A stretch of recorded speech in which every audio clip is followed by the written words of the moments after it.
What was the last one that I called?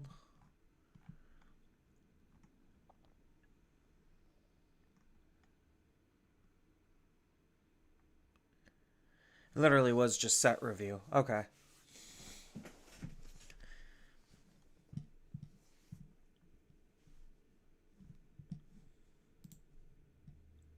Boop.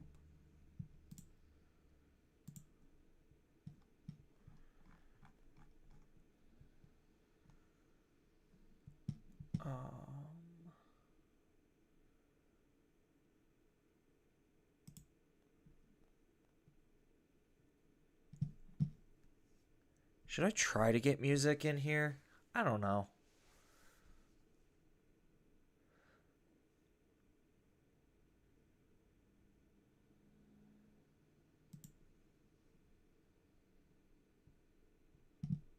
All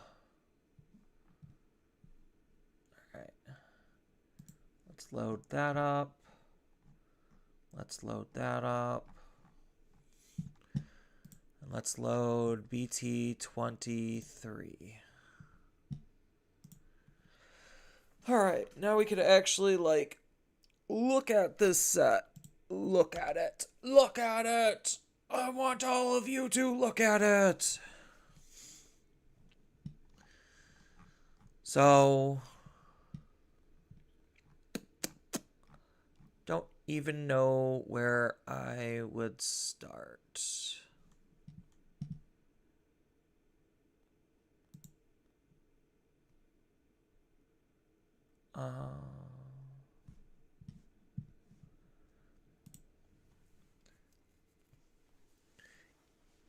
Can you keep it low enough, or can you keep it low enough to hear you talk? Yes. But I don't exactly know what music I would even want. It would have to be like very obviously royalty free, but even then sometimes that's like playing with dangerous territory. I guess hold on. Let me. So yeah, just as proof of concept, peoples, I can flip back and forth between my avatars. So if I go load avatar, avatar 2, yeah, so now I'm this, hi, and then I could swap to avatar 1.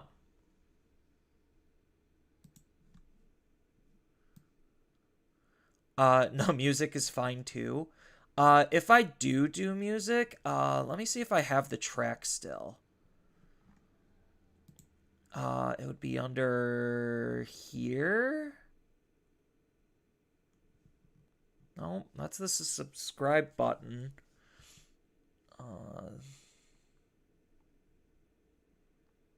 That's Takapi's Original Sin. Here we go. Let me put on my thingies. All right. So tell me if this is good enough in terms of the audio. Like, I know it's technically just Pokemon Pocket's, like, menu music. But just let me know if this is too loud or if this is too quiet. You could start by color if you want. It's kind of hard because like 70% of the set is CS. So I think like it's probably just easier to start by archetypes. So the first one I'm probably going to be doing is apps because that's like the easiest one to do. It's a bit too quiet, at least for you. Yeah, I could increase it.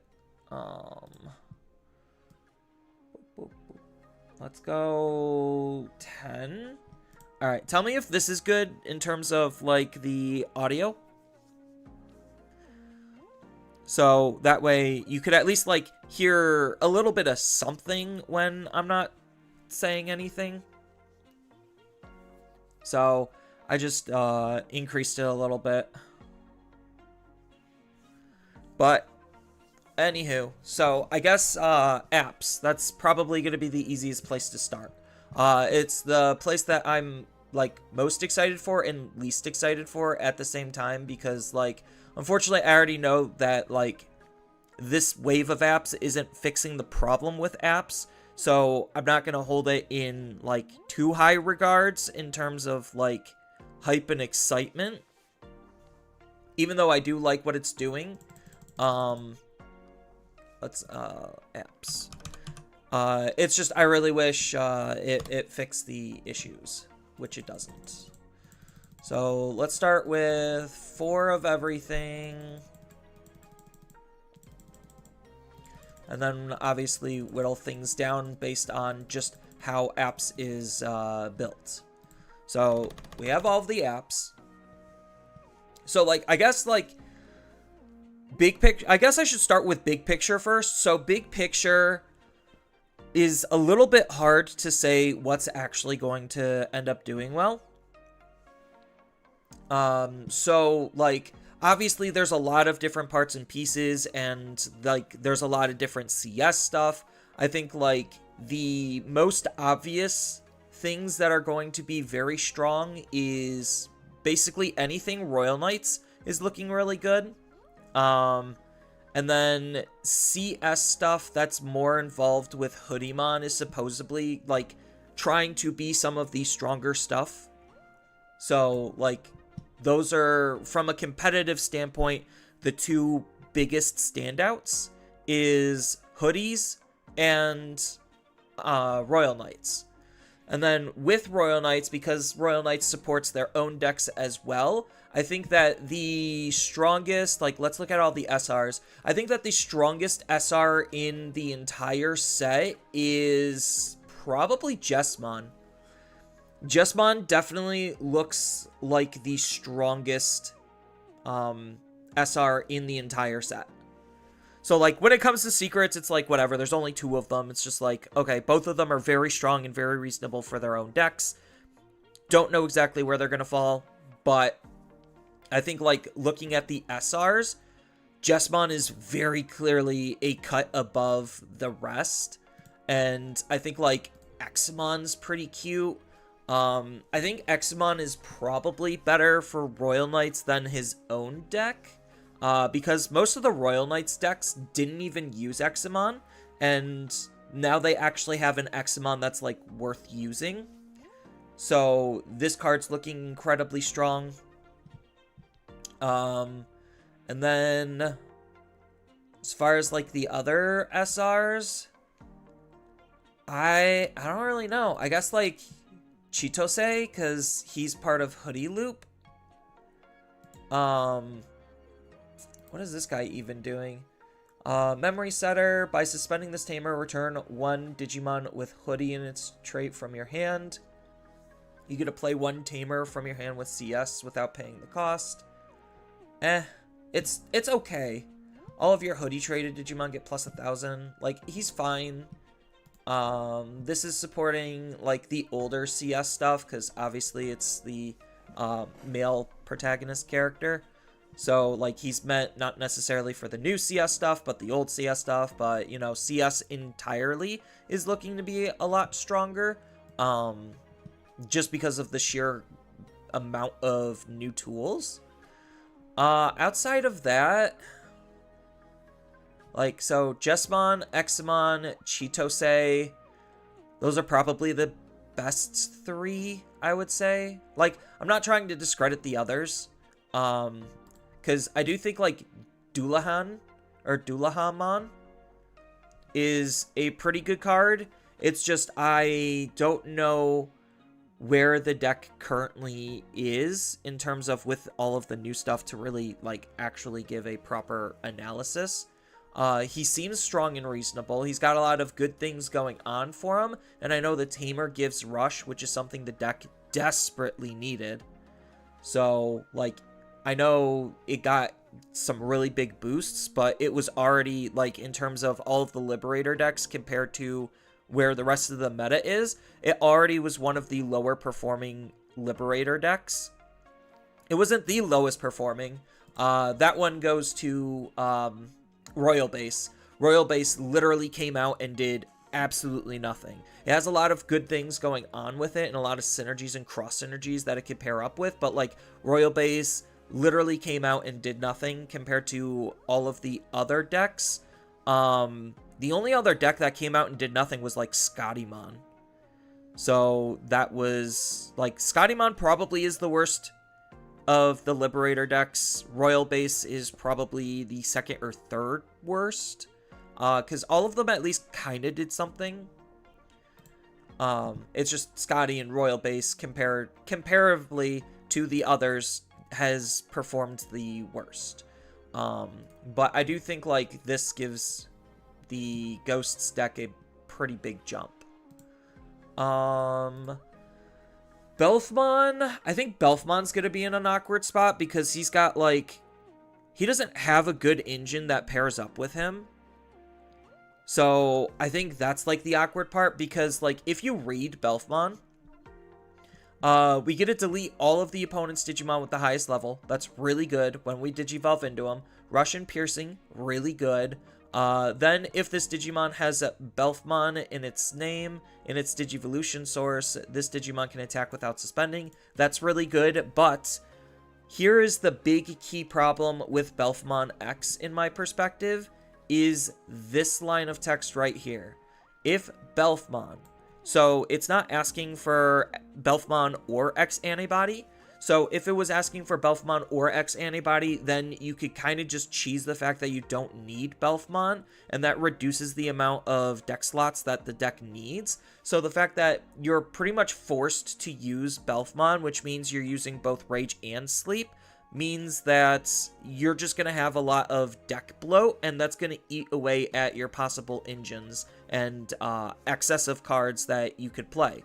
So like if you look at, let's just say Leviamon or Lorditeamon or just other purple level 6 X antibodies, they're all incredibly strong, but they also don't need their base form in order to function, which is why they could get away with utilizing basically the same engine agnostically. Same thing with Lilithmon. So Lilithmon X antibody also is just like, yeah, if X antibody's in this Digimon's Digivolution source, so you don't even need to have the Lilithmon. So I think that's the one big thing that's going to be holding Belfmon back in my perspective, even though like Sleep Mode and Rage Mode are both incredibly strong cards. Because obviously, like the way this card reads and wants you to play is you're going to set up Sleep Mode. Sleep Mode's going to go into Rage Mode. Rage Mode's going to grant itself the buffs. And then after it grants itself the buffs is then when you Digivolve into X antibody. So I don't know how good that's actually going to end up being, but the fact that you can't use it, like you can't really get full benefit off of this card without using Belfmon exclusively makes it very awkward. Then this is just hoodie stuff. Royal Base is Royal Base. I don't necessarily like, I don't think Zexion or Royal Base is gonna do much of anything. So we'll see. Same thing with like Grand Drachmon. Like this card's pretty okay, but I think like the archetype itself already was pretty bad outside of Fen. So like Fen was single-handedly saving the archetype. So it's just like, if you're going to be in competition with Fen, you need to be at least on par with Fen, because he could at least OTK or set up a Takumi Kazuchi, like literally one of those two things. And this card really doesn't scream like it's doing much of anything. So like I go up into Grand Drachmon, I do its thing, and then what? That's the then what is the question on why I'm not super high on this card. He does, like, the deck does seem to want to have this, like, awkward playstyle where it wants to go up into its level 6 Digimon and then delete itself. But the way it deletes itself, at least like I'll have to look at some of the other cards, is like, oh, I'm gonna protect my other Digimon, my weaker Digimon, and delete myself, and then trigger my on delete ability that way. So yeah, I think like Dark Animals is slash Undead is in a bit of an awkward spot because of that. But we'll have to see some of the other tools to really get a full analysis on this card. But I don't think as a individual card in a vacuum this is that great. Yeah, and then that's kind of, oh yeah, and then obviously Poseidomon has his own deck, and unfortunately it's not solving the problems with apps. It's kind of like trying to be a baby form of what's his face, Gaiamon, in terms of how it's playing, because it does have ways to attack even when you spend a large amount of memory. So like it's at least trying to alleviate its weakness. It's just not better than Gaiamon at doing that, because Gaiamon also is a lot stronger of a card than Poseidomon. So like that's part of the issue. So I think like in terms of SRs, that's kind of where I'm at.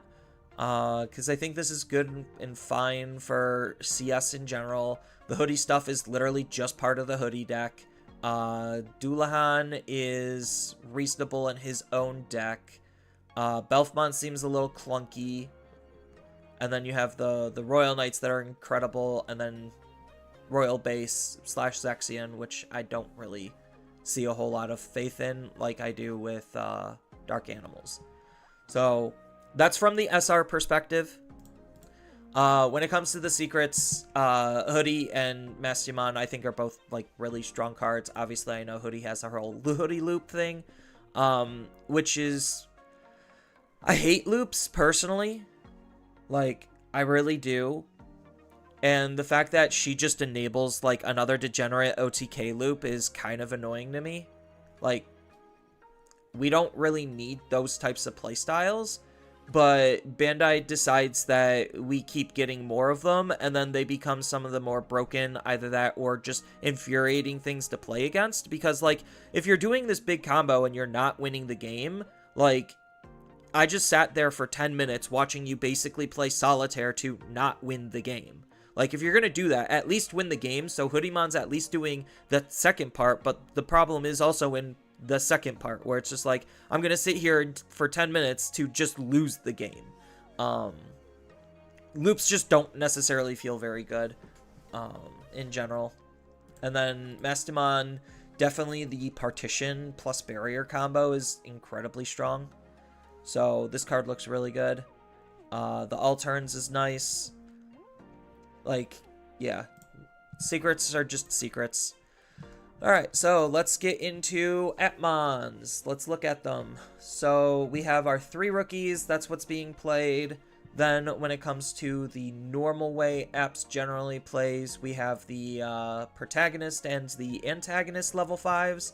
So most of the time we focus on the protag level 5, and the antag level 5 is also going to be ran at 4-of. Like, they're both 4-ofs, it's just the support we want to give the antagonist is a lot less.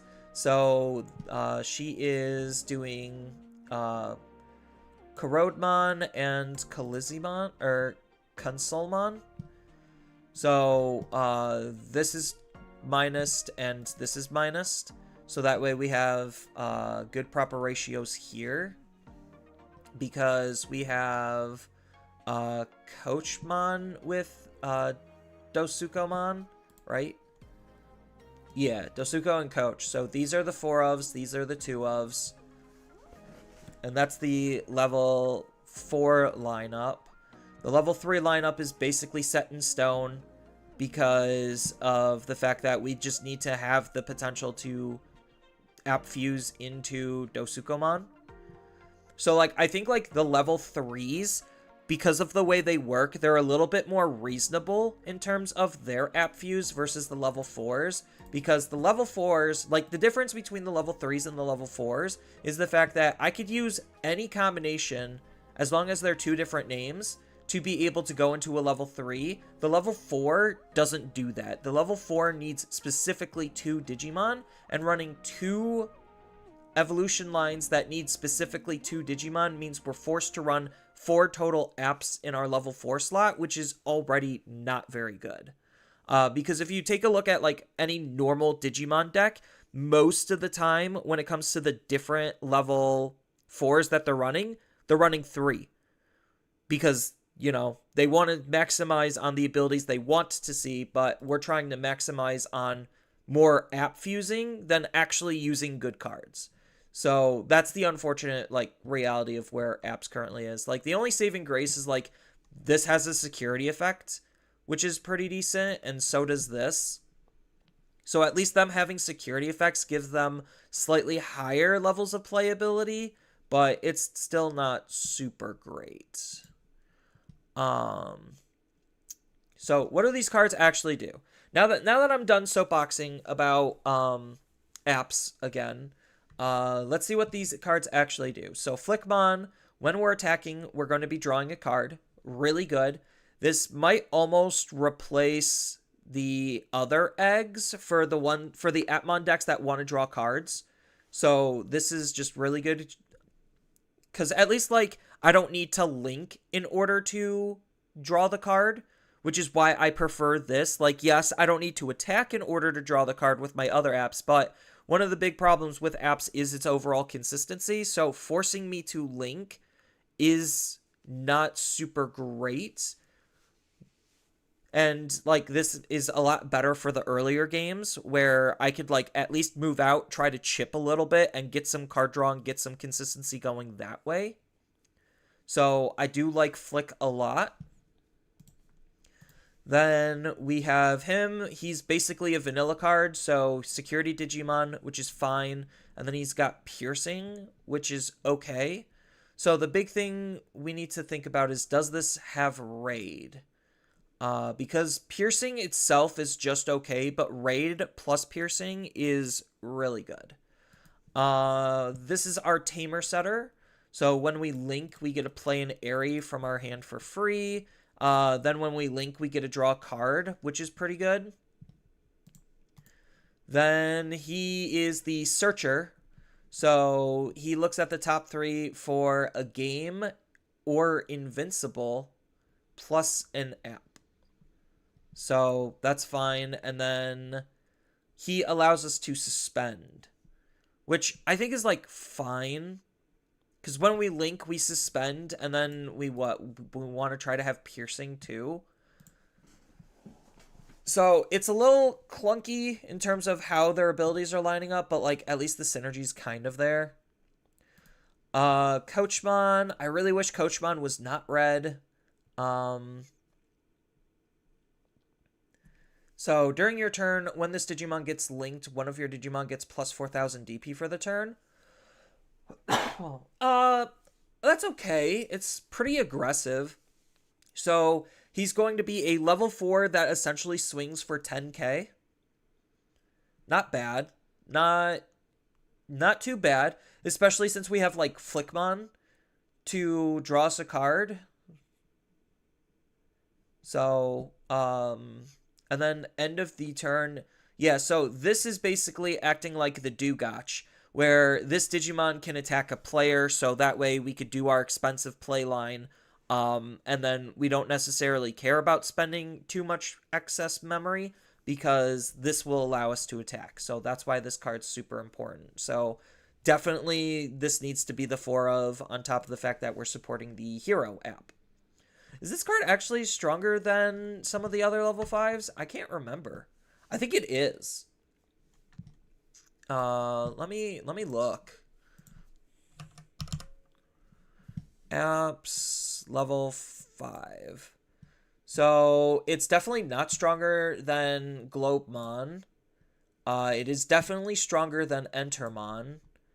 And then it is definitely stronger than Warudamon in terms of like the DP. So it's this awkward middle ground, I guess. I'm probably going to need to have this saved so that way I could finish the deck. But I want to first understand what these cards are doing to know what cards to pair up with it.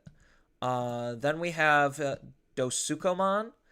So when digivolving, when attacking, we get a link, one level 3 Digimon card from our hand or this Digimon's Digivolution source without paying the cost, which is fine. Most likely we're going to be linking, ideally we want to link with Dokkamon, so we could get the card draw, or at worst we want to link with the Perorimon to be able to suspend one of the opponent's Digimon if they have.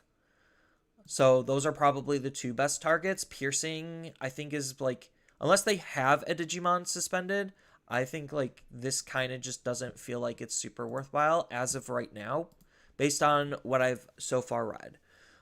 Then when this Digimon gets linked, it can't be deleted by battle until the end of the opponent's turn.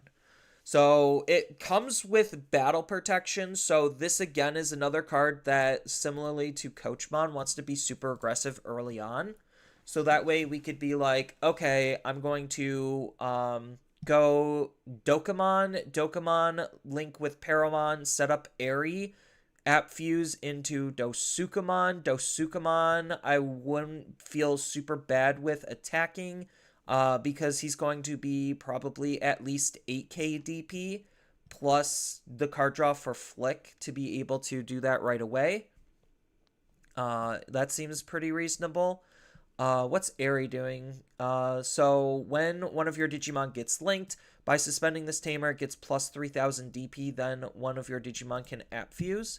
Okay, so we probably, like, in early gameplay is doing that, and then Eri would give us the plus 3000 DP.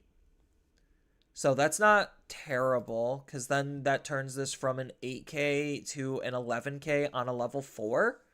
That's pretty reasonable. Even at worst, like with Coachmon would be 10k with its ability, so that means Eri would make it 13k on a level 4. That's kind of nuts. Yeah, so that looks pretty good to me. Then we have the off ones, which they're both security Digimon. On play when digivolving, one of your opponent's Digimon gets minus 3000. That's not terrible, because it could kill off, like, rookies. So if the opponent's just sitting on a couple of rookies, then this isn't bad. When linking until the end of their turn, one of their Digimon can't activate when digivolving effects. That's pretty huge, not gonna lie. That's incredibly huge.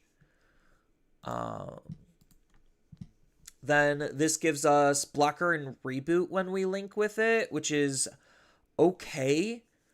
Like, I see where they're going for, what they're going for with this, but it's just okay. On play when digivolving, one of the opponent's Digimon can't attack players until the end. Okay, so it's kind of like trying to force, like, if my Digimon is caught suspended, force them to attack into it, but because of Dosukomon, they can't get rid of it, or, like, evade or something. Oh, well, no, if it's suspended, then evade won't work. So, like, I think this is kind of just okay. It's staving off damage because it can't attack players, so it can make things pretty annoying. So both of these are pretty reasonable. Then we have Oijamon. So, sorry if I'm butchering these names. So this is where raid comes in. Okay. So we're going to raid using him. That's where the piercing becomes useful. So that way we could be aggressive with the level 5 Digimon. When digivolving, when attacking, we get to link one of our level 4 or lower Digimon from its Digivolution source without paying the cost, which is pretty good. So that way we could be like, okay, if we app linked here, we could app fuse into here. We could use the ability to link, and then Eri will allow us to app fuse. So like if we link Coach, we could app fuse, go into Ojuamon, then if the memory passes over, we get to attack the player, and then when we attack, we get to link the muscle for raid piercing. Okay, so that's kind of like the thing it wants us to try to do. So that way we could kind of like leverage like whatever level 3s can best support how we're going to be comboing into our level 5. Then all turns, when this Digimon is linked, it unsuspends. Ooh, multi-attack. I wish it natively had security attack plus as well, but I think it's fine. The fact that he has raid means most of the time he's just going to beat over whatever Digimon they have, because he's going to be absolutely huge because of Airy. So the context of Airy changes the dynamic of the deck a little bit, because you always have to like pseudo assume that your Digimon are going to be plus 3,000 more. So this is basically effectively a 12k, and then if we link with a level 4, then it's 13k, which is pretty good. If we use Coachmon and we linked with Dosukomon, then it's an extra 4k, so it could be a level 5 that can hit for 17k at some times. Not all the time, but at some times. That's cute. That's not terrible. Plus raid and maybe piercing. So he seems pretty strong. Not crazy strong, but strong. Then we have Beautymon, which has barrier. So it has its own built-in protection. Then on play and when Digivolve. Interesting that it has an on play.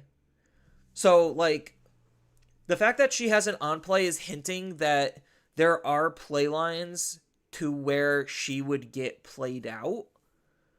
So maybe they're hinting in the future that we're going to be able to play out level 5s more efficiently, which I think would be good. Because otherwise there's like zero real reason to have an on play other than just like windmill slam this onto the table, because you have literally nothing else to play. But even then, that doesn't seem super great. I mean, she does have barrier, but barrier is only for battle protection, not like any other kind of protection. So like, I don't know. But on play when Digivolving, we get a link a level 4 or lower from our trash. Or this Digimon's Digivolution source without paying the cost. Classic villain thing. Your turn, once per turn, when this Digimon gets linked, if we have 5 or fewer security cards, we get a recover 1. So maybe this is why the on play exists, is so we could like hard play her, link from our trash, and then recover 1. And then one of the opponent's Digimon gets minus 1,000 DP until the end of the turn for each card, for each of our security cards. So probably minus on average like 4 to 6k. Realistically, maybe a little bit less. So the removal part's kind of just medium. But the when linked recover is pretty good. Then using her to link until the end of the opponent's turn, their effects can't return this Digimon to the hand or deck or affected by de-Digivolve, which is incredibly strong because a lot of removal right now. So like the biggest weakness right now with this deck is if there is a deletion effect, then you're kind of SOL. Because then, especially if it's like multiple deletions, so she's really good protection. But this is when linking. Oh, yeah, okay. I'm like, so we're not trashing her. So we link, gain this ability, and then it goes away. But hopefully that one turn is going to be enough. So it is important to know that, like, right now in the confines of the meta, removal, like in terms of deletion, is the prominent form of hard removal, and the prominent form of soft removal is the Digivolve. So that's kind of interesting. I know the idea is you're going to have basically battle protection from here. Then you're going to have the de-Digivolve and bounce protection from here. And then because this has evade, that's where you're ideally getting your deletion protection. Because evade would work at least once against deletion protection. The only issue is how this card is unsuspending. Because it's kind of relying us on having blocker and reboot, which is okay. But the fact that we're only playing 2 of these to support this, because this is most likely just what we're going to link with when we're going into our main is part of the issue. But I think, like, in terms of what she's doing, she seems pretty fine. Then we have Poseidon, which has evade and link +1, so he could have 2 links in him. He's got the app fuse with the level 5s, which is why we're playing the level 5s. Then he has a not once per turn, when digivolving, when attacking. So we get to link one Appmon from our hand or this Digimon's Digivolution source without paying the cost. Then when this Digimon gets linked, unsuspend it. So when this Digimon gets linked by unsuspending, okay. Other than their highest play cost Digimon, none of the opponent's Digimon can suspend during their turn. So basically locks down everything but their biggest Digimon, which is fine, I guess. Because we could use, like, her in combination if we're able to, like, keep turn to just hard play her and then stop the opponent from being able to attack anything but our Digimon. And if our Digimon are unsuspended, then they just can't attack, period. I think, like, the problem is we're not in a meta where there's a lot of decks that play into super wide boards. So, like, I don't know how useful the second part of the ability is, but the first part is literally just when linking, unsuspend. Like, that's the whole point. So we get to do our big thing with Ojuamon. Then we go in, then we link into here. And then when we linked, because of his when digivolving ability, we get to unsuspend him. Okay. So that's the whole combo. And then next turn, when we attack, we should be able to attack with security attack +1. And then because of his when attacking, we get to link basically twice. So we're burning through a lot of our links, which I guess is fine. Because we could link twice using this effect. Because it's not once per turn. Does the deck have any other way of unsuspending? I don't think it does. Nothing that I read unsuspends. Then what does the option do? So Bang Bang Punch. So ignore color requirements as long as we have an app, which we always will. Then we get to draw a card because it costs 2. So that's fine. That's the meat aspect of the card. Then during all turns, when any of your Appmon are suspended, we get a link from our hand and have one of those, or we get a link from our hand to one of our Digimon without paying the link cost. So this is basically just on attack or on block link. I think that's pretty good. It's definitely better than Music from the Heart. It's definitely... I honestly think this is better than the 3-cost one. App Link.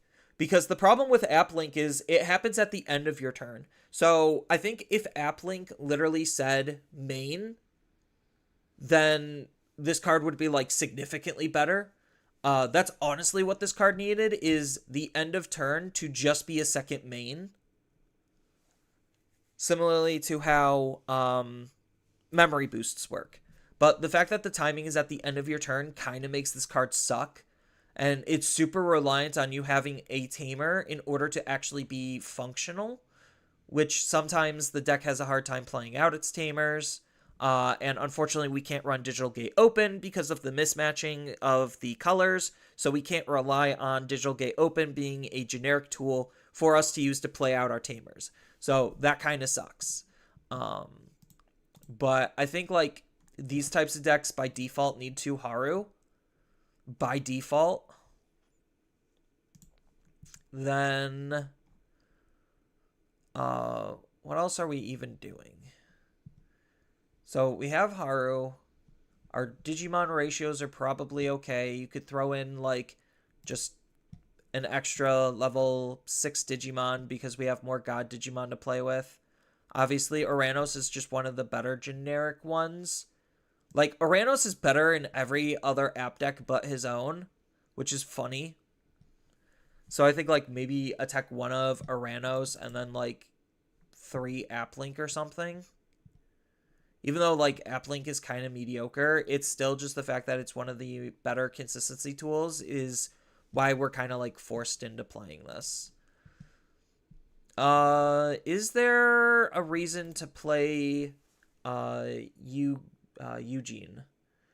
So when an effect trashes a link by an effect. So we're not trashing by an effect. We're trashing because we have too many links.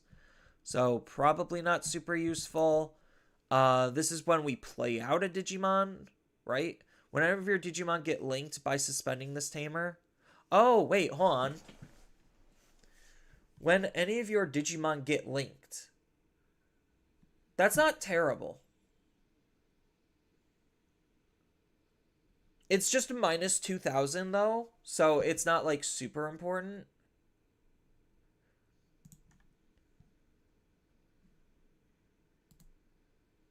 When any of your Digimon get linked. So it's the same condition as this. Yeah, so they're all the same condition. But I think the minus 2,000 is a lot less relevant than the plus 3,000. Because the plus 3,000 is until the end of the opponent's turn. So that's kind of okay. And no, we're not going to be using outside links of the archetype because that's just asking for trouble. Like, sure, we could have some really good effects, but, like, the logic behind that is if you're going to be using the outside links, you're making your app fuse potential significantly worse, and the deck heavily relies on app fuse to function. So while you could have some interesting toolboxy potential, it's not worth it because of just how apps function, which is unfortunate. I would like to have like a whole bunch of really cool links to want to like use with it, but that's just wasting deck space for a card that I'm literally using just for linking. I mean, sure, half the time you could like digivolve into it, but like it again just ruins your consistency on trying to app fuse into your main cards. So because of Coachmon, that's why we don't necessarily feel super bad about not gaining the memory, but we need to find the Coachmon. I think maybe this is too many options. I probably might want to go down an app link and then like up a Haru. And unfortunately, like Haru, we're always going to have to hard play, but Haru so far is just the best generic tamer for any app deck, period. So it's a toss up.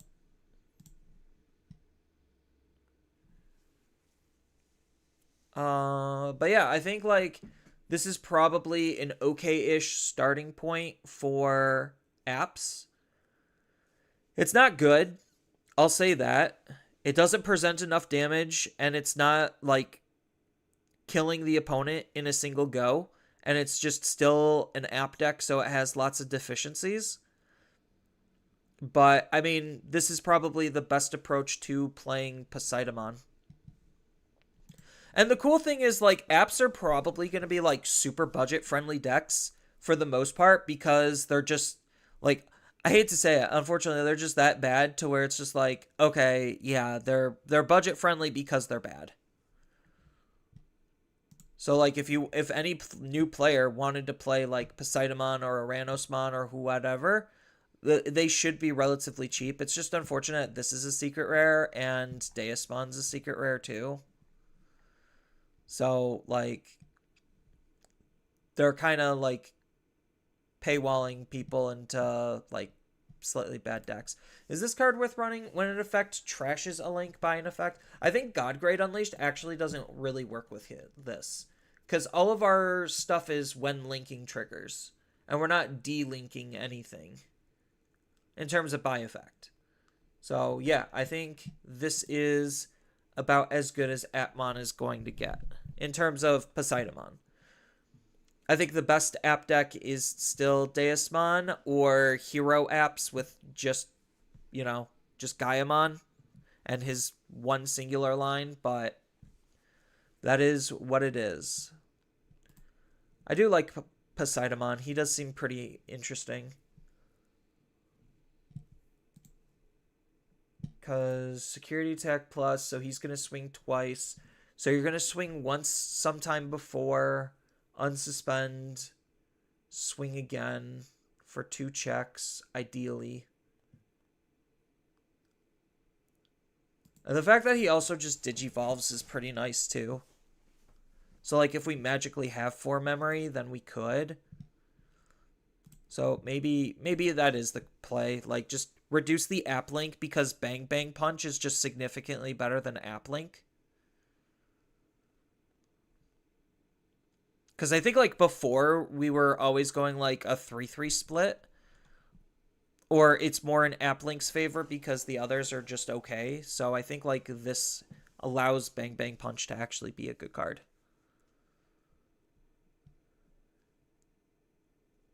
Because the other thing that I'm thinking of is if we're not on Flickmon, then we're still probably on Swipemon.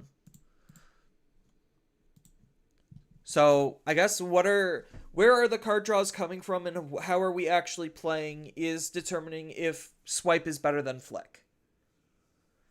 Swipe still might just be better than Flick in terms of like the long game.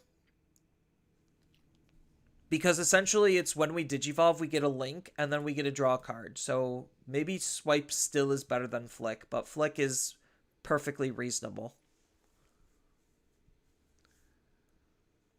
Yeah, I think Swipe seems really good only if you're not being aggressive.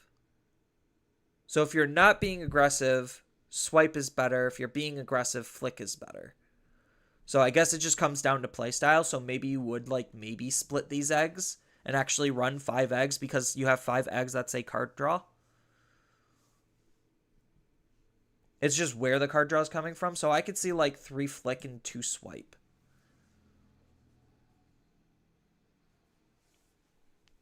Man, I really wish, like, this deck feels like it's the closest in terms of color consistency. Because you have a lot of green, red, and blue. So, like, if it wasn't for Beautymon being yellow and black and her cards being yellow and black, I feel like we would be the closest we've ever seen to being color consistent. Oh! This deck doesn't have the ability to reuse its trash. Oh, that's not super great.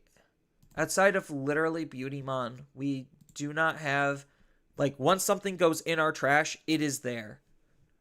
Ooh. That's extra sus. Because at least like with Hero, you have Gossip that could let you reuse cards. And then with Eugene and Deusmon, you have what's the card that lets you reuse cards from the trash? I know it has one. What is theirs? Oh, it's literally the option God Grade. I mean, that's if you're delinking, then you could kind of just link. I know they also have a card that just lets them reuse cards out of their trash. Not that that's super relevant, I guess. It just would have been nice and could help with some extra flexibility having that. All right, so I think I'm done with Atmon. Probably spent more time on it than I wanted to. So take a picture, freeze frame, do whatever. Oh, why is character? There we go. Characters was not up the whole time. All right. I really don't understand why people like this one better. But I guess that's whatever. I could always swap between them, have specific video series use either or. I need to color correct his fur. So I might spend some time later doing that. But anywho, apps. All right, let's get out of apps and let's get into something else. So what is that something else? That something else is going to be... do we just go Royal Knights?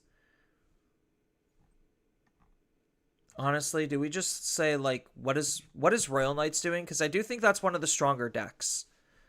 That's coming out of, like, updates from BT23. So, let's go...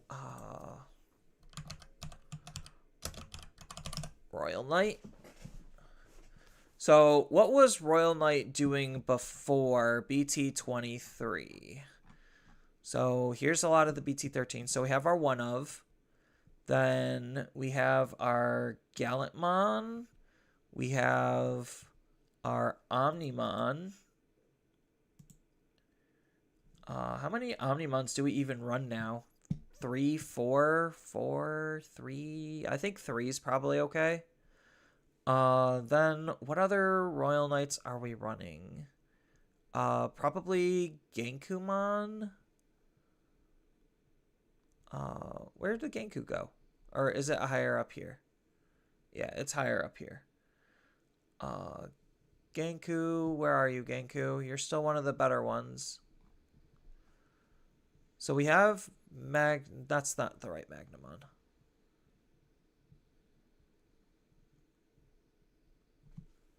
I wish the search engine on this was better because it's getting all funky. Oh, we need the Omegamons.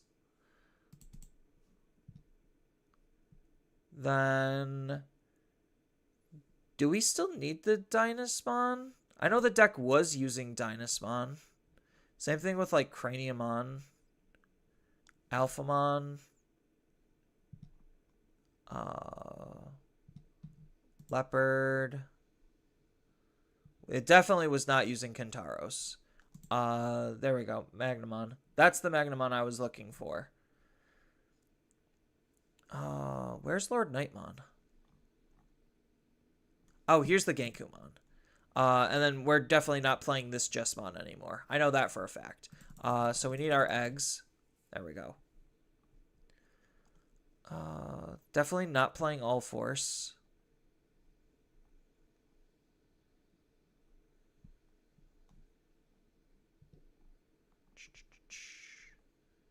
I guess it probably would have been easier just to take a list from Eggman events. Maybe I'll just do that. Hold on. Let me go to Eggman events real quick.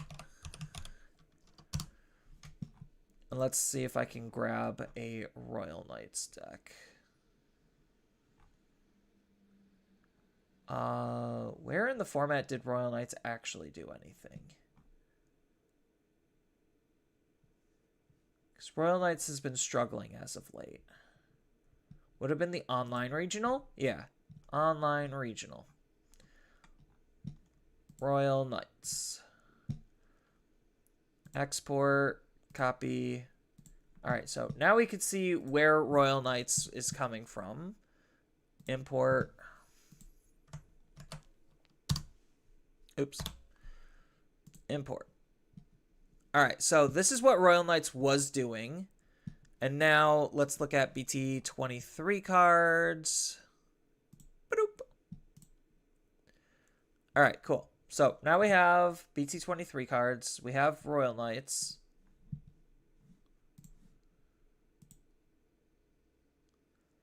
No, Royal Knights is boring. Do Ghosts. I'll do Ghosts next. Royal Knights, because it's an update, really shouldn't take that long. So as far as what Royal Knights is doing, they're running some tech options. So maybe that's still kind of correct. This deck is really super tech heavy. What is this even doing in here? What? Let's get that out of here. Get out of here. I think, like, we could probably reduce Digimon Emperor to 2 of. Then, so what Royal Knights are actually worth playing? So I know Jessamon probably is worth playing. What Jessamon's that? BT20? This Jessamon has Rush. Rush, Alliance, and then when we attack, we get to play a token. So what's the BT21 doing? So I know this Gallantmon's incredibly good, so we probably... Oh, here's the BT21. So on play when Digivolve, we get to play out a token, and then when any of your other Digimon are played, delete one of the opponent's Digimon with 8,000 DP or less, then one of your Digimon can attack. So is this Jessamon just a functional replacement of this Jessamon? I feel like it is. Oh, I didn't have it on loop. Oopsies. I just realized I didn't have the audio track on loop.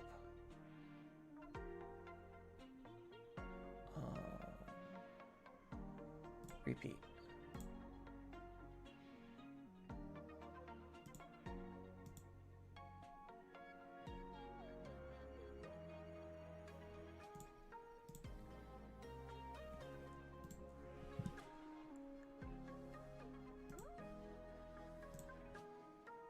All right. So we'll try that. I just literally just realized the music was not on loop. You sent me a Ghostless as reference? Okay. So let's power through this and then get to some of the fun stuff. So we're probably going to be running Yggdrasil. How many Yggdrasils would we want to run? That's the real question.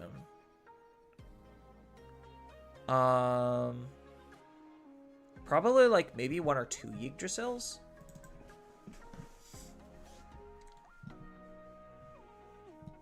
Then what else are we doing? I think we are just straight up nuking this Jessamon because this one's just better.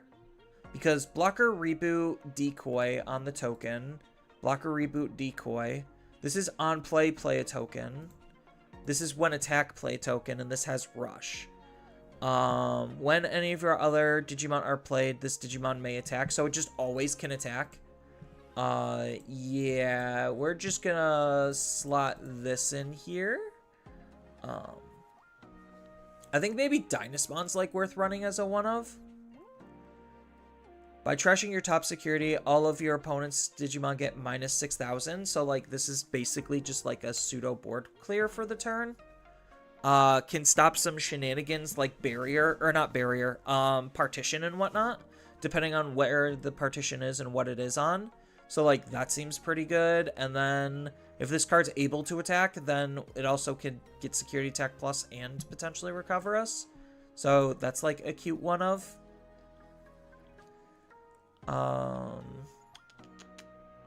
So we're at 51.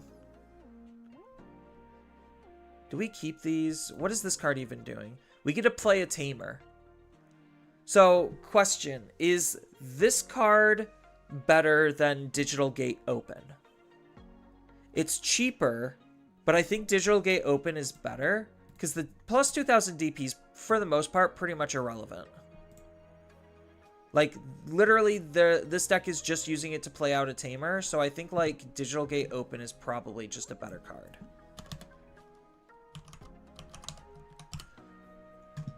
I need to...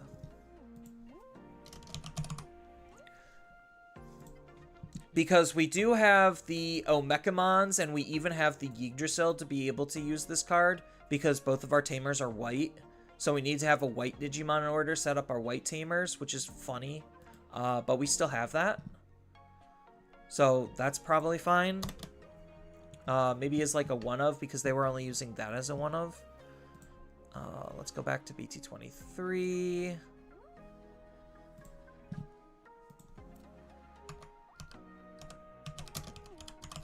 Royal Knights. We're definitely taking All Force out, putting Gallant in. Is Gallant good enough to run as a 2 of? Maybe. Do we? No, I think we still keep at least like 1 Crimson mode in.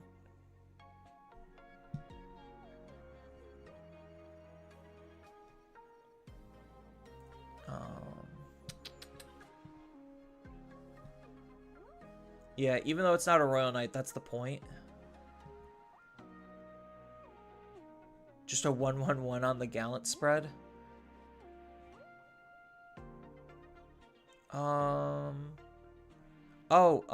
What is this card doing? So, on play when Digivolving, draw one card, then one of your Digimon with Royal Knights and its traits can't be returned to the hand or deck by the opponent's effects until the end of their turn. I think that's just functionally better than what this card is doing. So I think that is just a functional replacement. We could probably take out these for some space. Kokuamon, can't ignore Digivolution requirements. I think that's whatever. It's not the biggest deal.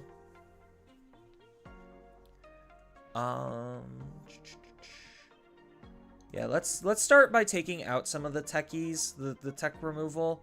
I know it's probably still important to have the tech removal, but let's start without it. Because isn't there CL? Like, doesn't CL? So, on play, put the top card and recover one. That doesn't matter.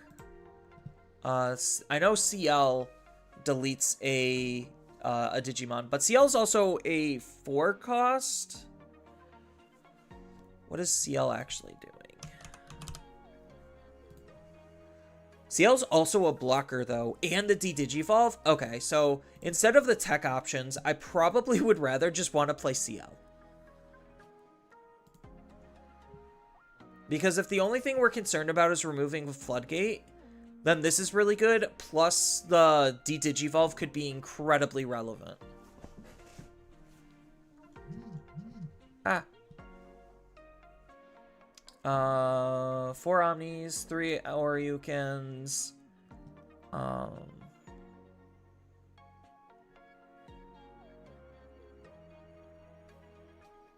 Craniumon. That's the other one. So what is this Craniumon actually doing?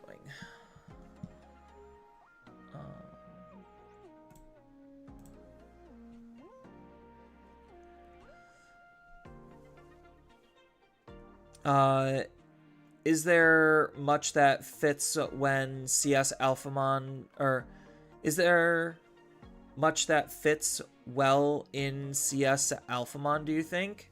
Yeah. So as far as like just generic CS tools, CS Alphamon has Takumi that could fit into his deck as like the biggest and most meaningful upgrade. Outside of that, it's mostly the stuff trying to play with the new style of CS. But like, because still a lot of like these cards are just generic CS stuff, so like I think maybe this isn't terrible. Cause doesn't because of the Holy Beast? Because don't you have what's its face? Kiranmon.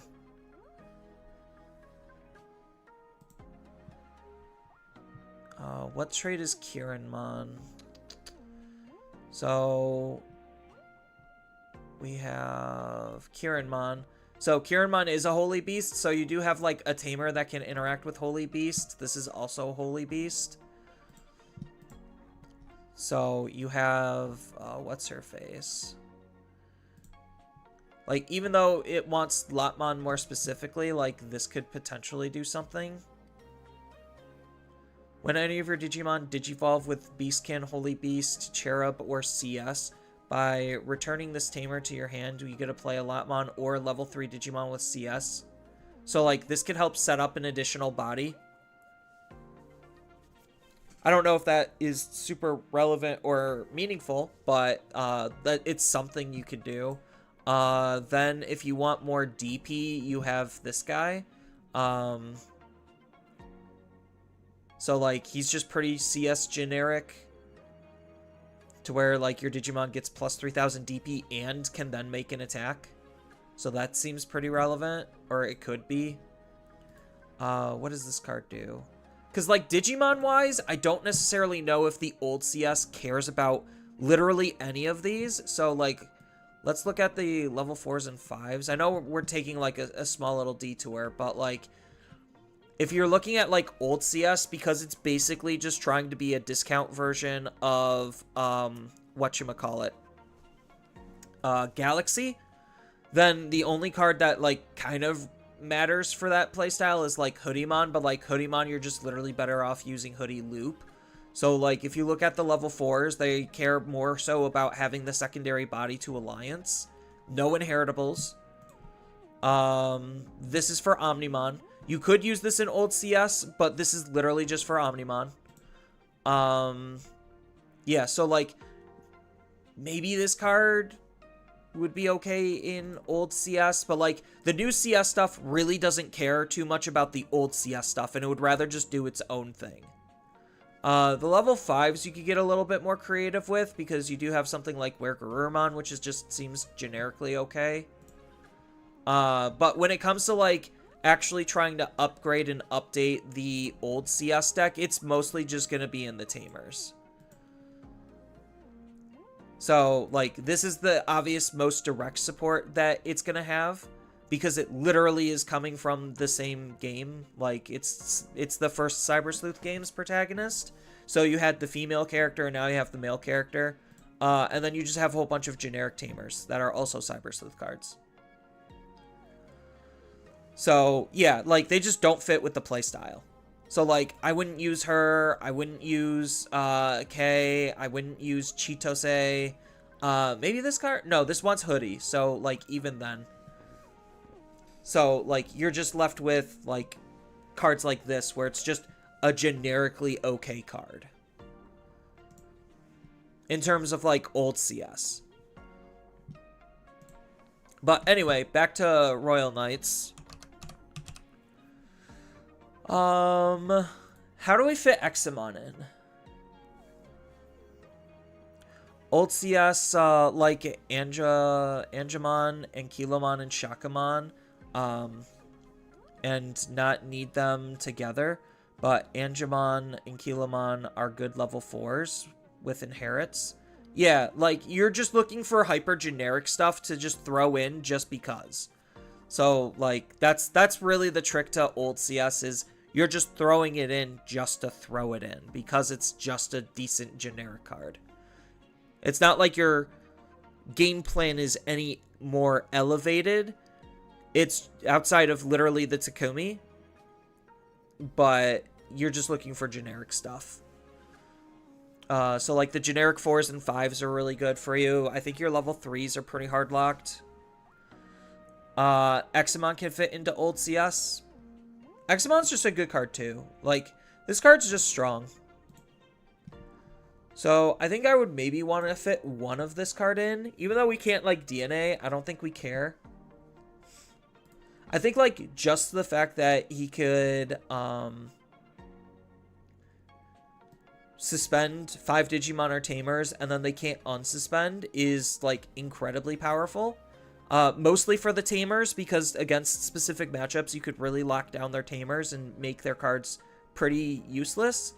And then when an opponent's security stack is removed, we get to trash an option from their battle area. So, like, that's also pretty good. And then we also get to delete a suspended Tamer or Digimon. So, even though without Yggdrasil giving it Rush, the likelihood of it doing anything but this first part for Royal Knights isn't super high, but I still think this card is, like, pretty valuable. Oh yeah, and we were looking at Craniumon. So when any of your Digimon or Tamers would leave the battle area by your opponent's effect, we get to suspend this Digimon, and then the Digimon or Tamer just doesn't leave. That's really good. When this Digimon suspends, delete all of the opponent's Digimon with the lowest play cost. Is this like an automatic 3 of? Because what is this card doing? This is just playing out our Digimon, so we don't need this card. Yeah, we don't need this card. This is not for us. So this is like the last card I would probably want to squeeze is like a 2 or a 3 of. Outside of that, I really don't think any... We are using like the majority of these new stuff.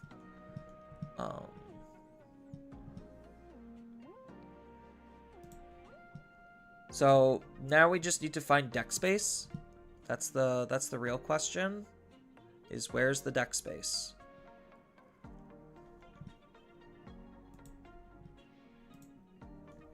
Oops. Don't switch. Let me just get a peek at that for later.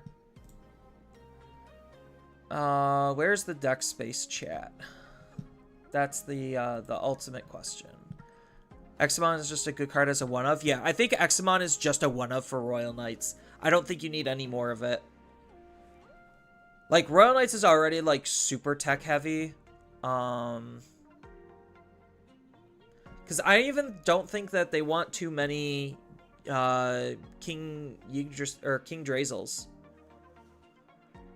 Because in our hand, we get to pay 3, and then place this card to the bottom Digivolution source of a King Drazel or Mother Eater and draw 1. So it's basically a 3-cost draw 1.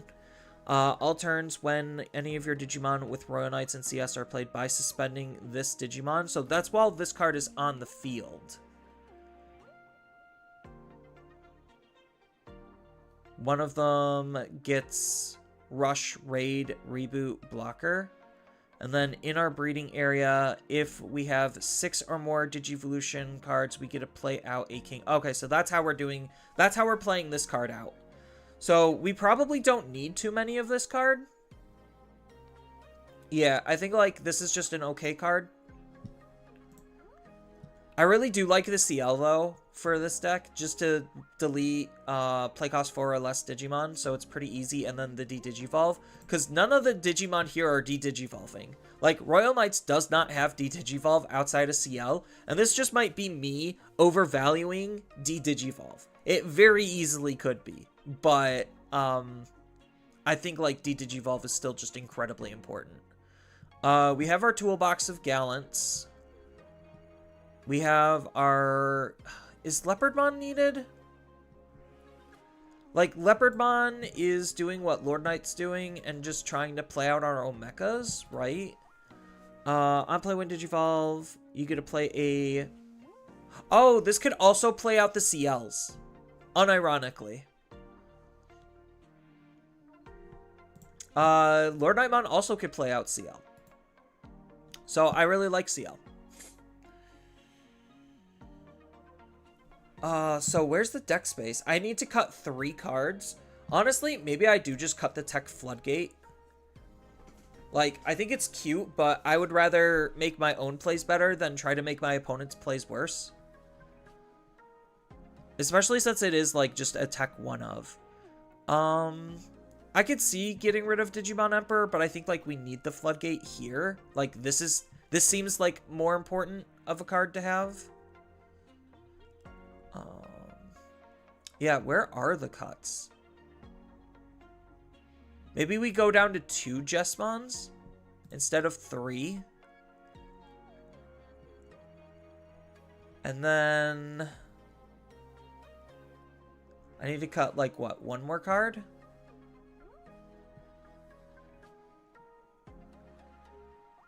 God, I don't know. Maybe we do just run 2 Craniumons instead. So maybe this is like what Royal Knights turns into. Running Examon might be a mistake, but like I still think it's a very good card. It definitely can buy you turns in specific matchups.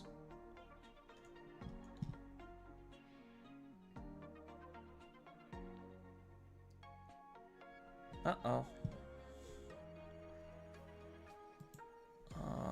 What are we doing?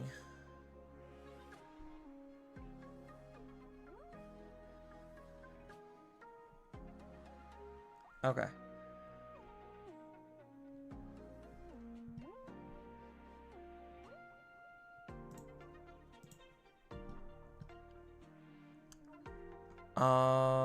Yeah. So I think this is kind of like, I'm okay with this being Royal Knights. It's super tech heavy and it's super like one of heavy, but like, I'm not a Royal Knight expert to really know much past, like, hey, these are good cards, I should probably want to consider them. So, I think that's good there. Now we can get into ghosts. And again, these are just, like, without playtesting or anything. These are just first initial thoughts and impressions. Sorry if I DC'd a little bit, chat, though.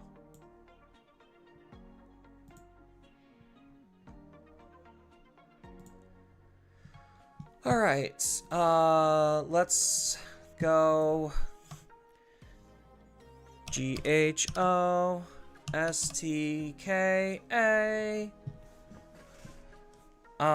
We're definitely going to be running the emblem. We're definitely going to be running the tamer. We're running the good necro. We are running the Doulahan. We are running the good tamer. Tiny bit of the bad tamer. That's searcher. Searcher's an auto include. Memory saver is an auto include. And then this just because, or not that one. Where's the new one? There you go, the new one. I'm not super thrilled with the new one, but we need the ability. Because I don't think it has another rookie that does on delete gain a memory. And, like, we were already playing bad cards to try to play this card anyway, so I think this is fine. Then, yeah, I think this definitely is the 3 of. That seems really high on the level, on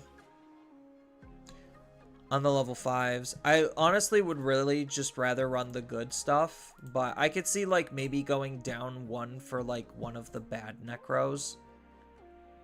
Because, like, on play, we do get to play a level 5 or lower, which is relevant. So, maybe that is correct. I just feel like this card's, like, really important. Because, like, this might just be me playing too much into, rocks and minerals.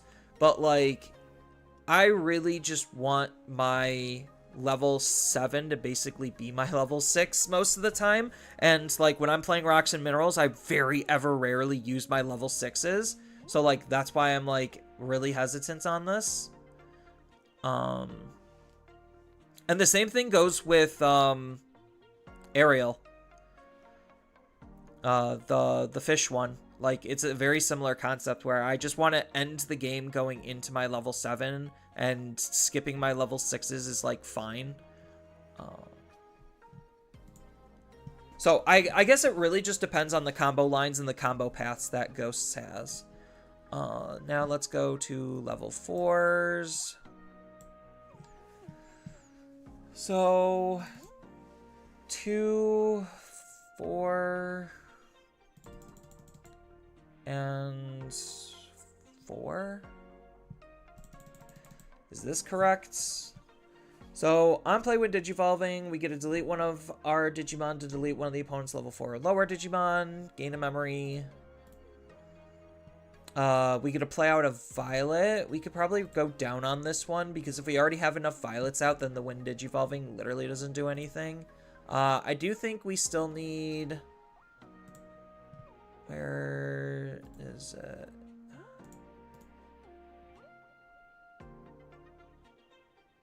Maybe this just for the retail? Either that or we're using this for the retail? Like one of these two? The draw one, trash one's pretty nice. So maybe it is this one, the BT23 Bakemon. Like, maybe it's like a one of or something. On play when Digivolve, delete. Honestly, maybe we could just like go a little on the tech heavy side. Because I still do like what Soulmon, like, I feel like retail is still like super important, and we're not going to have it on our egg. That is non-negotiable. We just do not want retail on our egg.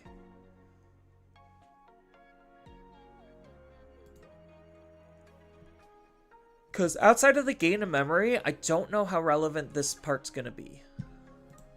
Like, at least this can play out a tamer if we don't have one, but, like, half the time, we're going to be trying to set up emblems to play out our tamers in the early game, so that leaves this card to be less desirable. So that's why I think the 3 is probably correct. It honestly maybe could even go to a 2, but the memory gain and consistency on the memory gain is really important. Yeah, this has retail as an inheritable, and this has retail as the inheritable. By trashing one card in your hand, delete one of the opponent's level 4. Isn't that this effect? Oh, by deleting one of your Digimon. And then this is just discard, draw 1. So I think, like, this is probably a good, well-rounded level 4 lineup. If you wanted to run a Soulmon, I wouldn't, like, discredit that either. Because, like, at least Soulmon has an on-play. This one doesn't. And then this could give our Digimon retail, and then we could Digivolve it. So, like, maybe that's correct. But I do like the draw and discard off of this. Like, it seems like it would feel very good.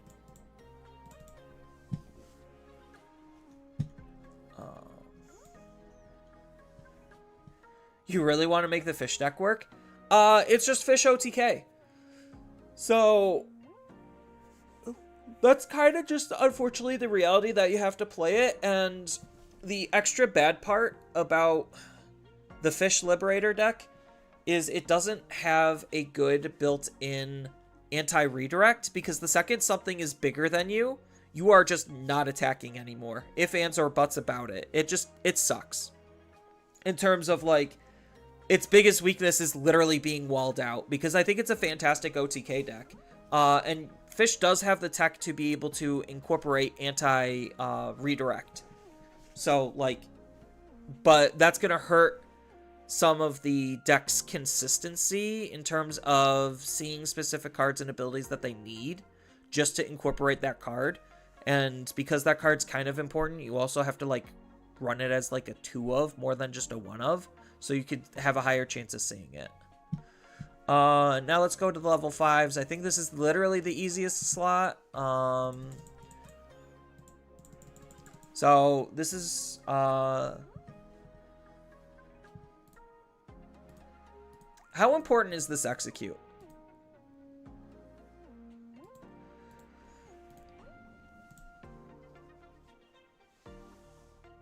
Honestly, maybe we just go this. Because, again, this might just be me overvaluing D-Digivolve, but, like, D-Digivolve I feel like is incredibly important. I wish this card was also treated as a Phantomon. That would have been really nice, but, I think this is probably okay. Like, just running it as a tech 1 of. And just running a good, healthy split of these. Like, the 4 Evo cost does kind of suck, so there is reasons for that, but, like, I don't know. I think, like, just as a tech 1 of, as, like, a good card to throw in the trash, so that way we could be like, yeah, Digivolve in a Necro, then play out Metal Fant, then Digivolve into another Necro. It doesn't seem terrible. It's probably asking for too much. It's probably just better off, like, running more consistency. I'm going to go with the Warp over the Execute, because I really just want to execute with my high-level Digimon, not my low-level Digimon. And I'll still have the Execute anyway. And then we just play generic staples. So how much deck space do we have left? What's your split? You're not even running Mem Setter. I think maybe you could get away with, like, 1 Mem Setter. 4, 3, so probably 1. Like, you could get away with 1. And then purple. No, it's, wisdom? No, mental. No, it is wisdom. Wisdom. Alright. So we have 2 cards that we need to cut. Honestly, we could probably cut one of these down. Actually, if I'm going to be doing this, then I might as well just be doing this. So, like, run a 3/3/3. And then I could probably cut a Mem Setter down. And I think this is probably an okay lineup for Ghosts. I'm still iffy on this card. Like, it does cost 1 less, so the 3 cost could matter. When another Digimon attacks by deleting this Digimon, delete one of the... It's just the defensive backbone. So I guess the big part is, how am I winning the game? So that's the more important question to me, is how am I winning the game? So am I trying to be an OTK deck? Does this deck have the ability to OTK? You never liked metal? Fair. So I guess, like, my big thing is I want to turn this into an OTK deck. So now that we have a base, I want to try to turn it into an OTK deck. So what is our big combo play? So assuming, let's just say we start at 3 memory. We raise out a Digimon. So assuming we're at 3 memory, we could raise out a Digimon. And then what are we doing? So do we want to start as a level 4, or are we starting as a level 3? That's the other big question, is where are we starting in our raising area to OTK the opponent? Because the idea is we're going to use Doulahan to swing 2 checks. Doulahan dies due to execute. And then on delete, we get a replay a 6. So, like, where are we actually using this? So, hold on. If we Necromon instead, so we could swing 2 checks, execute, delete ourselves, gain enough memory to maintain turn. Necromon will play out a 5 and a 4 because we'll have the Phantom underneath. So that's already 2 checks down. Then that allows us to use Violets to Digivolve. Emblem, Digivolve again. So we could turn the level 4 into another level 6. So for 1 memory, right? Yeah, because this reduces it by 2. So we could turn the level 4 into another level 6 for 1 memory. And then how are we gaining Rush? When any of your Digivolve into a ghost, suspend and it gains Rush. Okay. So if we Digivolve back up into another Necromon, then we get 2 more checks. So that's going to be 4 checks total. Then Necromon can die, and maybe if we have enough memory to keep turn, because we're going to be using, like, a Bakemon or something.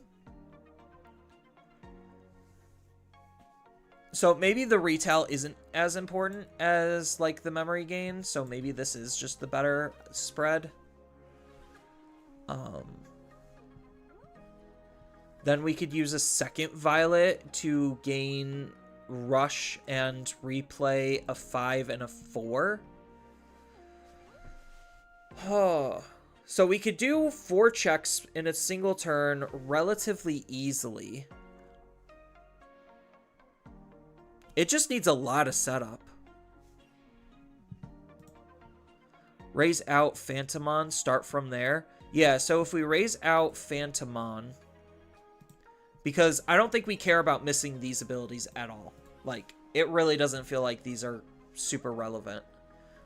This one might be for removal, but, like, if we're using this one, then we're missing out on the on-delete gain of memory, which is going to be, like, super important for the deck. If the BT23 Necromon isn't worth doing, then you could, isn't worth you can reduce it to 1 or remove it completely. Yeah, so like I'm trying to figure out if this deck actually does have a viable and reasonable OTK that it's able to do. So as of right now, this is where I need, can I do, hold on, let's go Affinity Photo.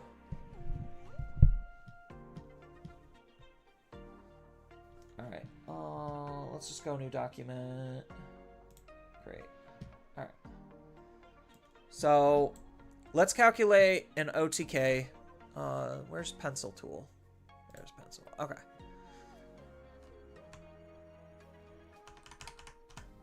Alright. So, we are trying to do a Necromon OTK. So, Necro OTK.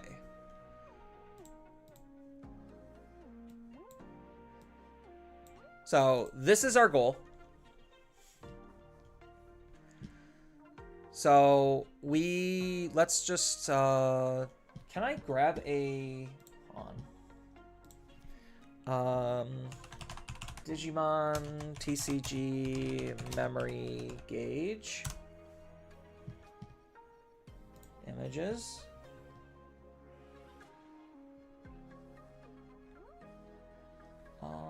Where's a good memory gauge? God, all these memory gauge images suck. Okay, here's one. Copy. And paste. Alright.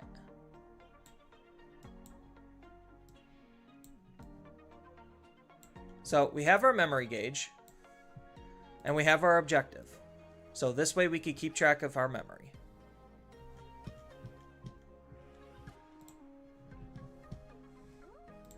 Do I need anything else?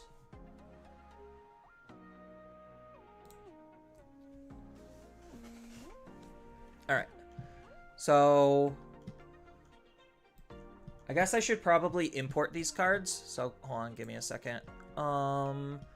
We need at least this Necromon. Oopsies. There we go. So we need at least this Necromon. Whoa, that's huge.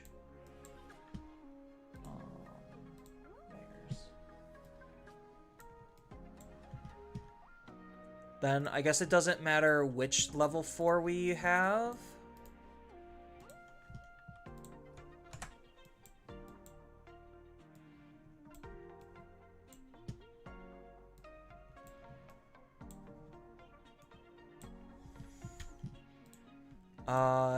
I don't think it matters which level 3 we have either, so we'll probably just start with this one. Just for memory's sake. Just playing around.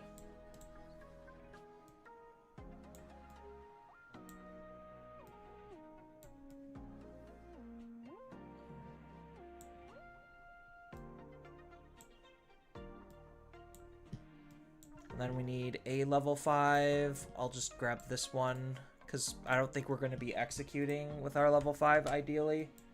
That doesn't seem like the game plan.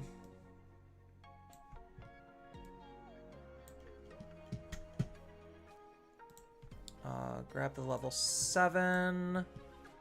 Oh, we need to grab Violet.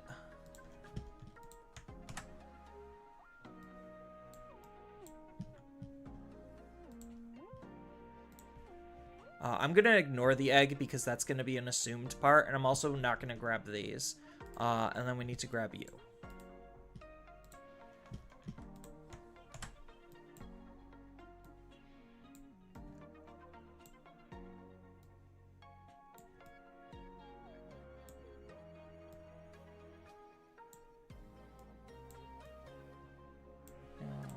This could be a little bit larger. There we go. All right. Technically, I'll hold off on the Doulahan grabbing that, and we could try to like route an OTK here. So if we're able to route an OTK here, then maybe this will be early games when you're executing with Phantomon. Yeah. But I'm trying to be as degenerate as possible. So we're going to have our 2 tamers here. We're going to have our stack.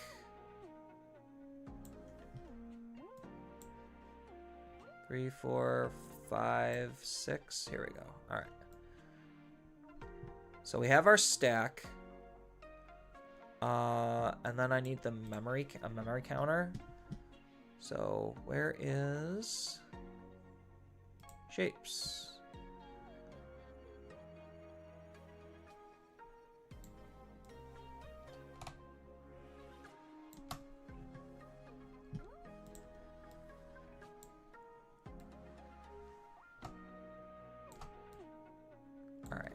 We will make you red so we could actually see you. Alright. So, where are we starting from? So if we're starting from, let's just say, a level 4 in raising. So we're going to be comparable to, what's its face? The, God. Rocks and Minerals deck. So if we're going to be starting from a level 4, we might have to start on a level 5, like in order to actually properly OTK. So if we start on there and we're assumed at 3 memory, then we are going to raise out. So move this out of raising, spend 1 because we're going to be using a training to digivolve into the 4. Then we get to... How are we suspending these? If we have an emblem. So that's where the memory setter would come in. So if we had memory setter and an emblem set up, then we could digivolve for 1 in here.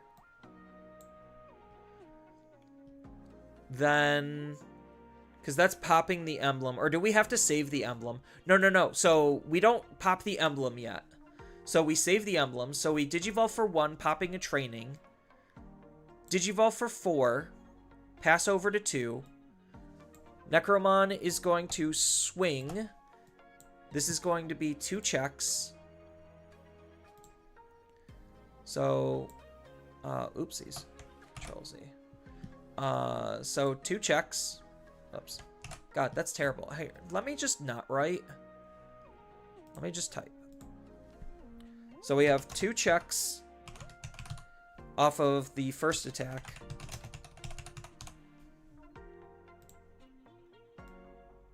So we get 2 checks off of the first attack. Then he is going to die, play out the level 4 from the Phantomon effect, play out the level 5 from the Necromon effect.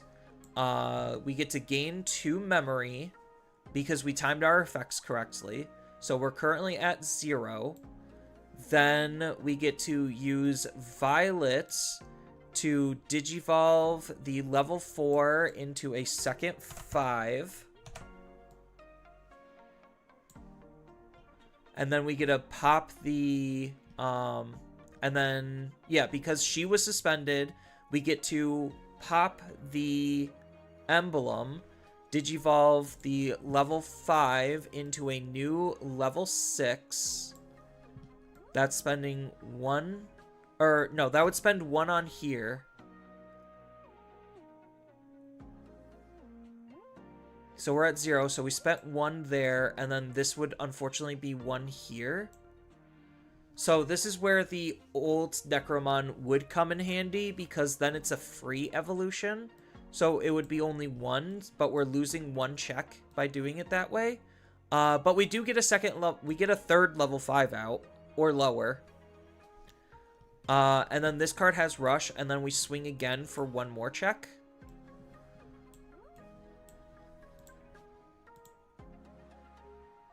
Oh, but if we have these, maybe the opponent gave us an extra memory.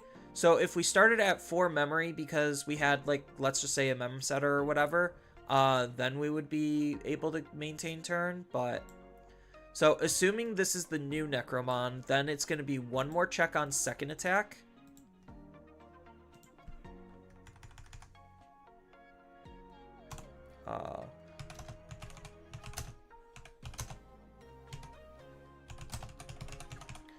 Just to try to save a memory. Because otherwise we would pass over the to the opponent's turn because this card's too expensive. Then he dies. And then we get to replay out off of the new Necromon. What does the new Necromon do? On delete, we get to play out at level 5. So we get a level 4 and a level 5 again off of the Necromon.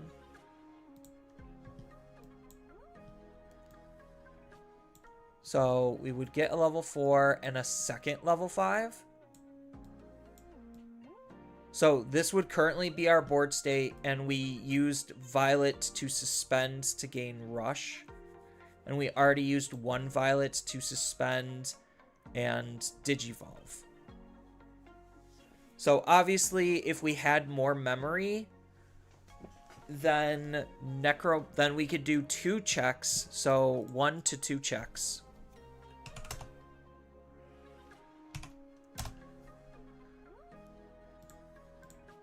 And this is for only having like 1 or 2 Violets like these 2 on the field.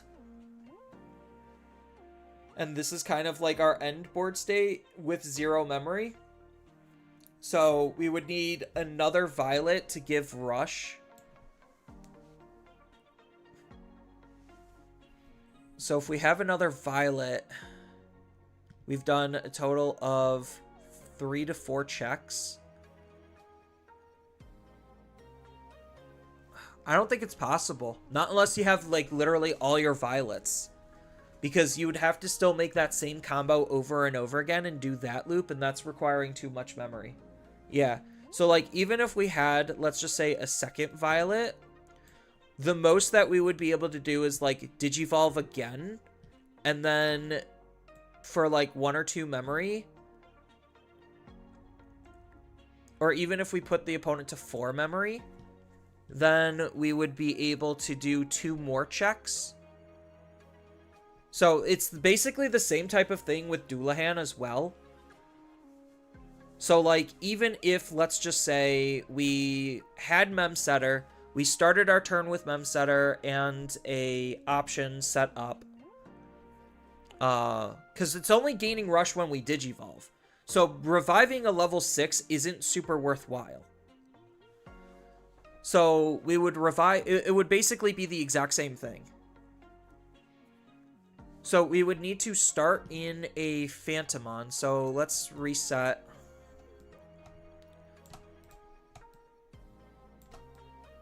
Alright, so let's reset our combo.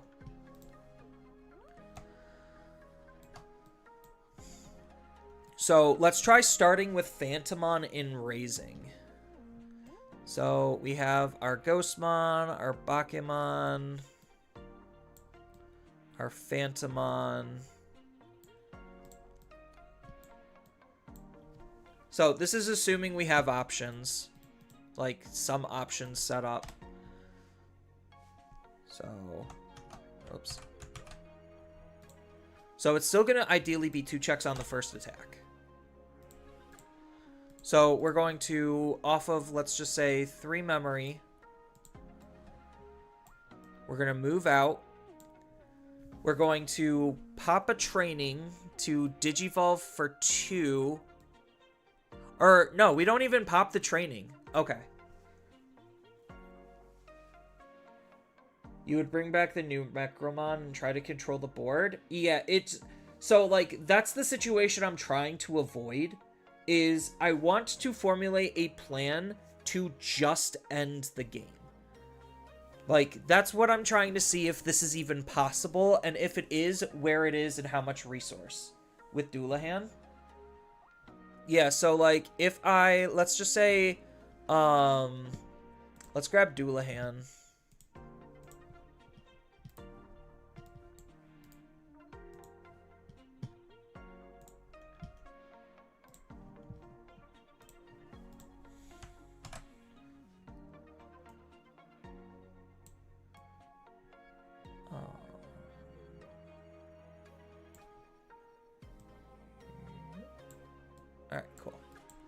Alright, so we got Doulahan. So let's just say we have a training option set up. So we could pop the training option, go to 1 memory, Digivolve into Doulahan, Doulahan execute, swing, do the first 2 checks here. He's going to die, and then when he dies, we, on delete, we get to play a level 6 or lower. So we probably would just bring back the same 2, and then we would gain 2 memory. So now we're at 1, and we've done 2 checks. We get to suspend Violet to Digivolve the Phantomon, or no, to Digivolve the Bakemon into the second Phantomon. So that costs 1.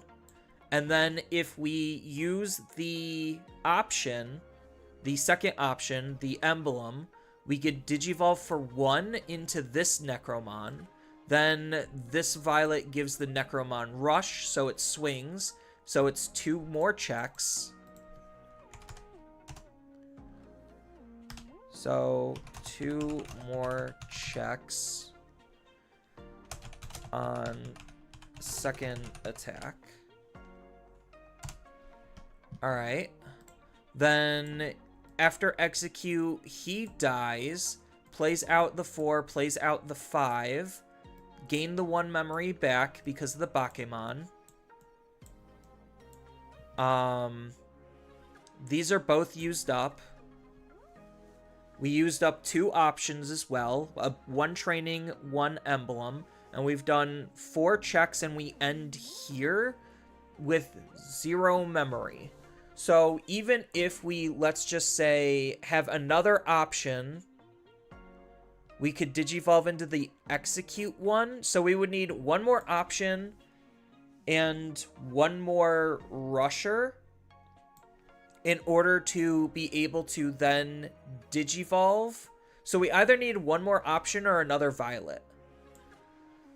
So if we have a second Violet, we need... Oh, having 4 Violets on the field is a lot to ask for. That is a lot to ask for.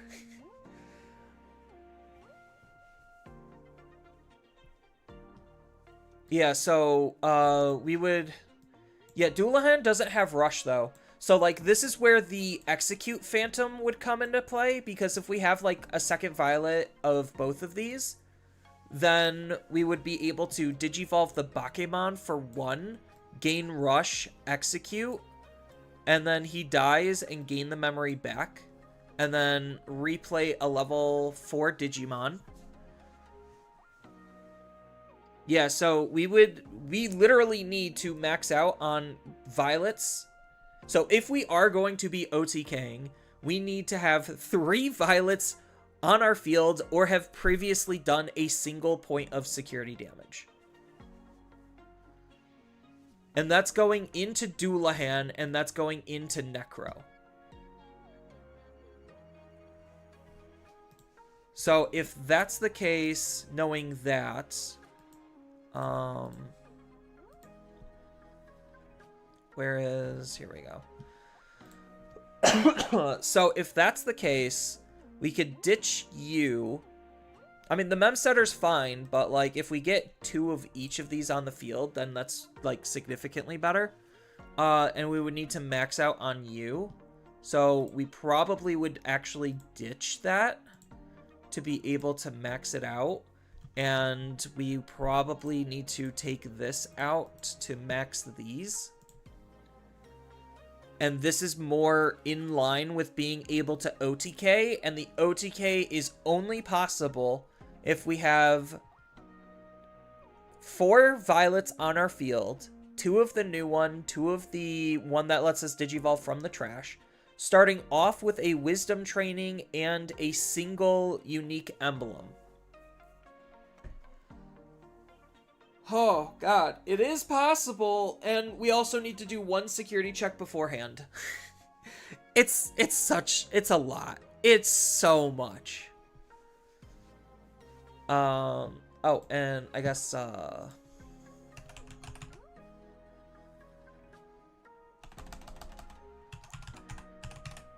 Demimera. So, like, if you were trying to focus on an OTK, this is probably a little bit more in line with what you're wanting to do. Because you would need to use at least one Phantom with Execute. What does this card do? Yeah, both of those are Bakemons. So this is just another warp play by placing... Yeah, if we have a Violet, we get to have a Bakemon and for 3. So this allows us to warp. Okay. But we're starting here. So that's not the point. So we theoretically can OTK with the proper setup. It's not a good OTK, so probably going back to that more generalized build is probably going to be on average better, because asking for 2 of this Violet and 2 of this Violet on top of 1 of each of these is a lot to ask for. On top of the fact that if the opponent has any kind of blockers, we have no real good ways around it. I mean, this could delete the lowest level, but we're going into Doulahan. Well, I guess the Doulahan, ideally, so when we get to delete one of their highest level, and if it didn't, then it gets 15k. Or 5k.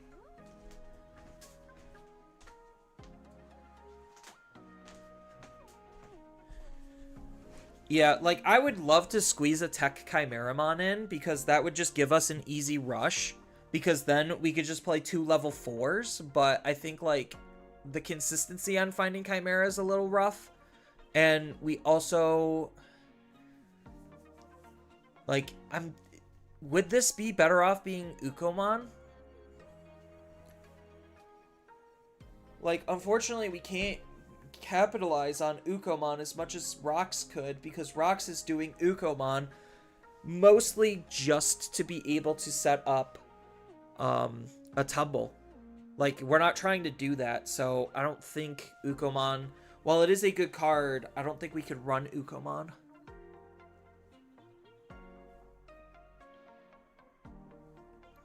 So, yeah. No, so if you're going for a more OTK variant, this is probably how you have to build it to start, and then iterate from here.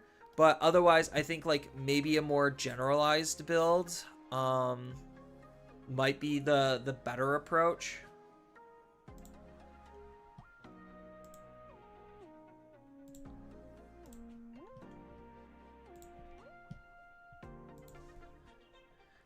G8.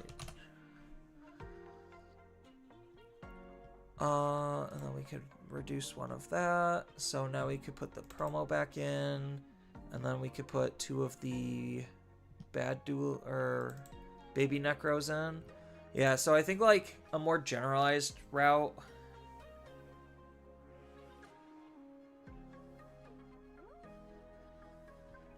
isn't terrible. Wasn't expecting me to try Ghosts again? Yeah, we were just trying to figure out an OTK. So, in order to OTK, we need to be at 3 memory, have Doulahan and Raising, or not Doulahan, Phantom and Raising, and then 1 of each option set up, and 2 of each Tamer set up. And then from 4 security and 1 execute level 5, like, it's a lot of pieces for an OTK. It is just a lot of pieces. And I think it's just too much. It is possible, but I think it is just too much.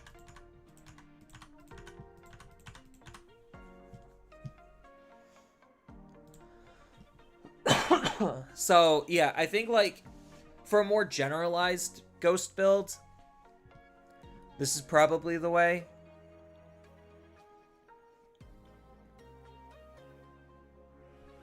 It's not my favorite, knowing that it just can't win games very quickly or efficiently, and it's trying to leverage, like, its awkward control plays.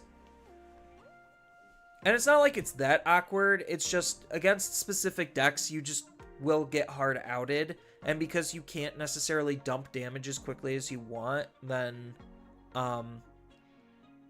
it just hurts. When you say general, so when I say general, I mean, like, not building the deck to be either hyper offensive or hyper defensive, like just an average build. That's what I mean by general. Yeah, so the one you set me is what I would define as a general build. Like, there's a couple of, like, minor Texan tweaks that you could change around, but at the end of the day, I think, like, a general, like, average build, not trying to be hyper offensive or defensive, but kind of doing a little bit of both, is probably the best way to play Ghosts. Let me see if Japan did anything with Ghosts yet. Hold on. Now that I think about it, let's look at Japan land. Oopsies. Japan land. Let's go. All right. Ghosts. Let's look at purple. Oh, I can just see if they did anything with Ghosts. They have a Belphegor deck. They have Dark Masters, Mineral, Purple Hybrids. They have not done anything with Ghosts yet.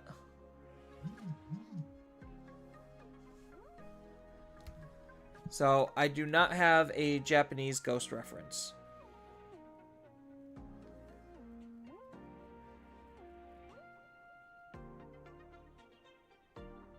I get it, TCG player.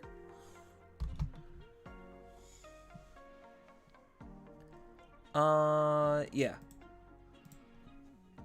What are they doing with Belphegor? Oh.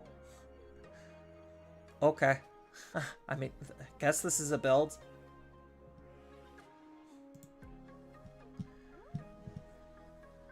Is that probably the way to play Belphegor? Maybe. Oh, there's no way to OTK efficiently with Ghosts. It's more practical to go aggro than OTK. Yeah. That's why I think, like, the more general or average approach is probably just the best way. It's fine. You just wanted to hear your opinion. Oh, yeah, no. So, like, competitive brain tells me that I want to just figure out ways to just magically dump damage out of nowhere. And I was just curious to see if this deck was able to do that. And it kind of is, but it requires, like, a massive, massive amount of setup.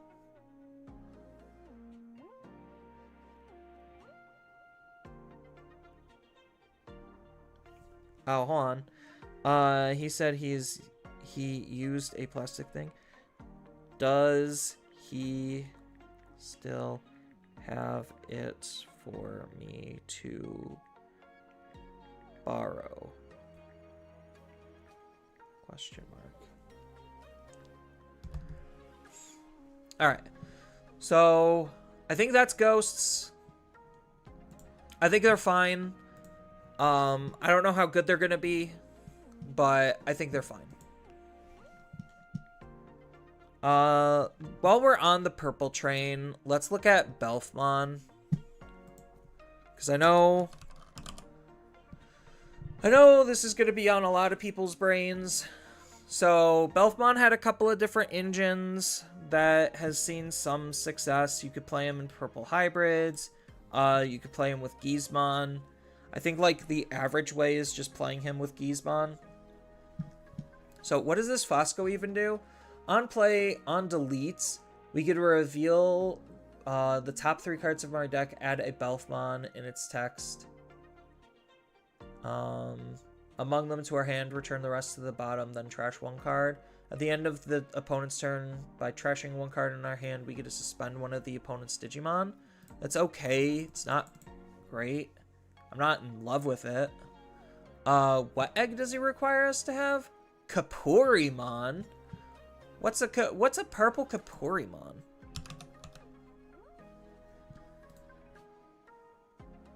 By trashing, delete one of the... Oh my god. We have to run bad cards to make a mediocre card good. Oh my god. I do not think this is worth it. Like, the Belfmon searching is cute.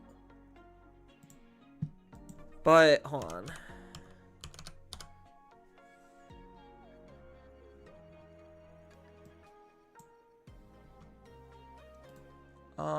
Trash the top two. Isn't there like an Itmon searcher? That lets us play out a tamer. And it has retail. Reveal the top three for an evil Dark Dragon. Okay, so we're not playing that one. How does Itmon not have... This is for Beelzemon, not Demon Lord.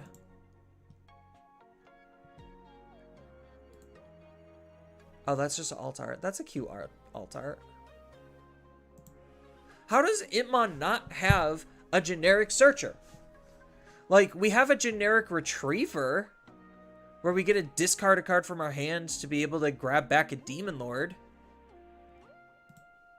But how do we not just have a Demon Lord searcher?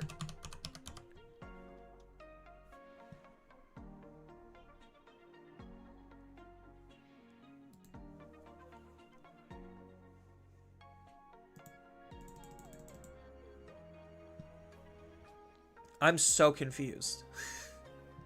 I mean, I guess the Kapurimon is just to discard a card, but I think, like, the Cupimon is literally just better. Like, this effect feels so not worth running the Foscomon for. It really doesn't. Like, just to not pay 1 to evolve and raising. I hate it. I hate... Well, okay, hold on. So, because this can go off of any Kapurimon, is there actually a different color Kapurimon that's worth running? That's the real question. Reboot plus 1,000. Plus 1,000 if we have a tamer. Jamming if there's a face-up security. When an effect plays an option, gain 1 memory. Blocker. Wow, Kapurimon sucks as an egg. Holy crap. Because I'll show you what Japan is, like, cooking up or thinking about.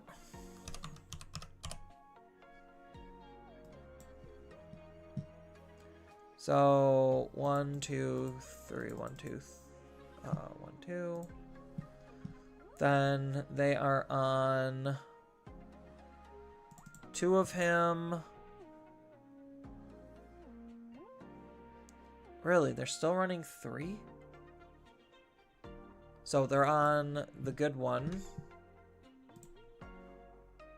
1, 2, 3, and 4.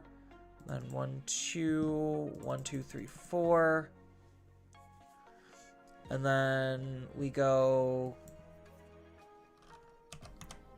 Gizamon. 1, 2, 3, 4. 1, 2, 3, 4. 1, 2, 3, 4.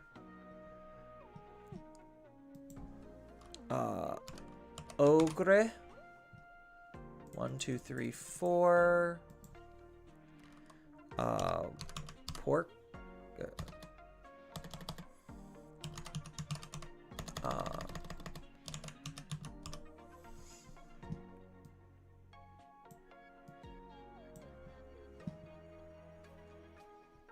Where is...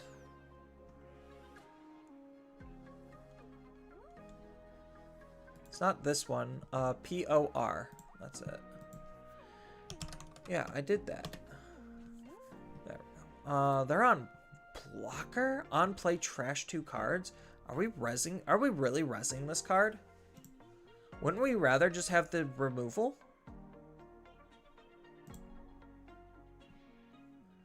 Yeah, so, just for the sake of the example, I'll just show you, what Japan is cooking up before, changing it up.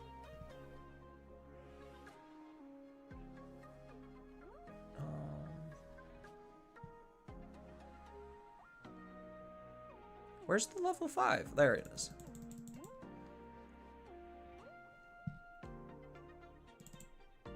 So this is what Japan's got so far.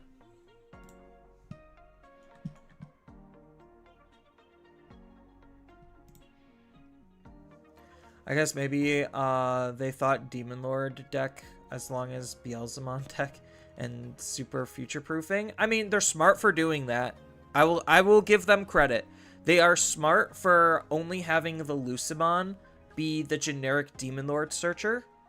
But yeah, so this is essentially what Japan is cooking up for Belfmon.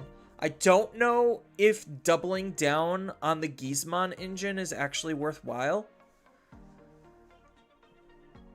Because, like, I can see the value in it, essentially, because of, like, this card being reasonable at just helping with the overall memory generation. With Goblimon, you have already lots of discard cards. You could discard this card to throw it out, or you could use it as removal.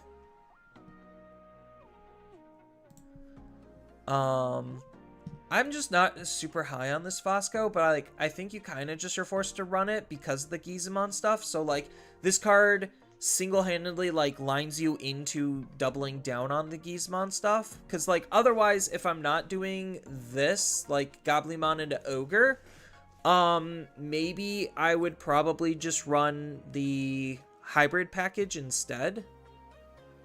So like maybe that's just functionally better. So if I wasn't running Ogremon and Porcupamon, and then, so this is 1, 2, 3, 4. So I could go down a Gizmon XT. I could cut the Gobly, even though I don't want to cut it. Yeah, like, unfortunately, because of the amount of level 6s you have to run on top of your mandatory tamer and Fosco forcing you into the Gizmon package, it's like making the list a lot tighter. It feels strange they're not running calling.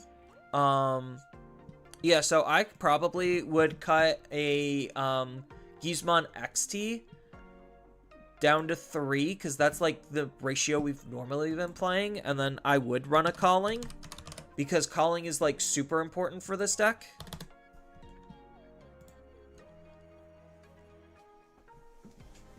So I already think this is just a tiny bit better.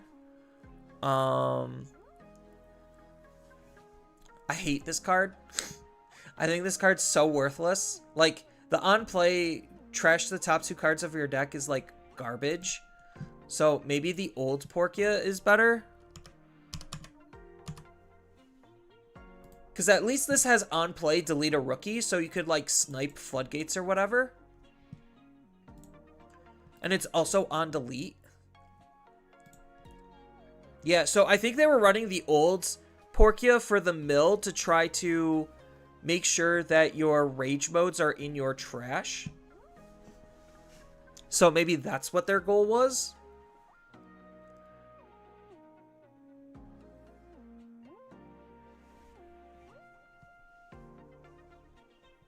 So, yeah, I think this is already just a little bit better. Oh, wait, hold on. Could we just scrap this and run Guilmon engine?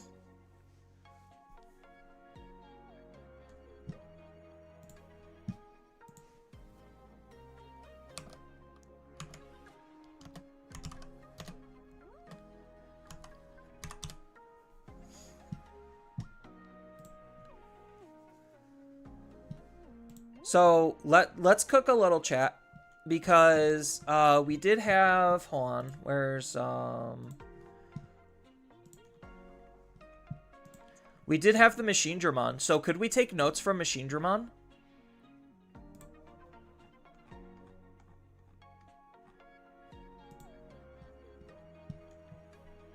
All right, so how much low end is this? So assuming we forget about the Ukomon. Assuming we forget about the Ukomon.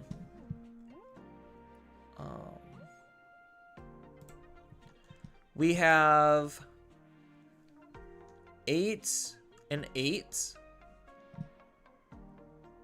So that's 16 low-end cards plus the Enabler. But our Gizmons are also an Enabler, right? Because we get to delete one of our... yeah, when we would play this card by deleting a level 3. So our Enabler would be the XT. So we would need to run an extra XT. So if we, let's just say, get rid of this, get rid of this, get rid of this, and get rid of this. That means we could run, not the Rusher. 1, 2, 3, 4. 1, 2, 3, 4. 1, 2, 3, 4. And where's the other one? 1, 2, 3, 4. All right. So what's our play line here? So our play line is we get up into a Growlmon X Antibody. And then Growlmon X Antibody will give himself the on delete effect. We sacrifice the Growlmon X Antibody to the Gizmon. So that would reduce the play cost by 6. So instead of reducing the play cost by 6, because we have the memory gain here and the memory gain here, it's basically playing this out for 1.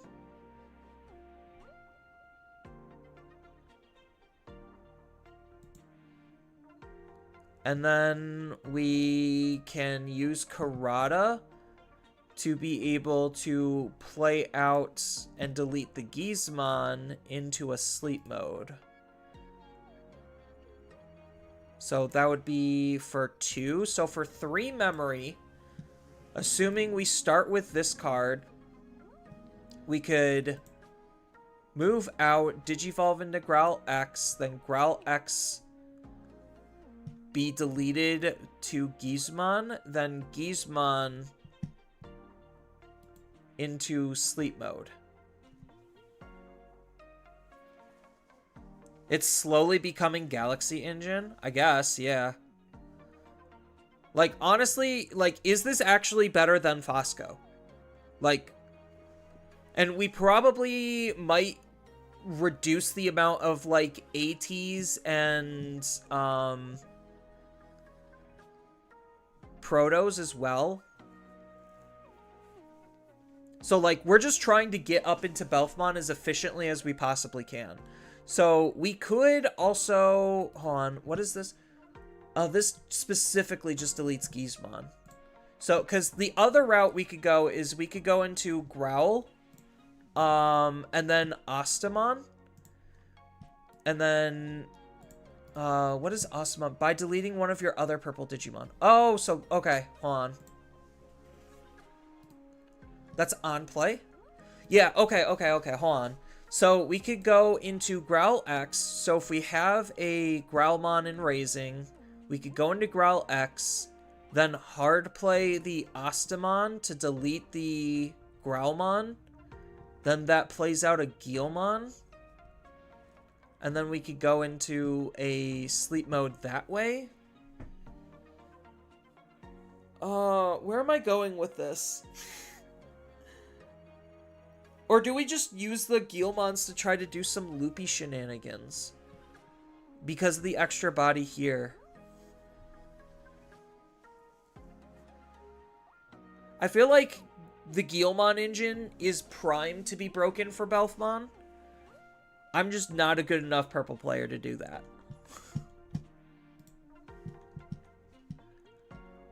Like, if Machingermon literally can do... Oh, this is other. Dang it. If this had almost the same exact wording as Chimeramon, because the whole point is Chimeramon lets you delete one of your Digimon. This is specifically asking for other Digimon. That's where I was messing up, because I'm just like, oh, can't you just use Ostamon to delete your Digimon? It's like, no, you need to have another Digimon to delete. Curses, well and balanced cards in BT13. Yeah, so that's not gonna work as well as I thought it was going to. I mean, we could still basically just, like, do that same type of a play line where we could delete the Growlmon X to the XT. And then that allows us to then Karada into sleep mode to tuck the rage that way by deleting the XT. And then we get 2 bodies off of that because we get the on delete to play a Proto, and then we also get the on delete to play a Guilmon. The problem now is deck space, so we probably would run a little bit less XTs, and we kind of need to run a Proto. Maybe run one less Ostamon and squeeze something else in. I don't think it's gonna work out as well as I think it is. So maybe just running, like, being forced to run Fosco as, like, a baseline isn't terrible. Like, it doesn't feel good because the engines that this is working with is really awkward. But I do think the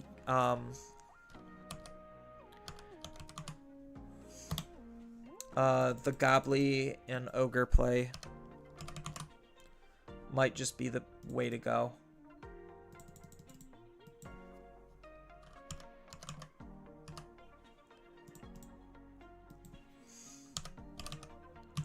Because I know people really want to also use the Fosco.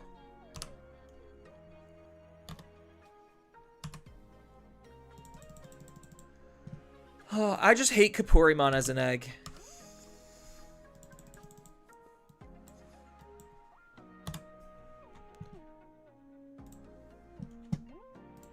Alright, so, yeah, this is kind of just, like, the most bare-bone basic version of this deck that you could think of. We should have gotten a new Ostamon. That would have been nice. That definitely would have been nice.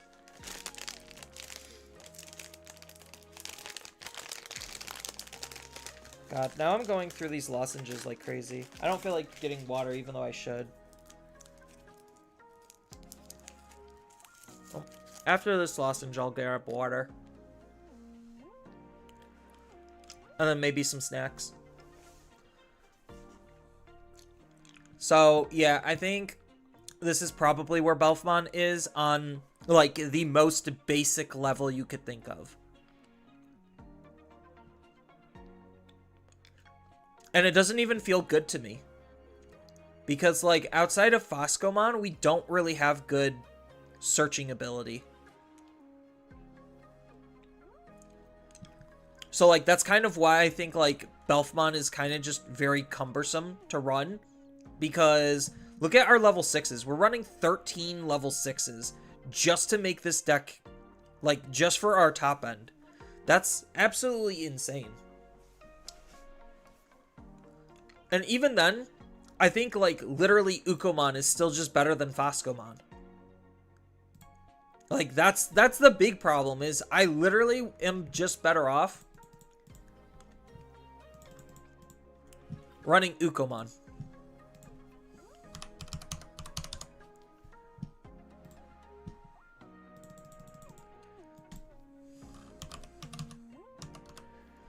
Because, like, this is looking at the top 3. And, I mean, it could do it twice. So, like, and that's where the awkwardness comes from, is because, like, I would rather just not use this in raising. But, like, it's also pretty okay because of the on delete. Like, this card's just super awkward. Add one card with... Oh, it's still only searching for one. Oh, but then it's trashing a card in our hand. Yeah, so that's the important part, is the trashing.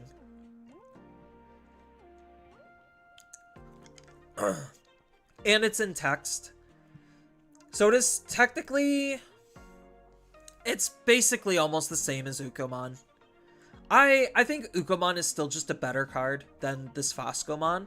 Like, for the way this is approached, at least, like... So I guess the argument is this Foscomon you could actually Digivolve off of, where Ukomon you can't. So I guess that's, like, the big argument. Demimera? Yeah. Like, I would rather just run Ukomon and then the... So, would we want the Demimera draw 2? Or would we want the Demimera draw 1? Because we still also have the Cupidon. Because we still have the Cupidon discard and draw and gain a memory. So this is probably the most ideal one. So we would probably do like maybe a 3-2 split or a 4-1 split. Because we could discard... So we could discard a Rage Mode off of this, but we don't want to have too high of a hand count. So I think like this Demimera is still probably just preferred. Even though this does allow us to potentially see more cards, because we do want to get a Rage Mode in the trash.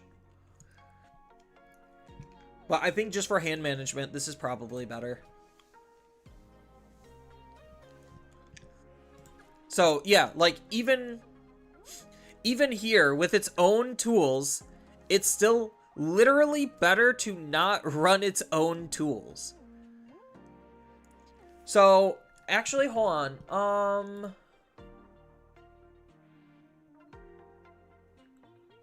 How do we... So I guess the whole point of the Gizumon stuff is like it just deletes itself and it maintains bodies. But wouldn't it just be better just to forget all of this stuff and just play like the Dog engine or the Guilmon engine?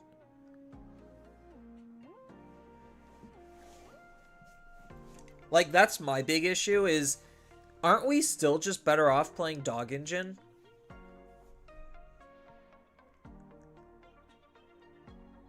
Like, we just aren't forced to run the Sunamon to draw a card because we don't want to.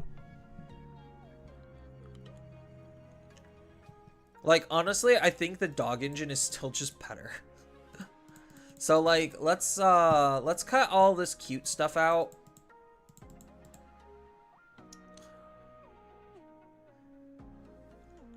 Cause, hold on, what does,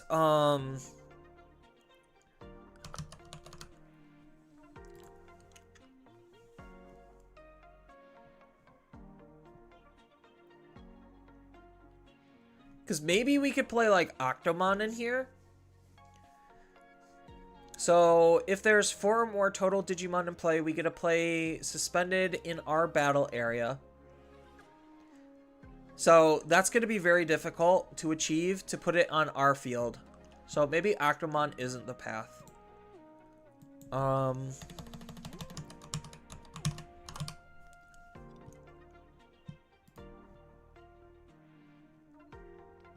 So, you may play. That's the wording that I want.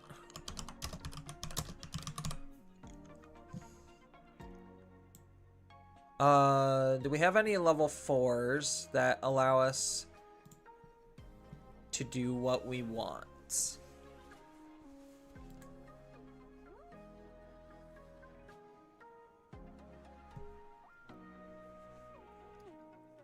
When Digivolving, we get to play a Vmon or Wormmon from our trash suspended.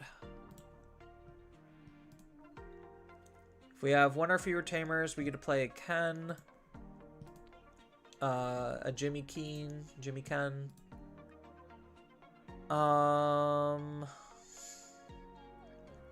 We're definitely not doing that. What is this card doing? On delete. We don't need it on delete. Honestly, am I crazy for thinking about running Shadramon? Am I legitimately crazy for thinking about this? What is this card doing? On play, delete one of your level 3, delete one level 3 or lower Digimon. If this effect deleted one of your Digimon, we get to play out. Okay, so that's not doing what we need. Because we don't want to replace what we lost.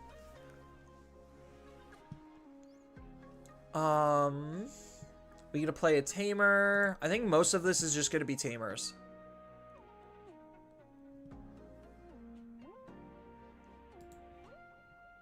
On delete, we get to play. Yeah, that's asking for too much. What is this doing? Playing a Keenan. Has 2 more cards in the stack. We get to play Tamer. Honestly, hold on. I think I am a little high for wanting to use this card.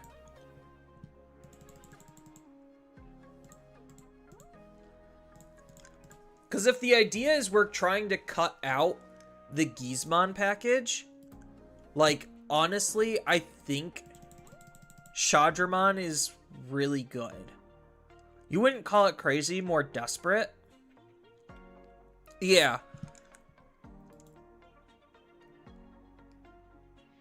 Because this isn't specifically asking for Gizmon.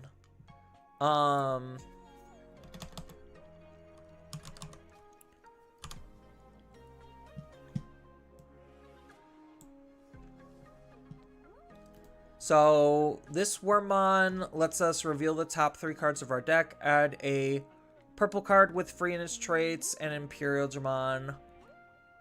While we have a red Digimon. Oh, is that just alt art? Yeah. Wait, actually, hold on. What the heck? Where did this card come from? BT20? By trashing 1 card in our hand, give one of your opponent's Digimon on delete, gain a memory. Chat.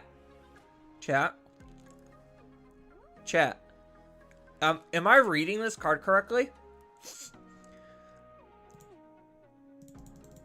I think we run that card.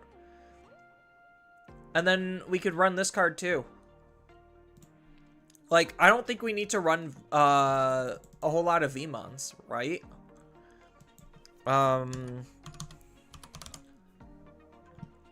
So we're looking mostly for red VMons. Yeah, because this is trash 1 Imperial or free to draw 2 cards, and then while we have a purple, gain +2. So we're not using this card. Minomon. Actually, hold on. What's Minomon? Mino.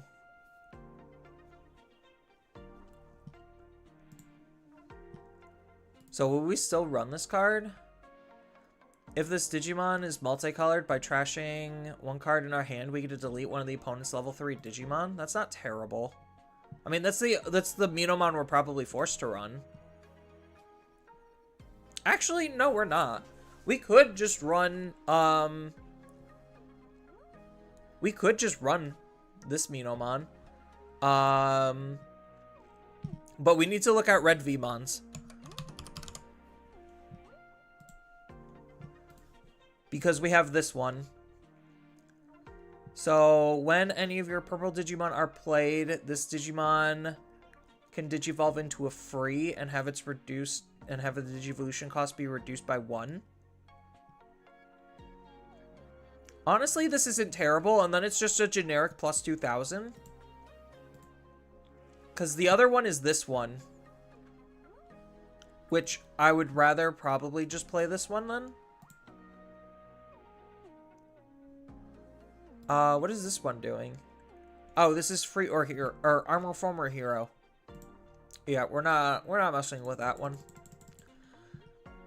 Because this can still Digivolve on Minomon.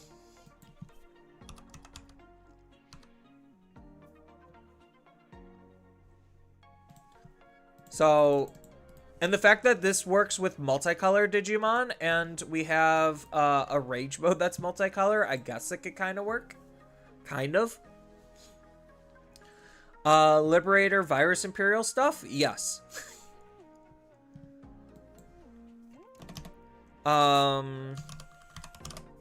Sting? What's Purple Stingmon doing? Purple Stingmon has Retail. And then we get to delete one of your opponent's level 3 or lower Digimon. So now I just need another generic. Actually, it would need to be a free, wouldn't it? Just for this effect?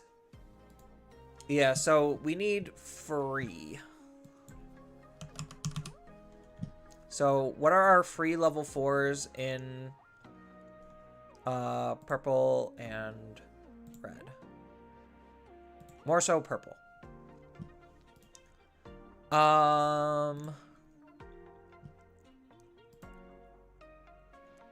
Activate one of the following effects. We could digivolve one of our other Digimon into a free, or we get a DNA. That's not useful. Delete one of the opponent's level 3. If it's your turn, 2 of your Digimon can DNA.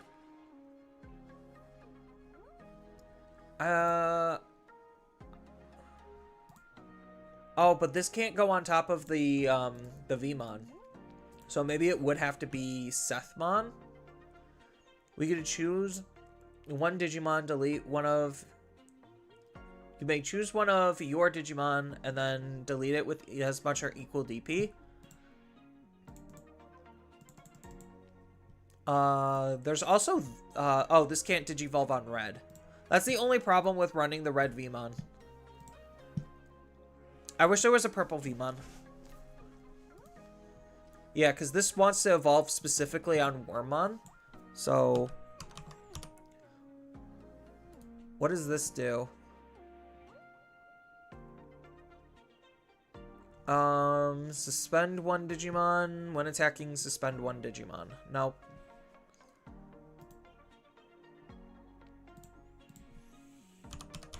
Does Wormmon not have any armor forms in the game outside of literally Shadramon?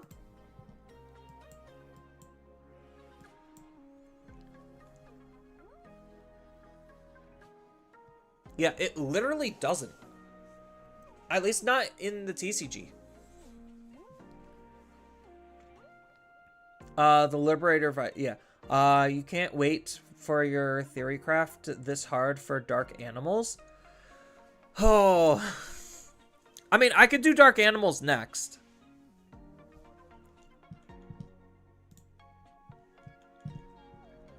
But, so the idea, chat, is literally to use Shadramon to play out a Wormmon for free to then sacrifice to the Astamon. That is the idea. And unfortunately, we're kind of forced into playing Sethmon. But now we could run generic purple tools. So we can get rid of... Maybe we could reduce the Karatas by 1. Because we have this Karata. Although this is acting as removal. But yeah, so we could run like Magenta Memory Boost or Purple Training. It just sucks with this Vmon, so maybe this is like a 3 of. Or maybe we just cut this out and just run Ukomons instead. When any of our purple Digimon are played, this Digimon can Digivolve into a Digimon with free and reduced. Yeah, so maybe we just get rid of this and just run Ukomon.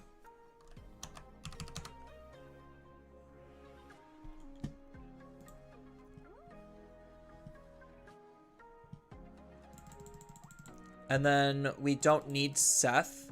Although Seth is kind of cute because we could trigger our own Fortitude. But I think like this way we don't need Seth. And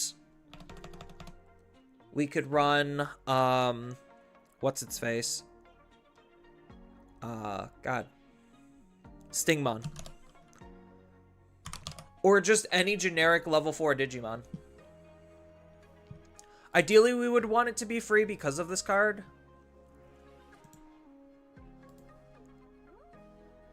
So, I think, like, this Stingmon's probably okay. Suspend one of the opponent's Digimon.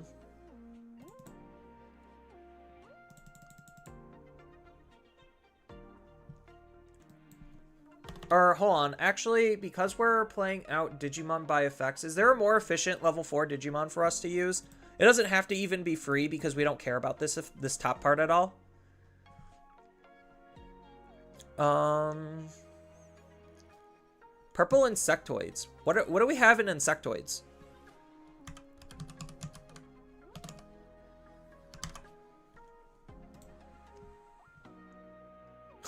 Literally just the Wormmon stuff. Would any level 5 DNAs work as a second level 5? Probably. So maybe we do, we could do Dino B. Oh. Dino B. So, like, if we're able to line up Partition, that could be really cute.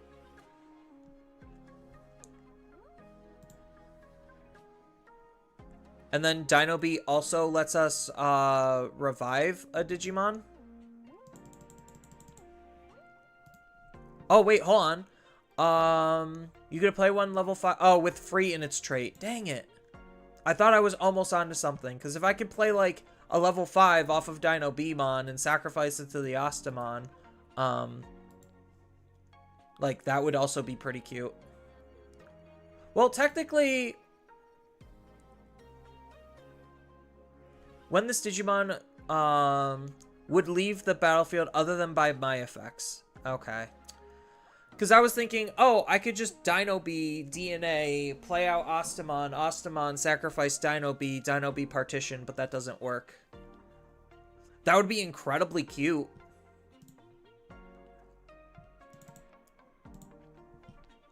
So I would probably run like a Dino B. And then would I want a DNA enabler, or do I just accept it?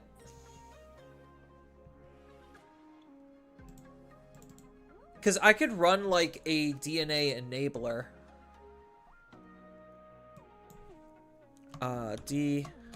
DNA? Because what's our purple DNA enabler level 4s? The Gatomon. Oh. I mean, it searches. But yeah, no, we're not gonna mess with Dynamon. So we have either Stingmon or Shadramon that would allow us to DNA. So instead of this Stingmon, we could run this Stingmon instead.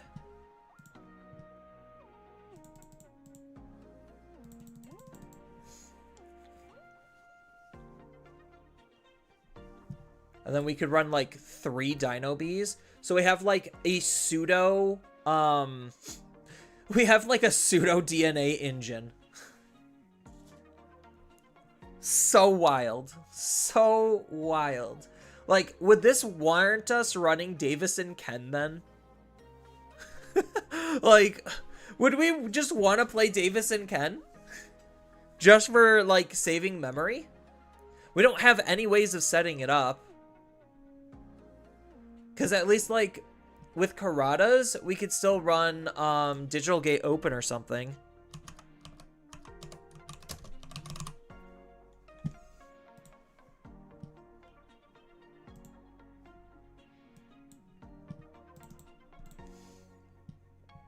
And even then, I don't think we're running, like, any more than this.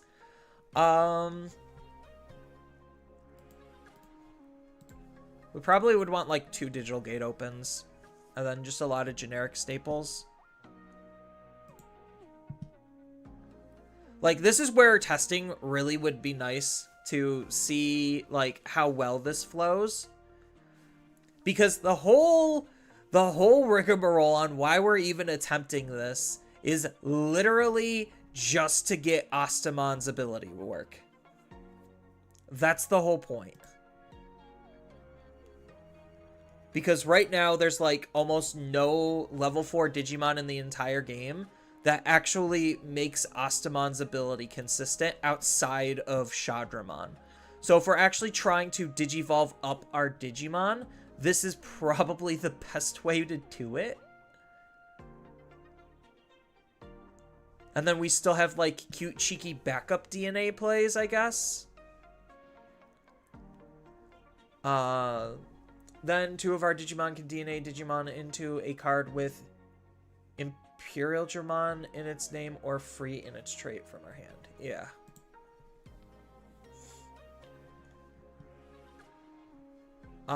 And then we could probably just run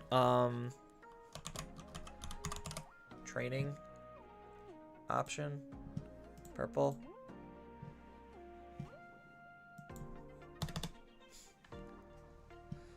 Honestly, I don't know if we want... I think we still kind of need this Karada, unfortunately, because this triggers during the opponent's turn. So we still, unfortunately, kind of need it. I think maybe we could reduce an Ukomon down. Yeah, I think we reduce an Ukomon down to put that back in.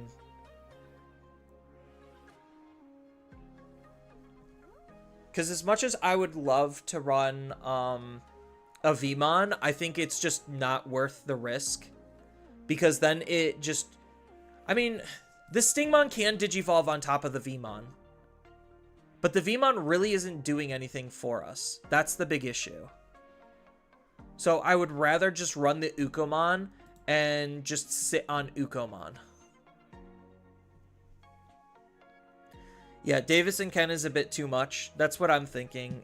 Because I'm going to be playing Digital Gate Open to be able to try to set up the Karadas and dig for the parts and pieces that I need. Then I have technically the Minomon plus like my 2 colored cards to be able to attack. And discard cards from my hand.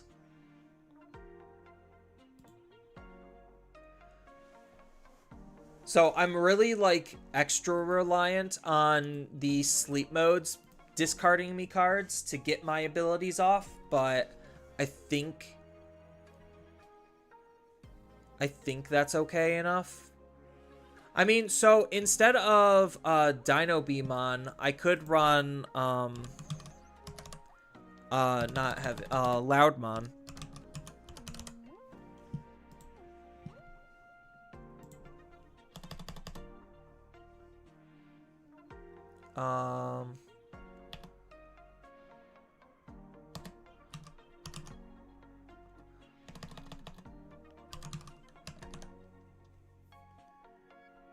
That is, that's, I know I'm looking at heavy metal, so it's an evil dragon. All right.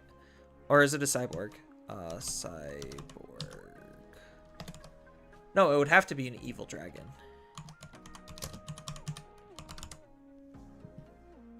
Yeah, here we go. So I could run, like, a Loudmon.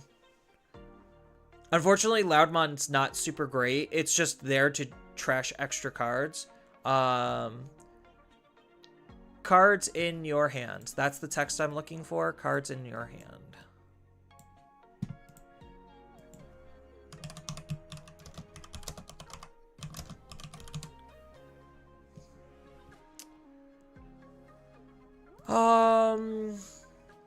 This is SOC. Unfortunately, there's no level 4 SOC that plays out Digimon. Otherwise, I would consider this. Then we have the 2 different Loudmons. Which only Digivolves cheaper off of Darker Evil Dragons, so it's probably not super great.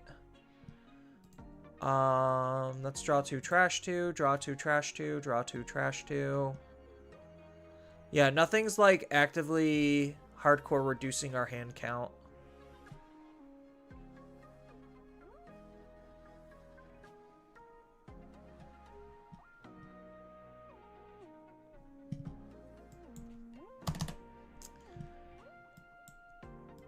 Which is fine, I guess. To be fair, it can't be in both, yeah. So, like, I do think this is kind of cheeky and cute, just to line up Ostamon's ability to get into a sleep mode quicker. And then at worst we have Retail. So like, oh, wait, can this Digimon attack? By placing one from your trash until the end of your turn. This Digimon can't attack, okay. So if we use this ability, it won't be able to attack, but it's not affected. That's unfortunate, because I wanted to, like, have a cute idea where I swing. I use Minomon to just discard a card and then go into a sleep mode. Technically, I could do that off of Dino B. Technically.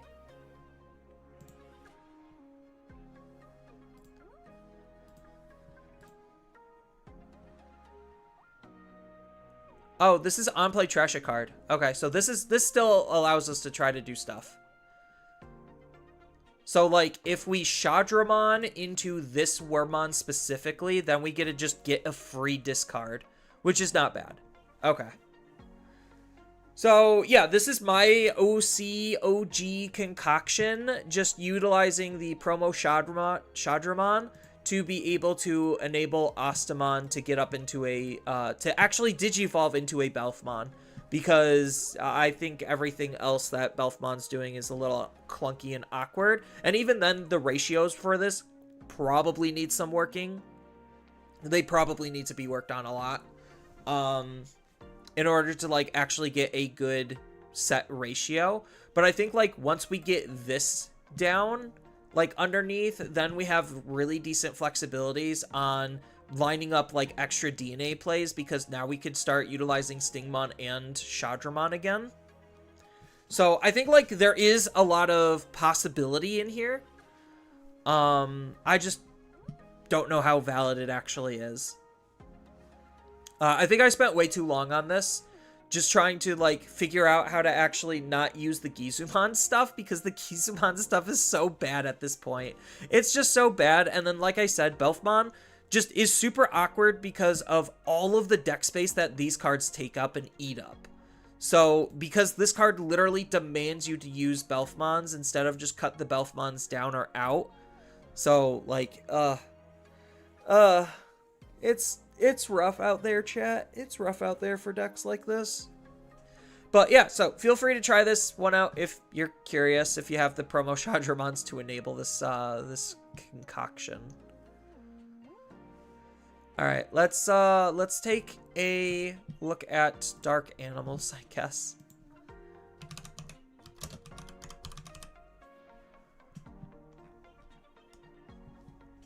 All right, so we have the brand new dark animal line. Where's the level 5? Oh, he's undead. Yeah, he needs his own Shushumon. At least, like, so the gimmick behind them is they're still trying to attach him to, the Gizmon stuff. But the Gizmon stuff at this point is, like, so much below the power curve in terms of being an efficient engine that, like, it's literally not even worth running. So there is also the, Myotis stuff that you could consider as well. Like, and just literally ignoring the Ostamon and just being like, hey, I'm just going to use my Otis tech to be able to, like, spit out level 5s and then just Digivolve into level 6. So, like, that's also an option and route that you could go into with the deck. It's just, I do not know that engine, let alone know it well enough to commentate anything on it. Alright. So, we have all of his new cards. So, what are his cards actually doing? So, this allows us to discard a card and gain a memory. That's pretty good. This allows us to Digivolve when we attack. That's pretty okay.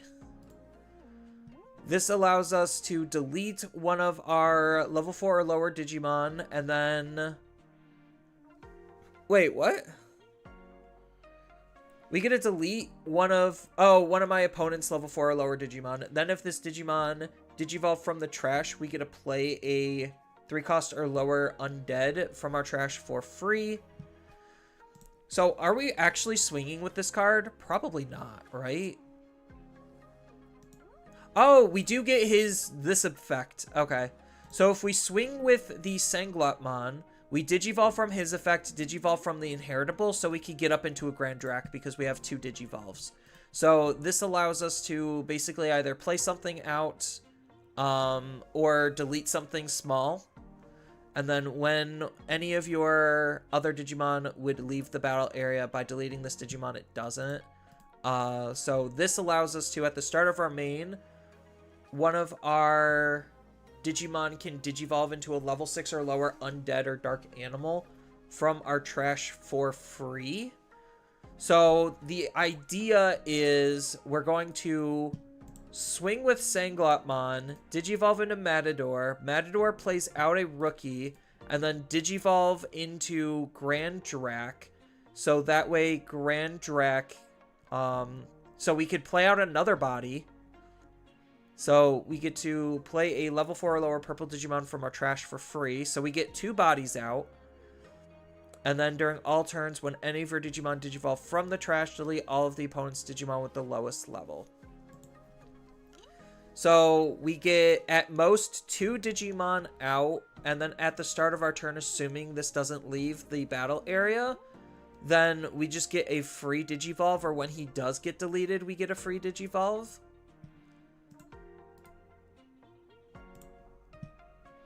Then what is the Tamer doing? So we get to trash in Undead from our hand and gain a memory. And then by deleting this Tamer, your Digimon can Digivolve into a... Okay, so it's just a sticky level 6. That's essentially what it's telling me. By deleting this, one of our Digimon can Digivolve into a level 5 or lower Digimon with Undead or Dark Animal from our trash for free. Oh, we have to delete the Tamer? Your Digimon can Digivolve into a level 5 or lower. So it combos with Grand Drac to get back up into a Matador. Because Grand Drac will be able to get the level 4 out. Then if Grand Drac were to die or something, or if they were to target our level 4, then we could Grand Drac and then delete the... Oh, this is at the end of your turn. Oh... So this is assuming we're attacking, Digivolving, passing turn. So we could end our turn with a level 3 and a level 5 and a level 6.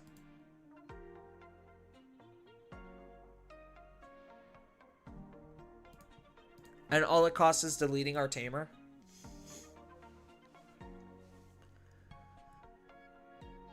Like, I don't see how this deck is winning, though. That's the big problem. So,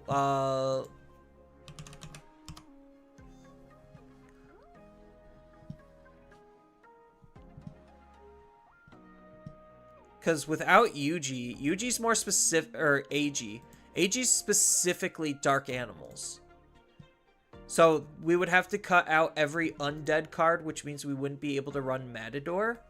So if we're not running Matador and we're going with Yuji tech, we get to Digivolve from our trash into, let's just say, this. Then we get to play out a level 3 or play out a level 4. What about the other one? What about this one? By trashing 2 cards in our hands, delete a 6k. If it didn't, we get to play. Oh, this is SOC, a level 4 or lower SOC. So this is specifically SOC, so we can't really use that. Because I think this is not specifically SOC. Yeah, this is Dark Animal or SOC. So we could consider that. What is this one doing? By trashing 1 card in our hand for the turn, one of our Digimon gains Raid and plus 3,000. So we double Digivolve. Oh, then during your turn, a Digimon with SOC or Seekers can't... Okay, so this is useless, but this is really good.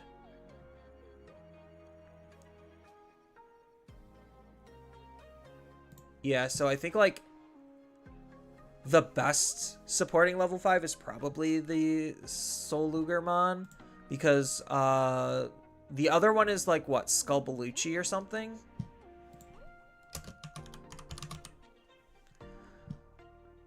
Or do we just cut that out and just say, hey, we're just going to play Cerberusmon? Because we get to return a Dark Animal or Shaman from our trash to our hand. When an effect plays out one of our Digimon, it gains Rush.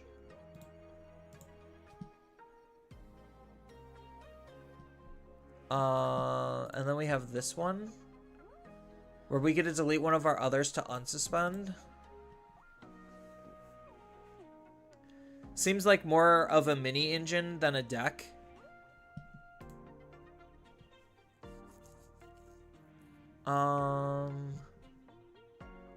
We could technically use Calizimon.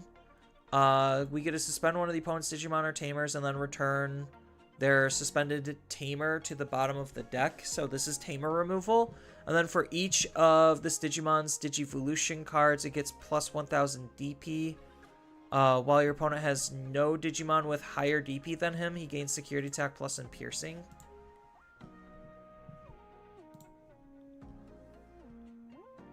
So we can double Digivolve into like a Calizimon and deal 2 damage.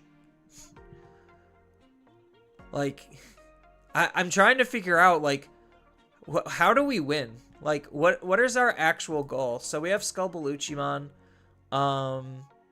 This just allows us on discard to Digivolve, and then when Digivolving from our trash, this Digimon gains an on-delete effect to delete one of the opponent's Digimon. This literally doesn't feel like it's worth using anymore. This is probably not worth using anymore either. Yeah.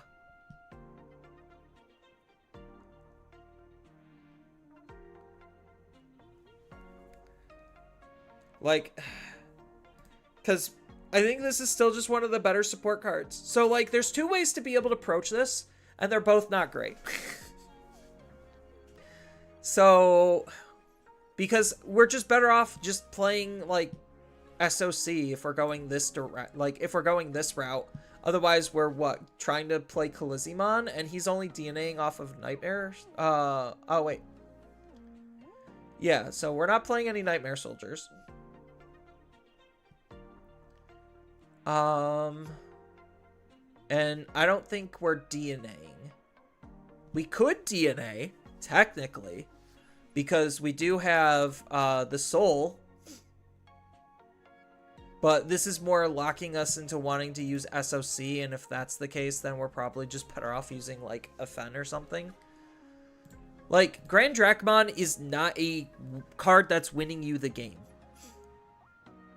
Serb Engine would make it, yeah, so I think, like, Serb probably is the best approach. So, like, as cute as this card is, I don't think it's actually good. Like, deleting our main Digimon to keep a weaker Digimon on the field is, like, just functionally not good. Even though, like, yes, this card plus this card is allowing us to, like, Digivolve, I don't see it.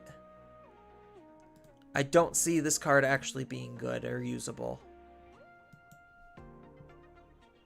So, like, Matador is probably awful, and then you probably just serve it up, and then just run X antibody stuff. So, we Digivolve mid-attack, we could Digivolve into Serb. This is a wizard, unfortunately. Oh, it also has Dark Animal. So, when Digivolving, we get to play a blue or purple level 3 Digimon from our trash. So I guess, like, the big thing is, are we just gonna try to go, like, and make werewolf mode possible? Like, is there a way to actually make werewolf mode good? Oh, but the old werewolf mode isn't a Dark Animal. Ah.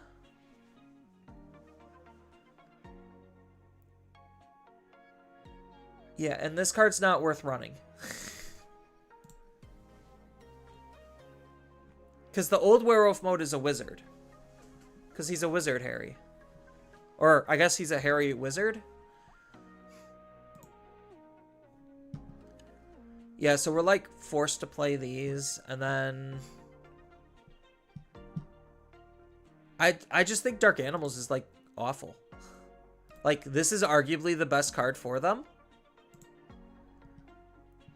But, like, they don't have good top ends. Like, our top end is what? Just Fen? And then that forces us to run AG?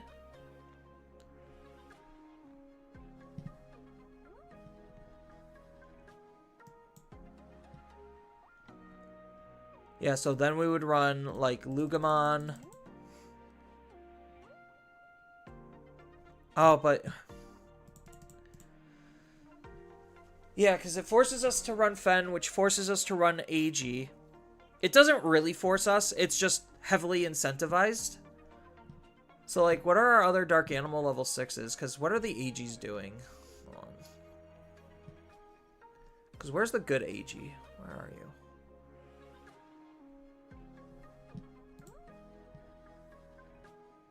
Oh, the good AG is Seeker. It's SOC Pulsemon Seeker. So we can't even run the good AG, so we'd have to run, like, the old bad AG. Or, it's not bad AGs, but the old AGs. Alright, what are our level 6s for this? Like, let's actually just objectively look to see what are good level 6s for this. So we have Venom from our trash. This is Biotismon Synergy, probably not playing it. We can just suspend 2 of the opponent's Digimon or Tamers down, then 2 of their Digimon or Tamers can't unsuspend. So this isn't winning us the game. Not part of the deck. Definitely not. Like, honestly, Khaleesi is, like, one of the best Dark Animals that we could run. That's pretty sad.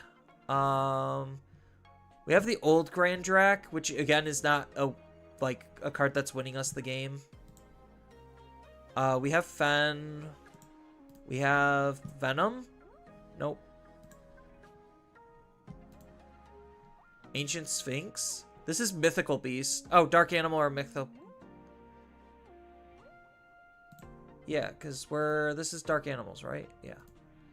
So this could do something. So on play, when Digivolve, this is deleting an unsuspended Digimon. I don't think this is strong enough. Like, we want security attack plus, we want unsuspends, we want, like, extra shenanigans. So, like, honestly, if we're not running Grand Drac, then, like, we're probably running Khaleesi.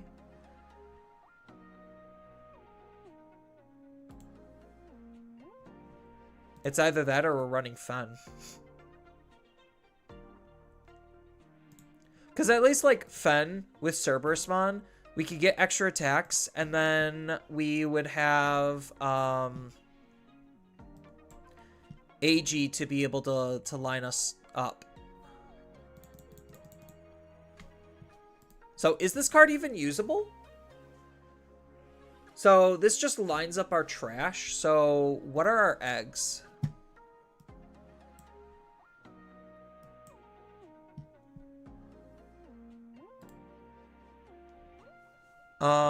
When a card with Dark Animal and its traits is discarded, then we could Digivolve into that card. What's the other Baumon doing? This is specifically SOC. So this is the only actual egg. Which kind of ignores what this is even doing to begin with.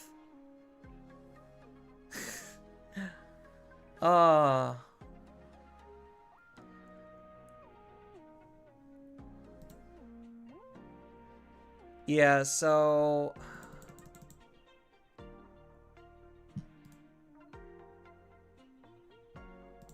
Yeah, that's our egg.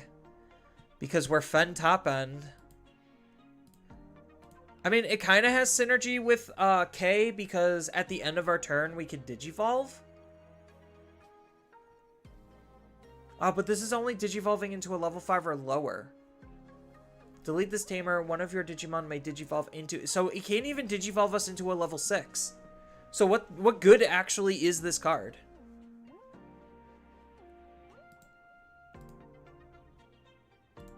Alright, I'm giving up on Dark Animals. There's literally no cohesive synergy between anything here to make anything reasonably good. I guess I could take a look at Undead.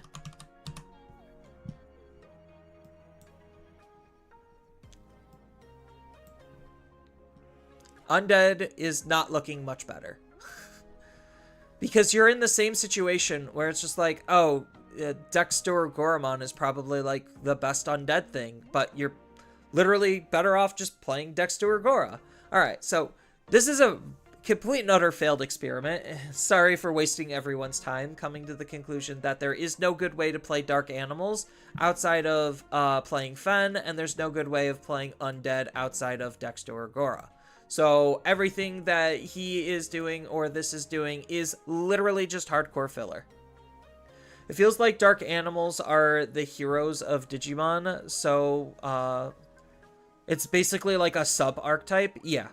It's pretty much a sub-archetype, and like literally the best way to play it is just play Fenry Lugumon. Like, you don't need any of this cute stuff because it's not doing anything. So, yeah, let's not waste our time with that. Let's go back to actually looking at real things. So, Dark Animals is borderline unplayable. In terms of Grand Drac. Good I didn't have to spend my money.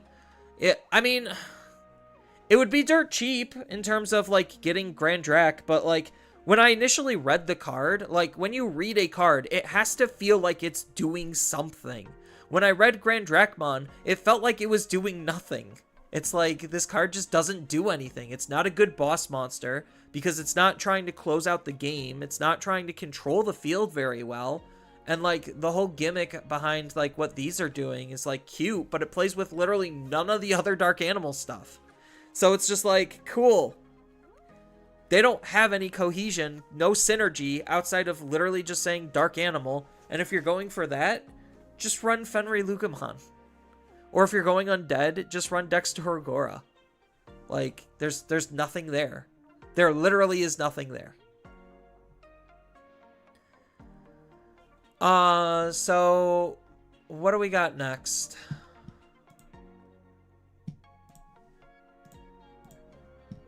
So we did Belfmon.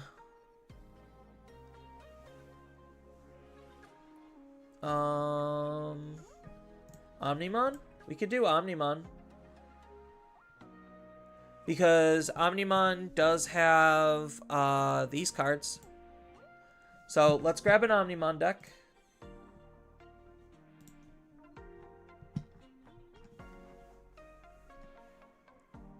Omnimon. Export. Copy. Import. Paste. Import. Alright. So, we have Greymon and Garurumon. Is that pretty much it? Oh, and we also have Digital Gate open. Because I don't think we're... Oh, well, we could. We could technically try to run these options. I don't know if we have the deck space to do that, though. Oh, let's get you out of here. We'll reduce you by 1. We'll run you at 3.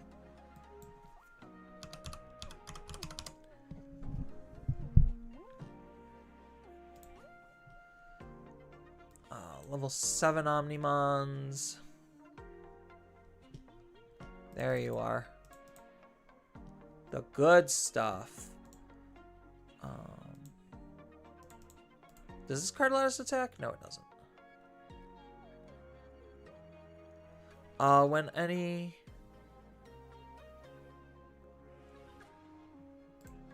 Yeah.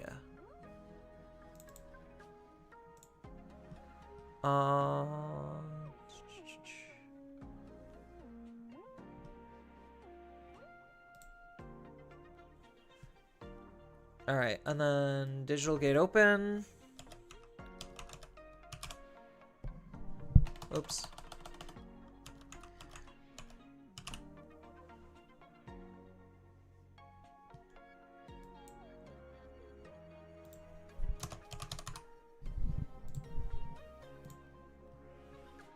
I think like digital gate probably is a Mirai replacement.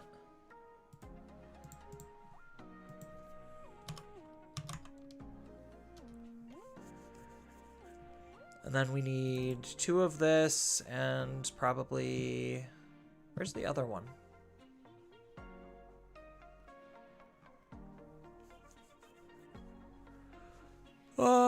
Two of you.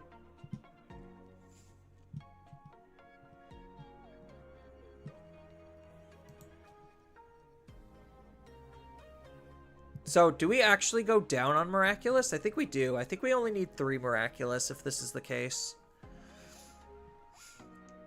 So, the bigger question is, do we need 16 of these? Because we're using these cards to be able to play out the Nokia, and then we're using Digital Gate Open to play out the Matin Ties. So, we're going to be replacing the... what's her face? Mirai's with Digital Gate Open because it's a more flexible card. And then we are going to... how many Omnimons are we running? 7?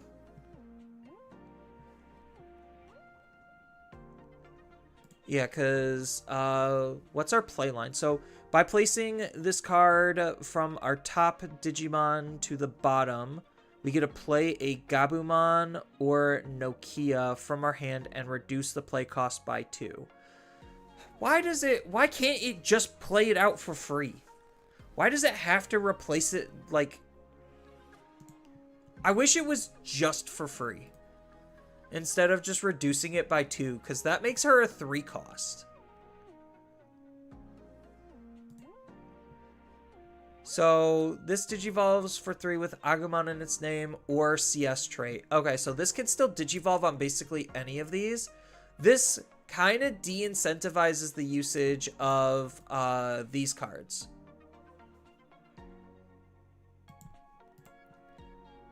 Well, I guess, like, because these... It's still Gabumon in name, so it's still, like, fine. I think maybe we could go, like, 1-1 less and run 14 rookies. Just reduce these by 1. Because how many is the other Omnimon deck running? Like, how many is their average rookie count? So 4, 8, 10, 12, 13. Yeah, so we could probably get away with running like 14 and reduce these down.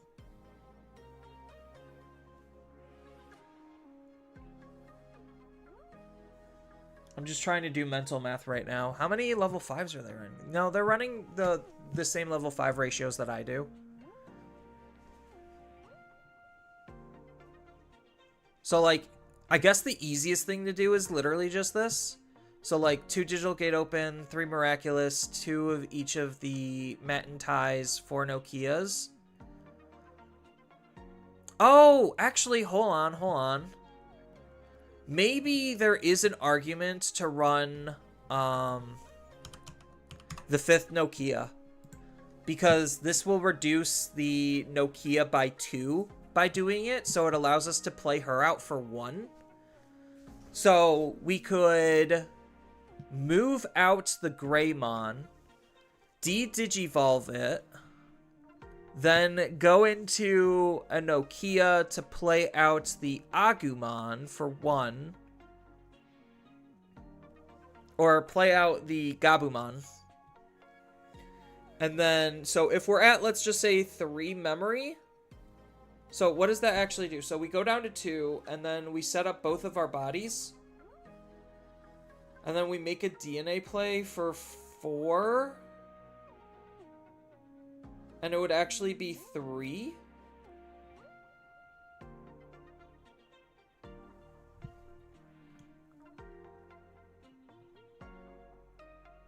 Yeah, but Digital Gate Open can't play Nokia out. This Nokia out. That's the issue.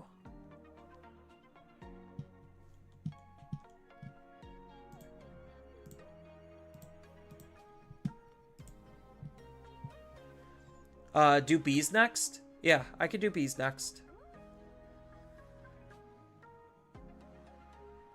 I see you're feeling nostalgic for the old VTuber model. I don't know why people like this model better. I mean, I could very easily swap. Like, it's literally just a couple of clicks. Was it under Model 1 or Model 2? It's under Model 2. Okay. Boop. See? Oh, oops. Now I minimized that. Where is... There you are. Alright. See? Now I'm back. Back to the new me.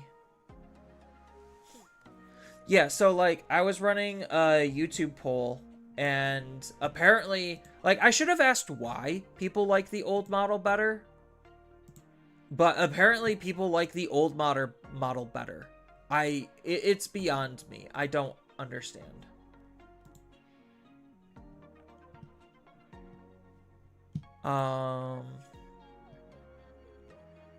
Two is cuter, and I'm a sucker for cute. So one person actually put that there. So one person actually gave a reason. One person said they don't have a preference. How many people actually voted? 119 votes. And it's 82% of people like the chibi model.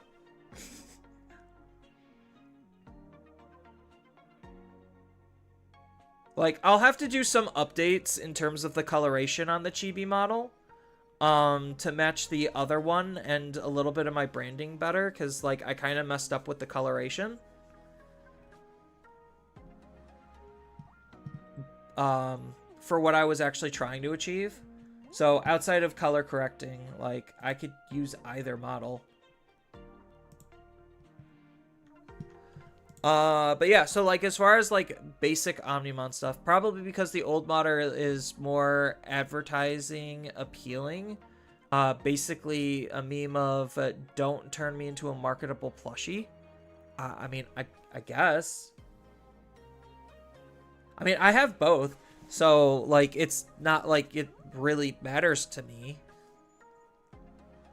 I like both of them just fine. Like, I like having a little chibi version, because it's like the little anime trope of, like, oh, here's a less detailed, cuter interpretation. So, like, that was kind of why I wanted to do, like, a more closer shot, closer shots, version that has more detail. But yeah, so I think... For what I like out of Omnimon, this is probably what I would want. I'm still iffy on the 5th Nokia, but I see the value in a 5th Nokia.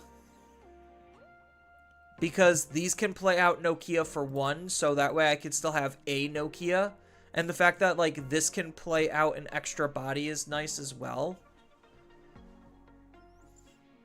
That, and I need to save 1 memory somewhere, so, like, I'm gonna have to have 3 tamers out on the field anyway, so upping my tamer count isn't, like, the worst thing in the world.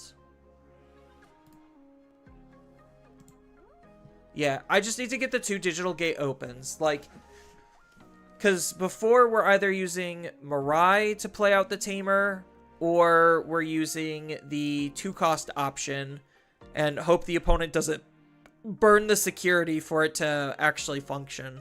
Which is why I like Digital Gate Open, is because I could play out the Mat and Ties for 0 or Nokia for 1. And then, like, if I'm trying to get rid of floodgates, then I can maybe try to raid into floodgates if there's nothing accompanying them. Either that or I could start being a little bit more aggressive because of jamming. Plus the extra little bit of DP doesn't hurt here either. So, like, I think, like, this is probably just a good baseline for Omnimon. So, I'm okay with Omnimon. I think, like, for a dedicated CS deck, like, these do not belong in CS. This is specifically Omnimon tech. More specifically, Nokia Omnimon tech. So, I think we're done here. And then we can move on to Royal Base.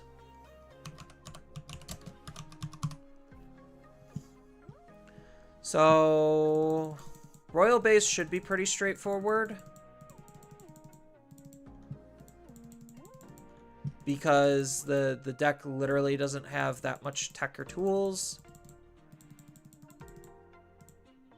I think we don't even run this card.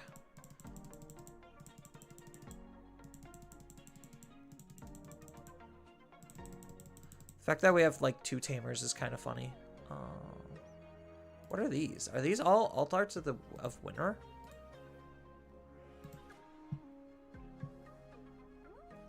So, where are our ratios at? So, we got 12, 12, 12. Let's just go 12. Where's the...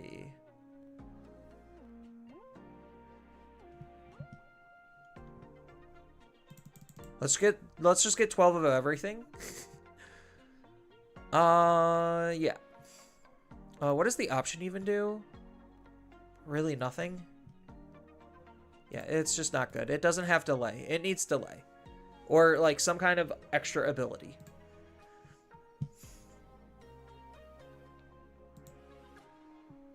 Bees have been listed on the meta site. Let's see if I could find the Japanese version before I go to meta.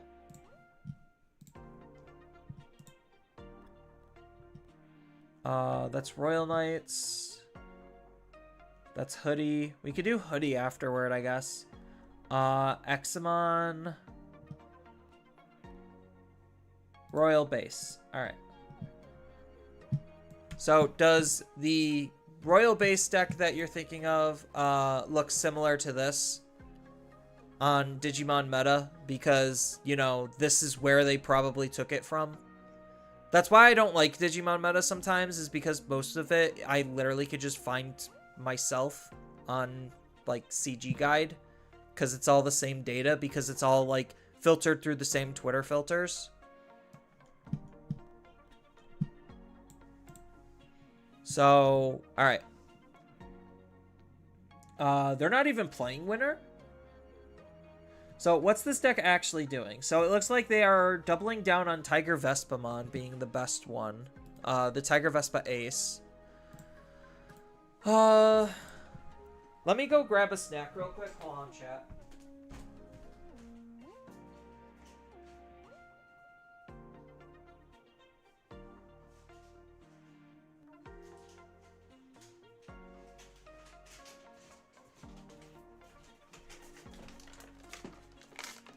Alright. The snack of the day is Planters Nut Duo. Ranch flavored almonds and buffalo flavored cashews. Hashtag not sponsored.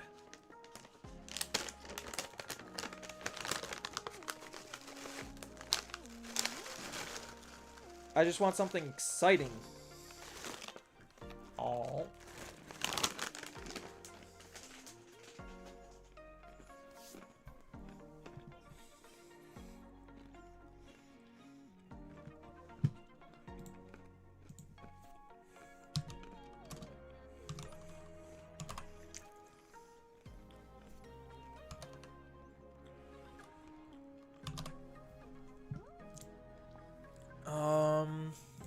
They're using Protoform.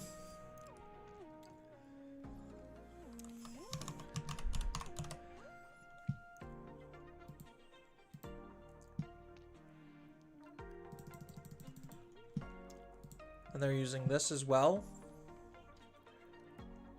So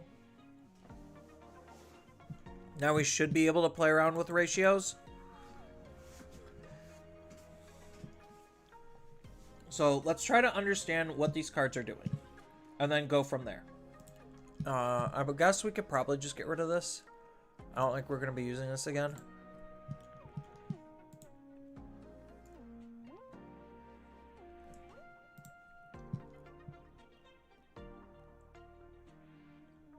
Pro is meant to be proto.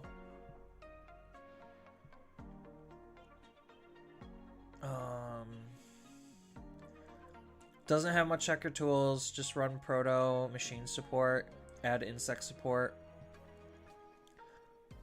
I don't know, just skim past it.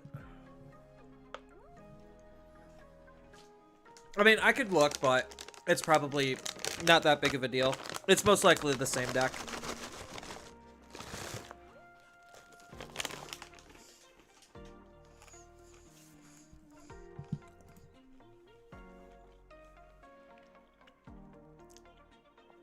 So, by placing one card with Royal Base from our hand face up to our security, we get to add the top card of our security to our hand. So this rigs our security. So these are non-negotiables, I guess, right? Because they're the only Royal Base ones that we have. So there's no real reason to even look at these. The level 4s, it's just figuring out what are the better of the level 4s. Let me pull up the Japanese list again. Yeah, so they're on the 12 ones. Really? Really? Okay. So, Japan says these are the best two. So, what is this doing that's so bad? All of your royal bases get plus 1000 DP. I think that's what both of these are doing, right? Yeah, so this is just extra DP gaining. And then end of the opponent's turn. None of the opponent's Digimon with as much DP or less can attack players. That doesn't seem like too bad.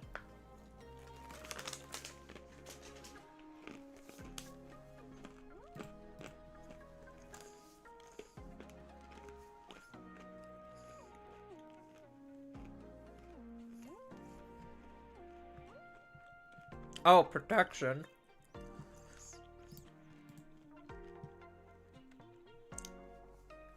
And Tamer Setter.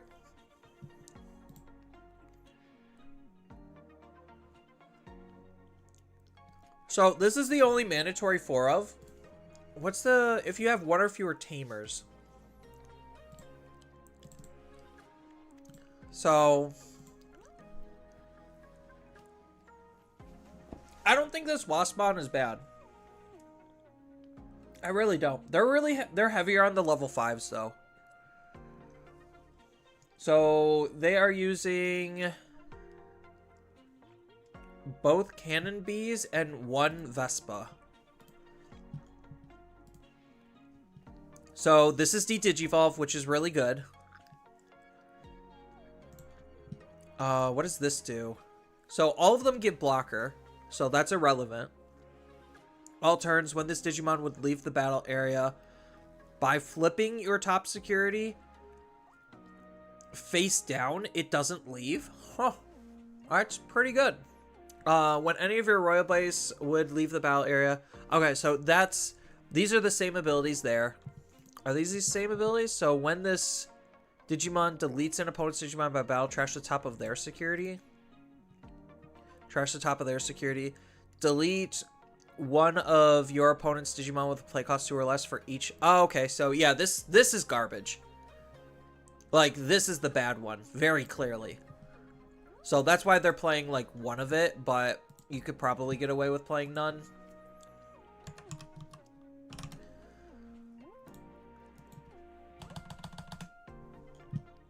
Yeah, this is very clearly garbage compared to the other two. Um, then they are on 4 and 3. So how bad is this card then? So for each face-up security card, suspend one of the opponent's Digimon, and then one of their Digimon can't unsuspend until the end of their turn. When other Digimon are deleted in battle, this Digimon can unsuspend. It's okay. Piercing blocker or piercing and reboot. By placing one Royal Base or Zaxxon traded card from your hand, wait, hold on. By placing a Royal Base or Zaxxon traded card from your hand or trash face up at the bottom of our security, we're going to return one Digimon whose DP is as much or less than this Digimon's DP. Oh, okay. All turns, not limited to once per turn, when this Digimon suspends, by flipping the top security face down, one of your Digimon unsuspends. So the gimmick is you're gonna not really work super hard to flip all of your security face up, and then he's gonna flip them all face down and get a whole bunch of attacks. Got it. This is at the start of our main phase, so we're going to have at least 2 attacks by default, most likely 3. Because, doesn't he put 1?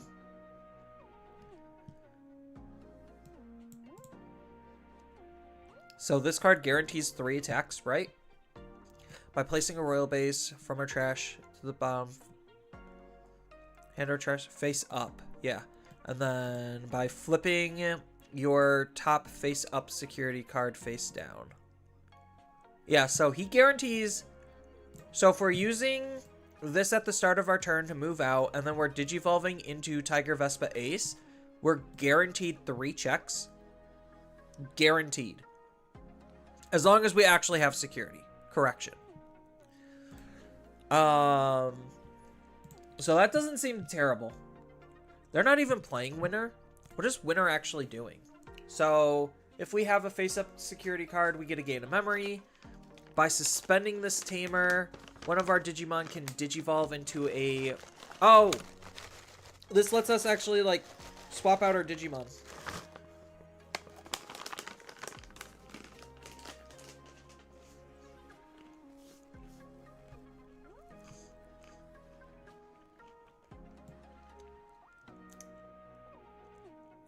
Yeah, so we could hide something in security and use Winner to digivolve out of our security, right?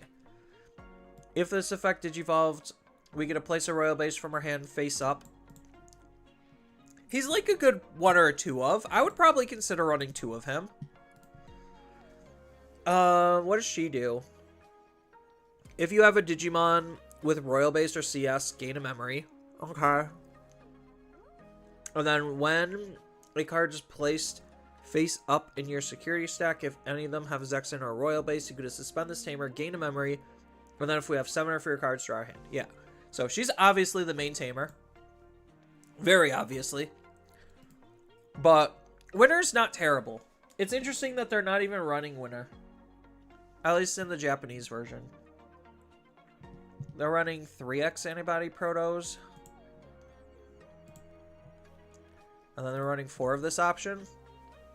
So when any of your Digimon would digivolve into a Digimon card with Royal Base, reduce the Digivolution cost by 1. That's pretty good. At the top, so when we use this card, we get to add the top card of our security to our hand, then place this card face up at the bottom, so that way we could gain access to the Digivolution cost reduction. And then we get to play a level 5 or lower Royal Base from our hand for free. Very reasonable. Very good card. So, we're currently at 60. So, this Tiger Vespamon is pretty much garbage. For each of your, we get to suspend, and then they can't unsuspend. Maybe this is like a defensive one of. Like, at best. This card is very unimpressive. So if I completely gut it, because we still have like plenty of space left to work with. So with 2 of these options set up, we basically Digivolve for 0. So do we even need Protoform then? I mean, like, I get it. Protoform just allows us to reduce even further our Digivolution cost, but after a certain point, like, does it realistically matter? So maybe we could go down to even 2 Protoforms?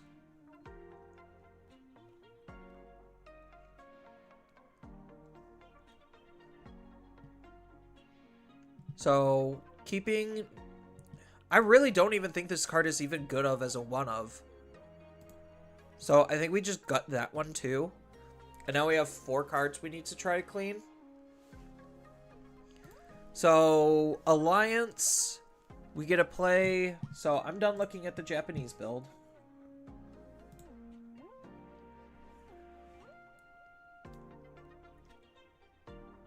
I think you could cut Vespamon. Yeah, Vespamon's garbage. I think you run 4 of the new one, 3 of the old one. For level 6s, yeah. Like, that's what Japan's on. So, because, like, this card is telling me it could potentially win the game if I move fast enough and set up my security fast enough. The only issue with this card is it's an ace. That's literally it.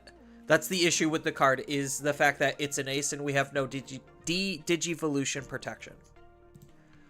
So this has Alliance, so she's immediately hitting for 2. Because when we attack, we get to play a Royal Base card from the face up top and reduce its play cost by 8. So we could play basically everything.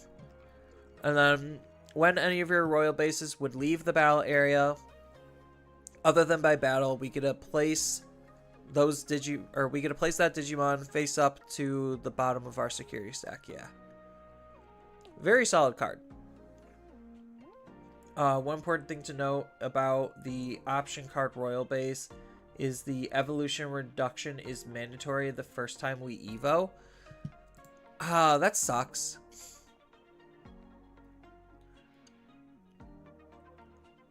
Yeah.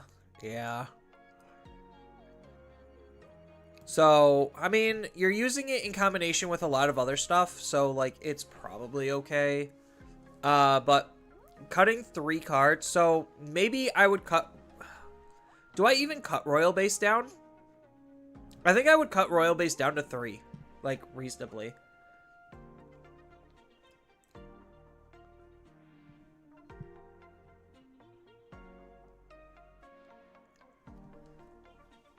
Is it just me, or is Magnetic the most unfun opponent in the game right now? I mean, that's just OTK decks in general when they're good and efficient. Which a lot of decks in the game, incidentally, are basically OTK decks. Like, they're not true OTK decks. Not like Magnetic. Magnetic is more true OTK, but like there's a lot of like aggression and damage out of nowhere and combo play that just inherently is not fun competitively. I will say that. You are not entirely wrong or off base on that. That's just the nature of competitive games. These nuts are incredibly addictive. Holy crap. I need to lay off them. Last bite. Oh.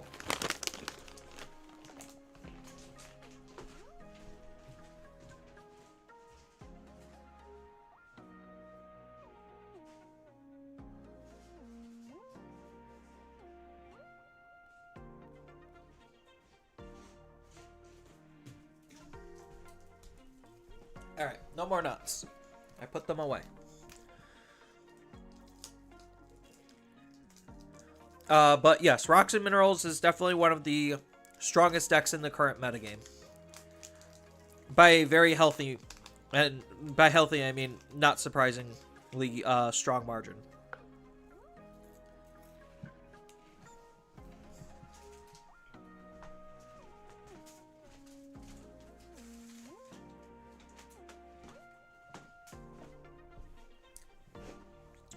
It's like it's tied for second right now because you have Omnimon and Magnetic currently both are tied in terms of their total toppings. In first place, you have Gallantmon and Machinedramon that are tied in their top rankings. And those are the top 4 decks in the entire game.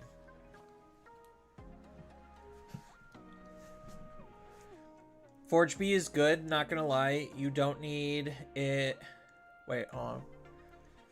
Forge B is good, but not gonna lie, you don't need it. You don't need it at 4. Oh, this. I like the protection, though. The protection's so good. When any of your royal bases would leave the battle area by effects, you get a place... Okay, so it does have to be on the field. I will say that. So I'll give you points there. But, like, none of these feel like 4-ofs. Like, because Japan basically cut out this Waspmon, and they're literally just running these two, but I see, I see potential in utilizing this Waspmon.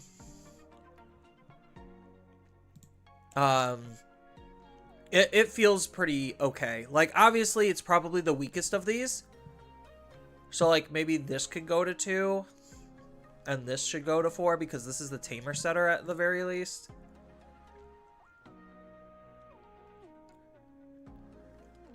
Yeah, like, I just like protection. Like, you're probably right where it doesn't need to be a 4-of.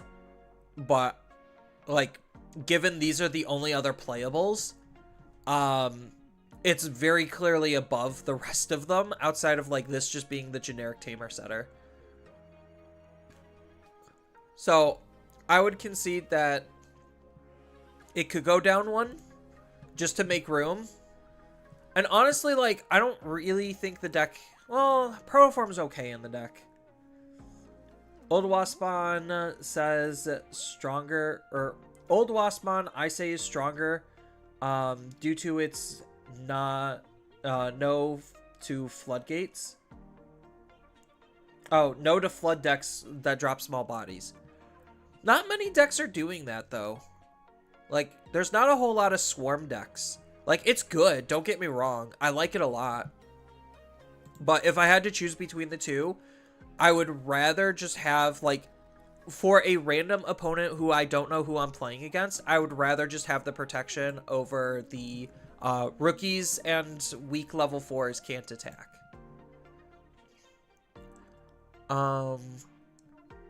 But I do think, like, something like this is probably fine, where it's, like, 2, 3, 4, where you could get away with running 9 of them.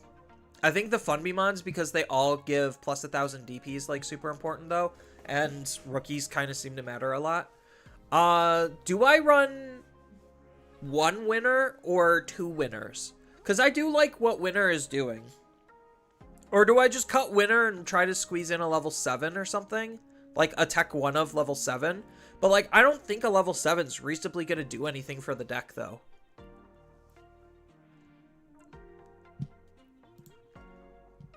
Like, what are the level 7s that we have access to? So, that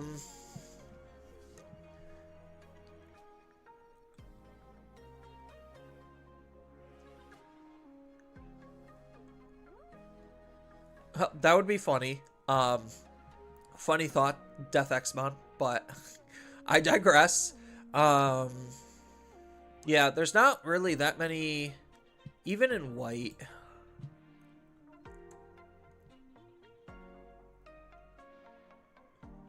I don't really think there's... Hold up. Ultimate Chaosmon in the deck. Yep. We would need maybe more level 6s for this to really work, but that's funny. Where's Chaosmon? Here we go. Oh, we need yellow. It can't do either of those. That's unfortunate. What about the other Chaosmon? I think the other Chaosmon we also need yellow for. Which we're not running.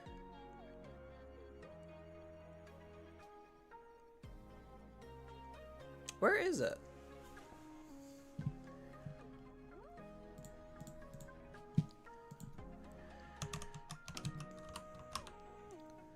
Yeah, so we have the old Chaosmon, which is cute and cheeky, but not super synergistic. We have this Chaosmon, which does need yellow, so we can't even run that. We have Ultimate Chaosmon, which is funny because we could run it.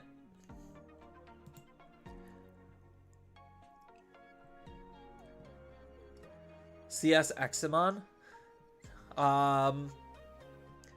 No, because we can't really DNA. I was looking for like a DNA type play to try to close out games better. Cause like, yeah, we could Digivolve into this card. But is that a good play? Because then it's not being a royal base. So I don't think it is that great of a play. Like it's a cute idea for a floodgate, but then I'm better off just using Chaosmon Volderarm, to be honest, if that was the case. Because I think like in terms of just Digivolving and not DNAing, I think Chaosmon Volderarm gets a little bit more value. Like, I don't necessarily think that deck hardcore needs a level 7. I was just looking to see our level 7 options because we still need to get rid of one card. I think maybe we do get rid of, like, one winner. Like, it's good, but it feels situational. Either that or we get rid of... No, we can't get rid of a consistency tool. That's like a rule. Just no to consistency tools. Like, in terms of cutting them. Reasonably, I could probably cut a rookie. On play, place one card with Royal Base in its traits from your hand face up at the top of security. Add the top of your security to your hand. When this Digimon would leave, or when this Digimon would Digivolve into a Royal Base, reduce it. Look at the top 3. All of these are pretty good. I think I would just cut a winner. He can be useful, but most of the time, the cards you put in security are on the cards you need to evolve into them. Yeah. Like, I probably would have one winner. So this is probably where I would take the deck. It doesn't seem terrible. Definitely a lot better than what it was doing. Like, some of those cards, whew. Vespamon, garbage. Absolute garbage. What a waste of a level 5. But we were forced to run it. We were forced to run it, and now we're not. Tiger Vespamon, normal, not ace, was also kind of mediocre. Like, Queen Bee's really strong. You got really strong protections. You got some D-Digivolve. Like, I think this is reasonable. Maybe a little, like, trimmer and compared to the Japanese build, but it's very similar. But that's because, like, we're just focusing on Royal Base. And that's kind of it. There's not that many Royal Base cards, so a lot of builds are going to be very similar. Like, reasonably, you could probably cut down a rookie. Probably cut down on a rookie, but I like all the rookies that we currently have, so I think, like, compared to a lot of third off rookies, like, this is probably the most reasonable one, because we have our classic cost or Digivolution reducer, then we have our searcher, and then this is just a really decent generic utility tool. So we could use this to try to, like, line up an extra attack off of the Tiger Vespamon, which is why I like keeping it in. So, I think the cut is just a winner.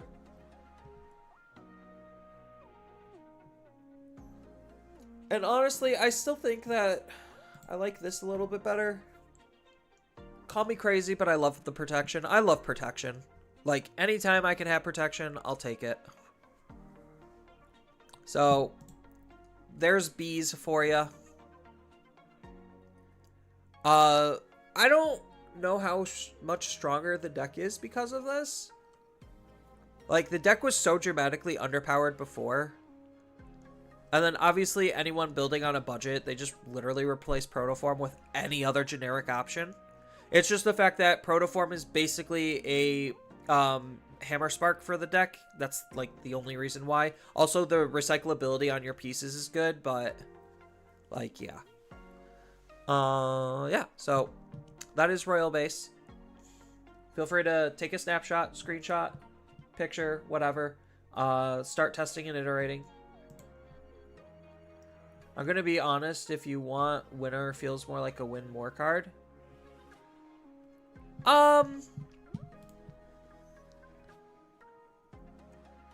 He just adds a little bit of extra utility. He doesn't feel like a win more card. So, like,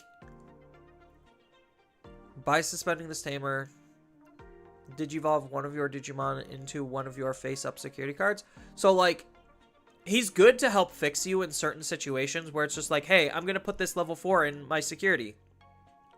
Oh, shoot, I didn't draw an extra level 4. Winner allows me to Digivolve into the level 4. So, like, it's just some very niche case use extra utility.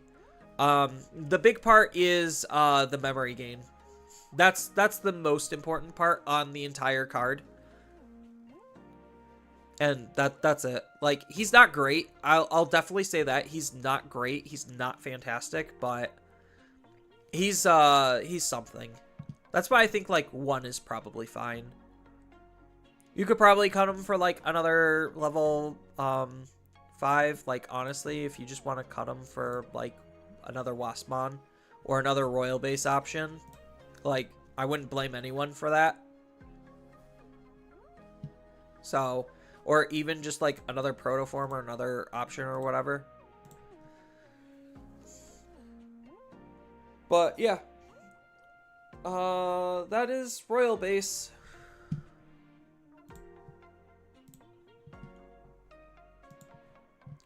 Let's look at Hoodie.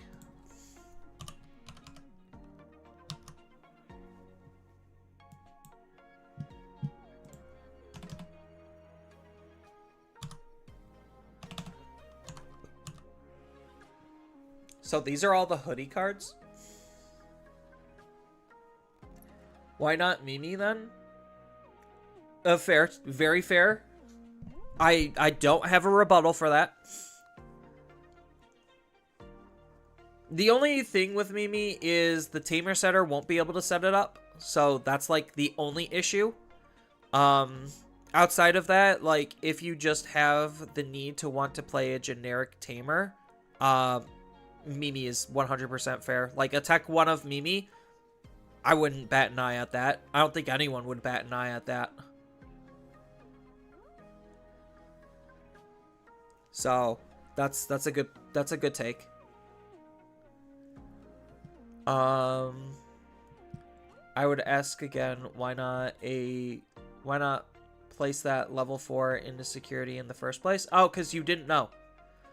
So it's one of those, like, calculated risk type situations where it's just like, I reasonably should be able to draw into another level 4.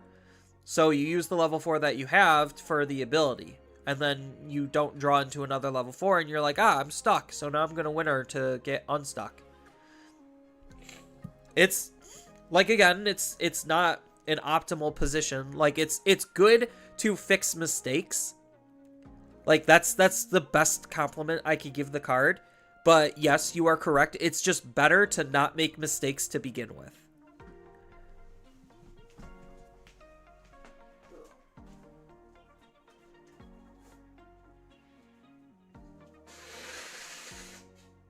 Ugh.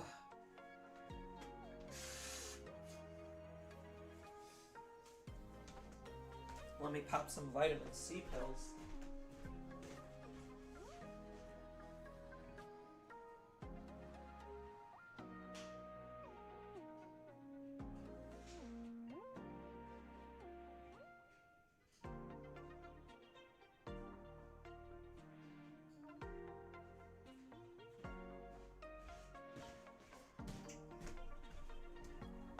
Alright, so Hoodie.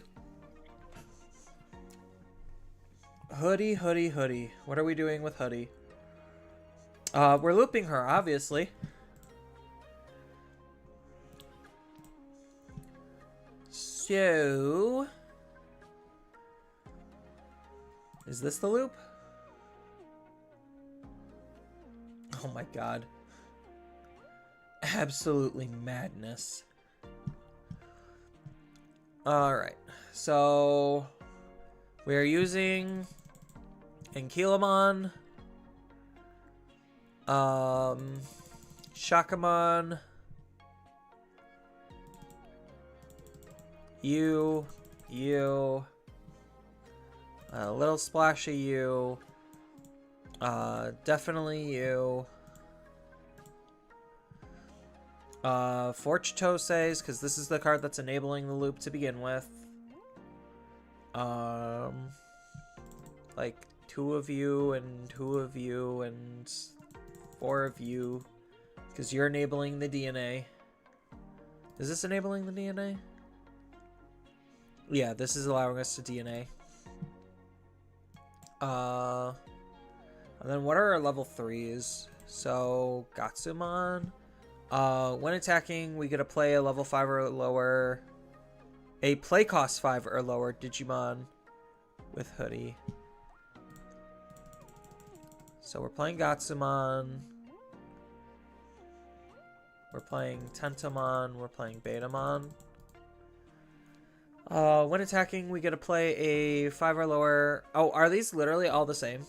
Oh, and then if this effect didn't... wait. The Digimon this effect played can't Digivolve and is deleted at the end of the opponent's turn. Is that on all of them? It is.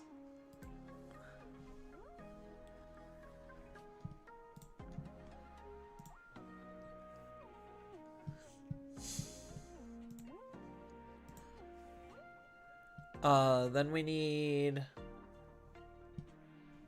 Palmon, right? Palmon or Terriermon, probably whichever one plays Tamers, right? Terrier? Isn't Terrier the one that plays Tamers? Here we are. So when an effect places a so by placing the CS card from the top, we get to draw 1. And then when an effect places a Digivolution card with CS and its traits to our Digivolution source, if we have 1 or fewer Tamers, we get to play a Tamer. Yeah, so I think Terriermon's the one that we'd want.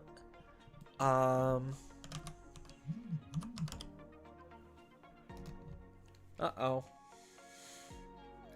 It's raining. I hope my power doesn't go out again. That would suck.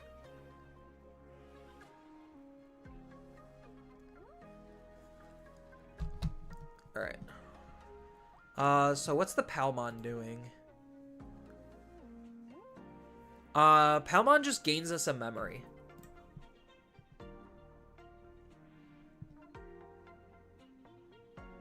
Do we even run Palmon? So I know we're going to be running some of the other Shakuamons. So...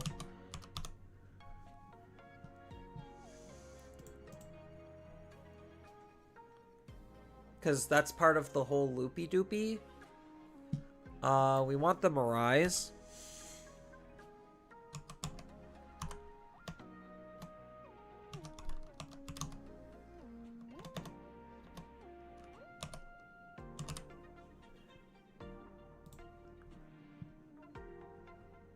There it is. Because being able to set up our Tamer is important. Because if we have a Digimon with CS in its traits, we get to gain 1 memory. On play, we get to play 5 cost lower Digimon with Hoodie for free. When any of our Hoodie Digimon suspend... that doesn't matter. It's just the on play to play Digimon.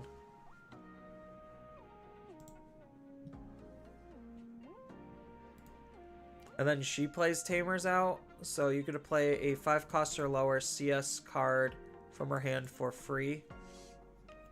Yeah. So the rest of this doesn't matter. By returning one of your CS tamers to your hand, activate this Digimon's on play effect. So we Digivolve into her, place a tamer, tamer places a Digimon, swing, use the effect, bounce the tamer, play a Digimon. Okay. DNA. Now it's a new Digimon. Use the Terriermon to play out another tamer if we can.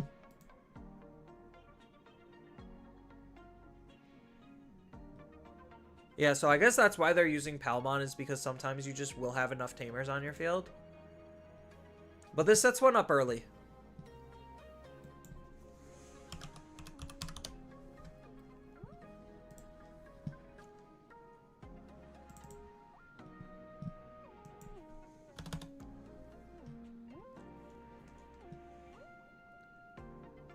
It feels like a lot, though. A lot of rookies.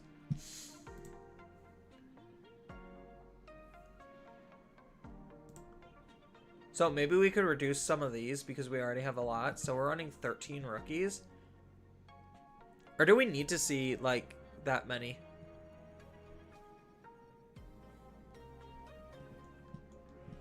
And then 4 aces of any variety. Is that where we're at? I mean, my deck list is already full, so it's just cleaning it up. Tropical Venom. Oh. This person's getting real spicy here. And then...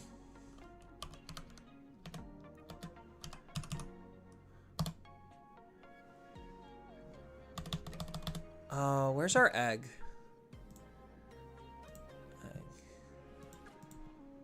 CS. So when attacking, if it has CS, draw a card. Yeah, that's our egg.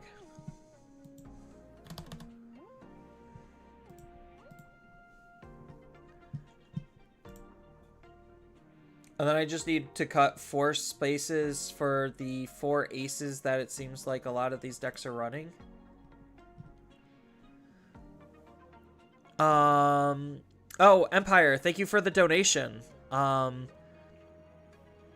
This one I need to pay attention to because it was puzzled.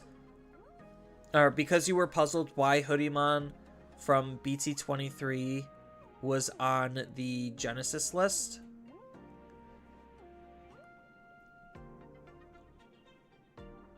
Tropical Venom literally is a 0-cost generic memory gain option. Yeah. Also, no hoodie rookies. They're using a side for... Oh, wait, hold on. I need to catch up to chat. If you're going to loop, you don't need Erica and Seedramon over Golemon. Is this... or is BT23 tanking? BT23 is not tanking yet.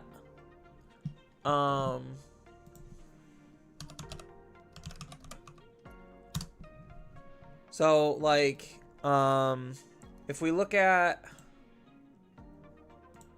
Digimon, we could look at Sinister Order. Oops. So, Sinister Order boxes are incredibly cheap right now, because Sinister Order is tanking as a set. Then, if we look at Cyber Eden, Cyber Eden is doing average. It's doing okay. It's not great, but it's not bad. Because if we look at, like, World Convergence is kind of tanking a bit. So, like, anything like 60 and below, I probably would consider it, like, being a set that's tanking. Versus Monsters is definitely incredibly cheap. Like, this set tanked so hard. It was so undesirable. It was immaculate how much people did not want this set. Yeah, and this set isn't even on here right now. Like, it is, but it's not. like, it's under pre-sale, so it's not under, like, the latest sets because it's technically not out yet. So it hasn't really tanked yet, so it's probably going to do something similar to Cyber Eden. Because if we look at Special Booster 2.5, this set, like, this is what you generally would want to see. Where it's just like, yeah, this is still a strong and popular set. Like, granted, because of how Digimon is printed, certain, like, once the set's printed and out, that's it. There's no more additional stuff coming. So, like, you could really see the desirability of certain sets where it's just like, okay, this is still a pretty hot set. Even Special Booster 2.0, like, it's okay. Even if we go to, like, Digimon Liberator, this is a pretty hot set. Like, and there's no more cases of it, so, like, as product dries up, like, yes, it's gonna get more expensive, but, like, the demand has to be there to drive the product's overall sales. Even if we go to, like, Secret Crisis, BT17, like, it's, like, there's a good amount, but there's not a lot to go around. And, like, there's still a lot of, like, really strong and powerful stuff that was coming from the set as well. So, like, it's hard to say if a set is tanking or not, but, like, the last two EX sets completely and utterly bombed. Like, especially if you compare it to Chain of Liberation. Like, they just flat out bombed. And even Cyber Eden isn't doing super hot. Like, it's doing just okay. And it's mostly right now because the CS stuff is really hot, so, like, it's still staying in, like, the public zeitgeist in terms of, oh, what should I be getting and investing in? It's just like, oh, this set is Cyber Sleuth related. I should probably consider getting the other Cyber Sleuth set. So it's like, I honestly think this set is being propped up by BT23. Otherwise, I think this set would be doing a little bit worse. But yeah, that's secondary market stuff. And as far as why, let me see if I could find the video on, that was here, that was here. I need to go to, not my channel, my history. And then I did see, that was a while ago. I'll have to see if it's still in my history.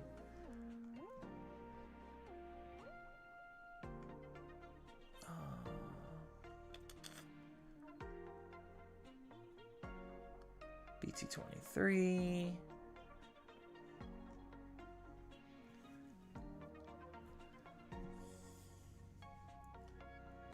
Where is it? Oh, here it is. Okay.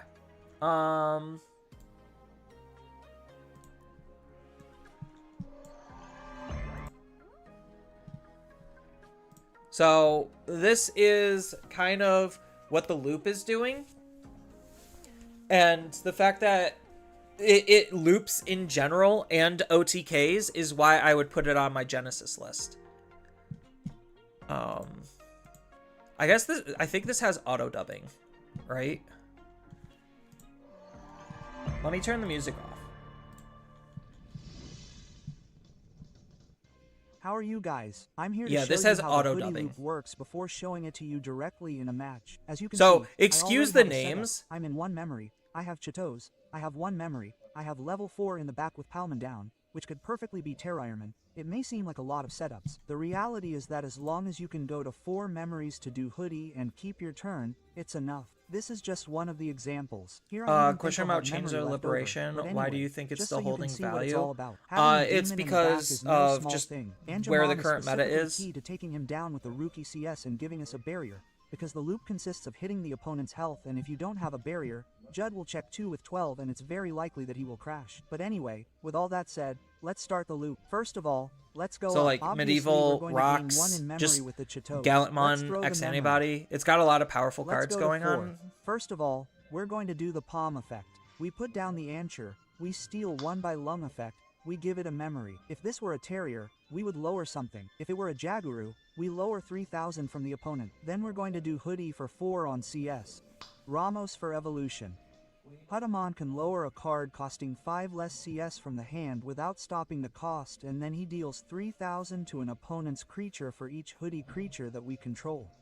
In this case I could grab and say, well, under an Emin effect Angemon, Yeah, so the Chitose allowed him to play the Angemon. And obviously before they activate the on plays, I would have already dealt 6000 and then he gets to to an DNA here. Digimon. Besides, we've already drawn 4 cards so far. We didn't do anything.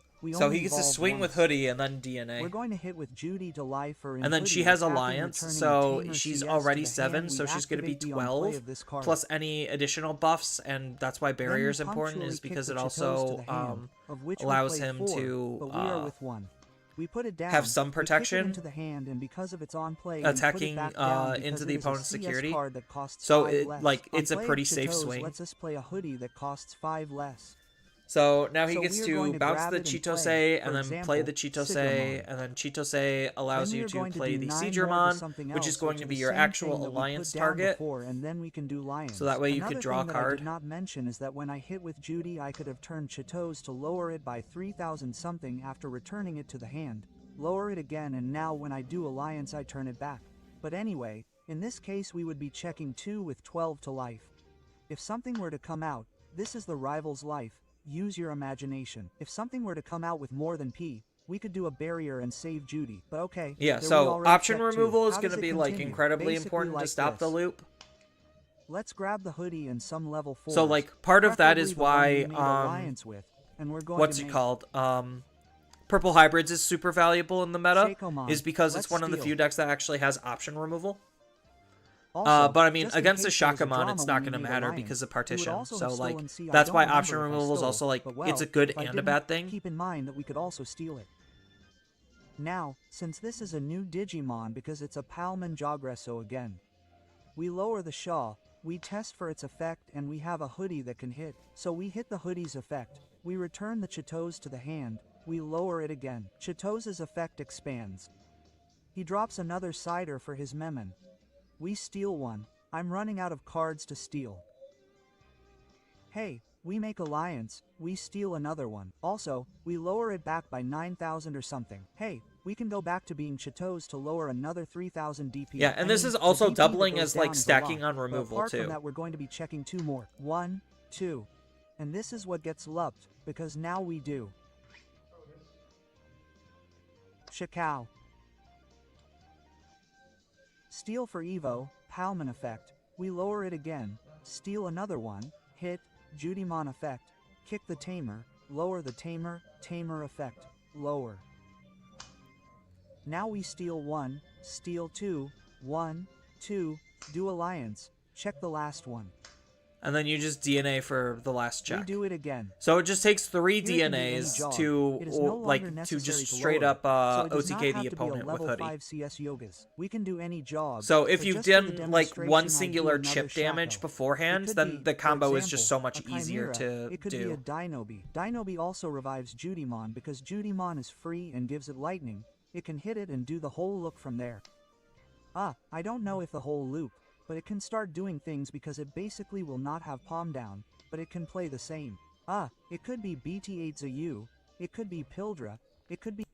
So yeah, that's essentially like Hoodie loop in a sense, where it's like you have a Hoodie, you have Chitose, and then Chitose will play an extra body, Hoodie will bounce the Chitose and then play the Chitose, so that way you could basically do it over and over again. And as long as you have DNAs, you're just able to loop that and deal a pretty decent amount of damage. I think they have... Yeah, so here's their Hoodie loop build. I don't know why they're running this Tamer. And then they just have a whole bunch of extra DNAs. So, like, they're just doubling down on the DNAs. And then they're maxing out on these rookies. They're still running a little bit of Golemon and a little bit of Ankylamon. So, like, this is a potential way to play Hoodie. And then they get the card draw off of the Tsunamon egg. I literally don't think it matters where you're getting the card draw. Because if you looked at the combo, he Digivolved here, So, like, it realistically doesn't matter where he's getting the card draw. He's just getting the card draw before he attacks. But, like, because the attack is going to be relatively safe and you're only getting, um, and you're going to be basically playing out a Digimon and attacking, it functionally doesn't matter where you're getting the card draw, um, as long as you're getting the card draw. I think, like, yeah, probably the black egg might be a little bit better, so that way you don't have to make that swing, and if you don't have the card in your hands, then it helps you search a little bit more proactively for it. So, like, that could be a thing in terms of why the black egg might be better, but yeah, in terms of hoodie loop, that's kind of the thing. And then this is their interpretation of Royal Knights. They're playing 4 of this. I don't know if you need 4 of this. And they're only playing 1 of this and 2 of this. I think this is still just functionally better. So, like, I don't know. There's lots of tech room. They are also playing the one of Examon, which I do think is correct. I don't know why they're playing this Omnimon though.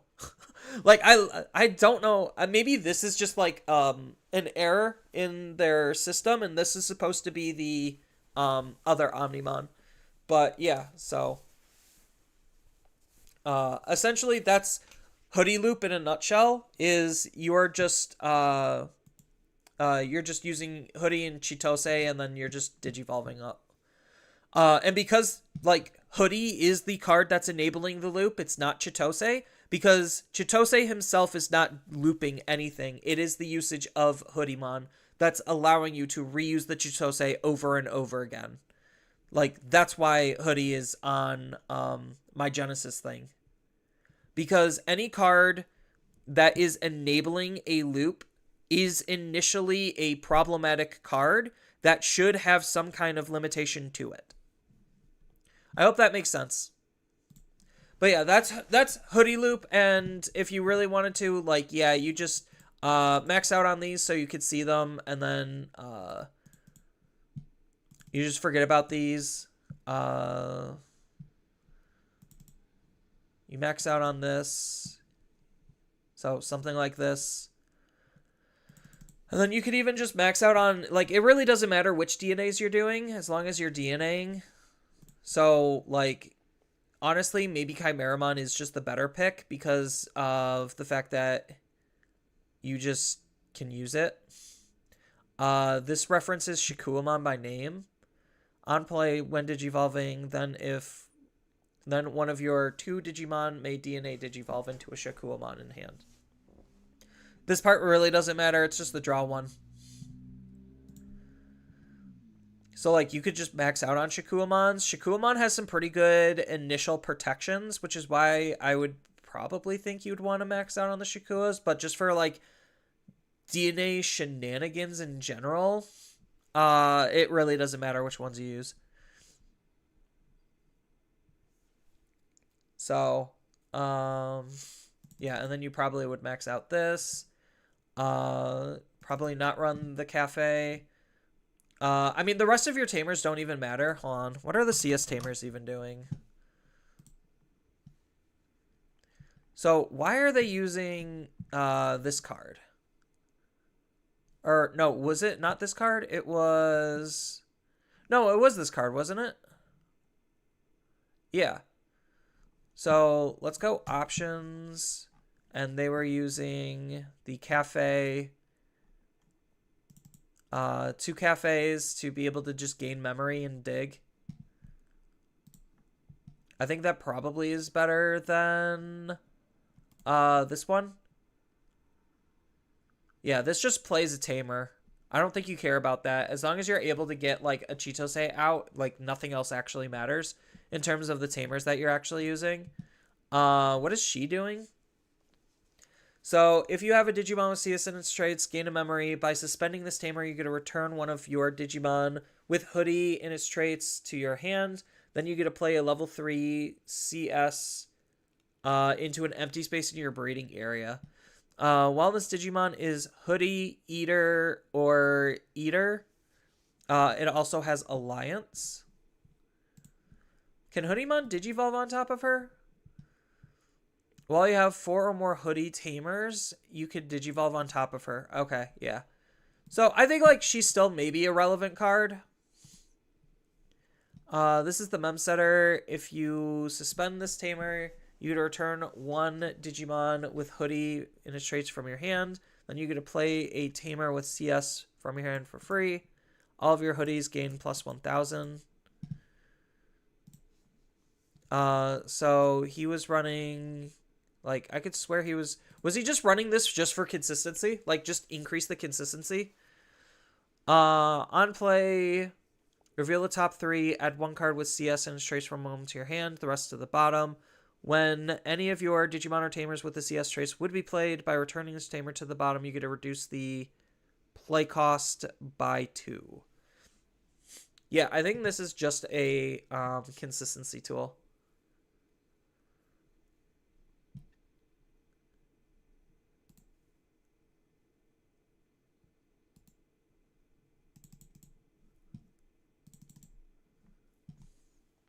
So you're just all in on trying to find your combo pieces. And then you're just trying to loop with DNAs. So you need to see a lot of DNAs. It doesn't have to be Shikuamon. Maybe Shikuamon is the mistake. Because nothing's specifically searching for Shikuamon, and maybe it should just be Chimera.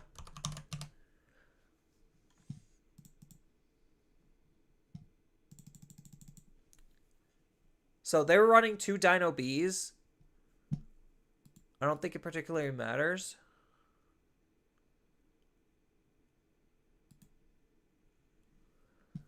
So, like, if you want to go for a Hoodie loop, this is Hoodie loop. Otherwise, like, if you want more other stuff, then Hoodie usually plays, like, Shikuamon and then just whatever aces it wants, like 4 aces. The DNA to recycle the inheritable and the regress, yeah. Seems like people are playing BT16 PAL too. For last check swing unsuspend swing. Whoops, Pail. Do your colors? Yeah, your colors can line up because you have a green and you have blue. Blue off of either of these. Yeah, so like Pail gets you 2 checks, right? Yeah. It gets you an extra check. So maybe that's a good call. Good call out.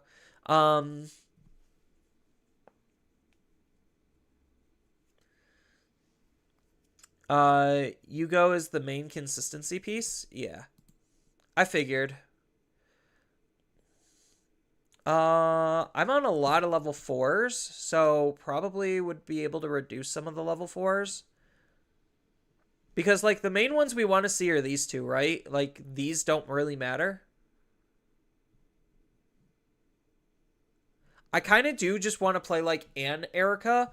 Just... Oh, this requires Hoodie Tamers, doesn't it? Right? Like, she requires Hoodie Tamers? Well, you have 4 more Hoodie Tamers. Yeah. Okay, so if that's not the goal, then she's kind of just mediocre. And then you just increase the consistency on other stuff.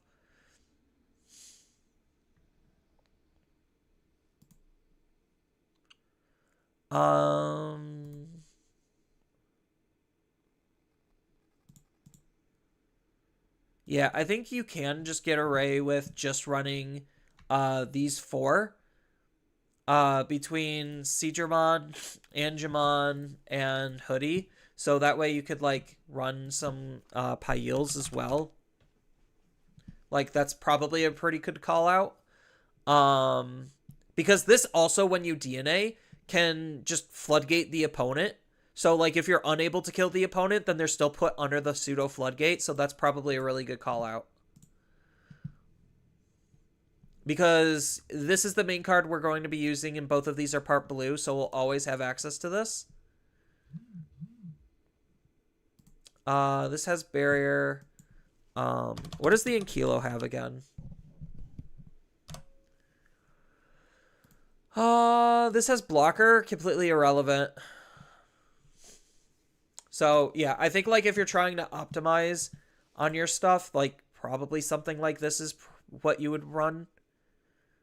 Like, just a butt ton of DNA level 5s, get into your main combo pieces, and then go. Then probably the other egg.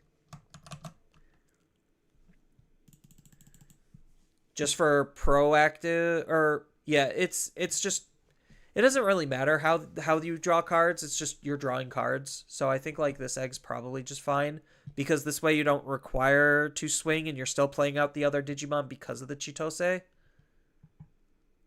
Well, no, you're swinging with Hoodie first, right? To trigger her ability.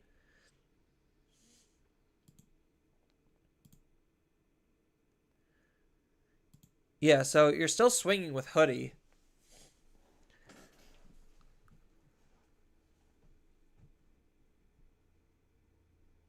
So it literally doesn't matter where the card draw's coming from then.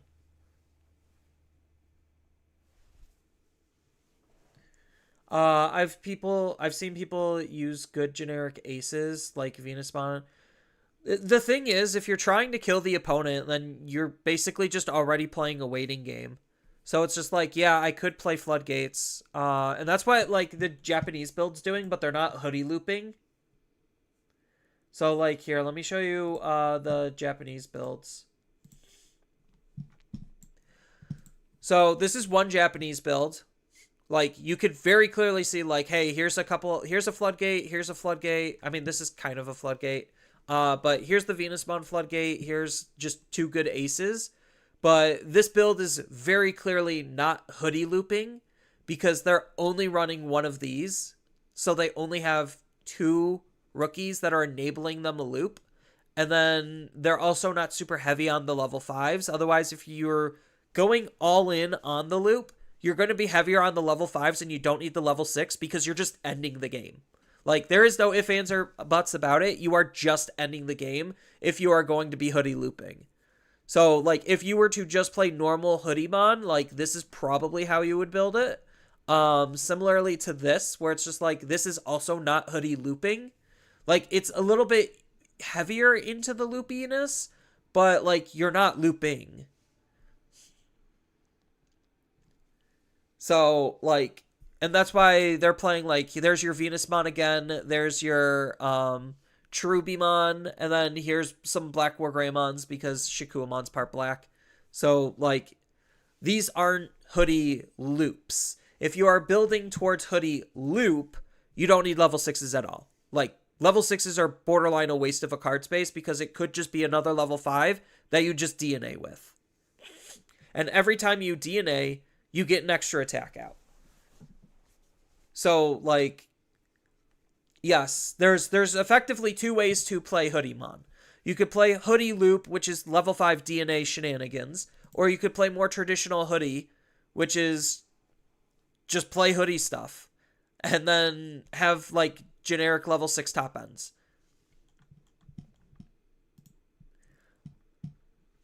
So either way is not incorrect. It's just what your personal preferences and playstyle are.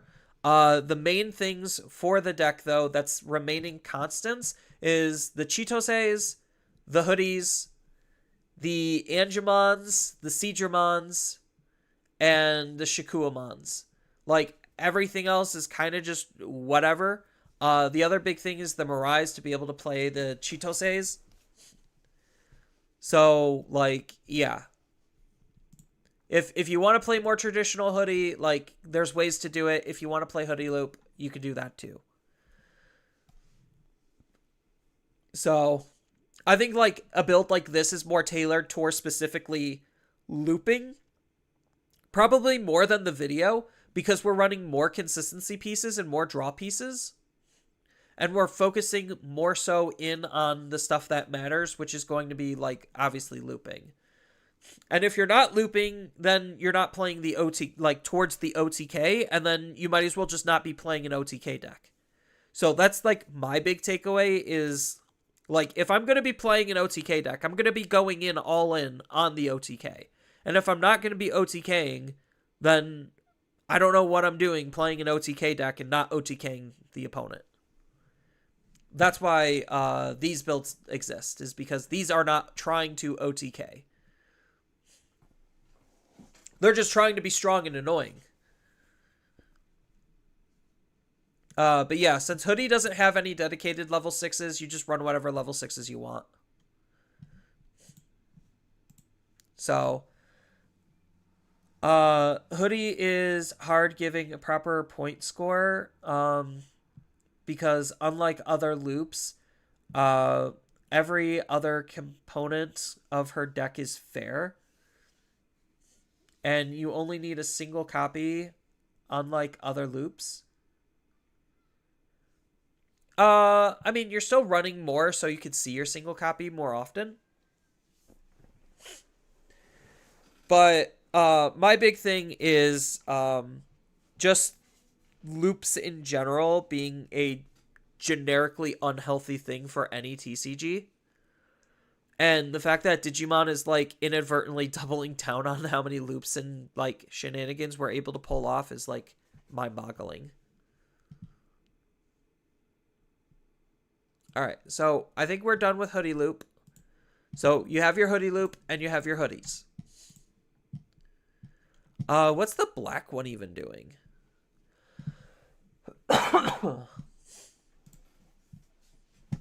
What is this guy even doing?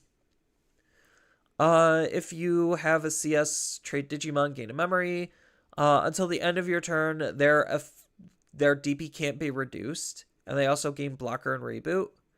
When any of your hoodies suspend, you get to suspend this tamer, and you get to play a single CS.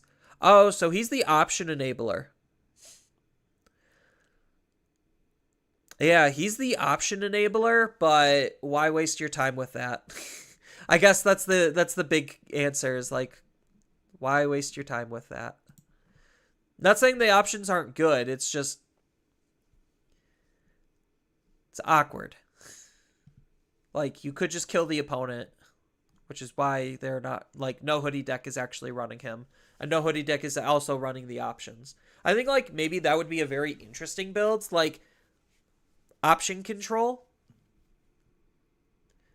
But you would need like that's like its own completely separate build. Almost like whatchamacallit?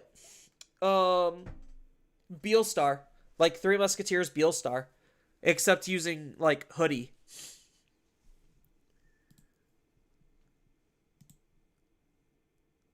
So you could play like Mimis to make your options cheaper. So you, basically your options are next to nothing.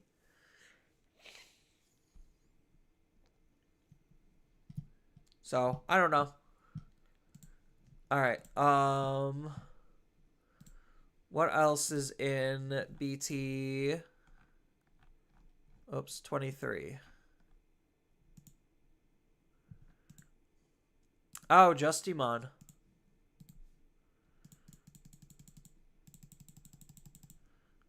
Justimon is in the set. I forgot about Justimon. Because we've kind of already talked about almost everything, but like, what? Mastimon is something, Eaters. So we have Mastimon, Eaters, Zaxian. Yeah, like those are the main ones, is like Mastimon, Eaters, Zaxian after Justimon. Is Myotis doing good? Everyone was complaining about it, but on release, you haven't seen a single deck. So I'll say this: Myotismon is mostly a Japanese thing.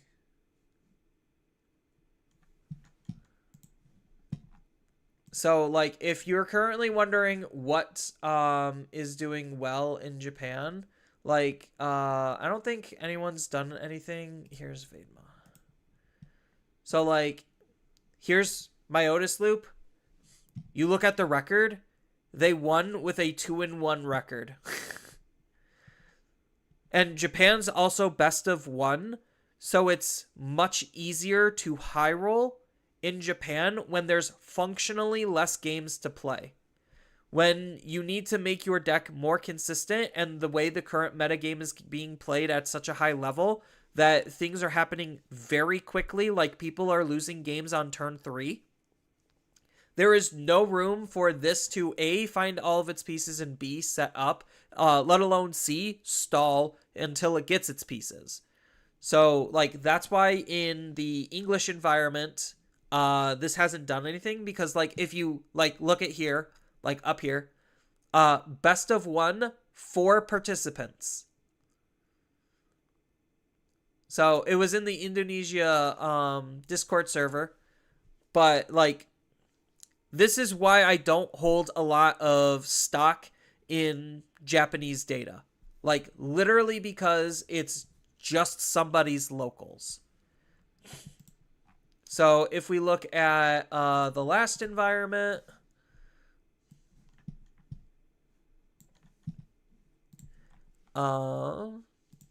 image, purple,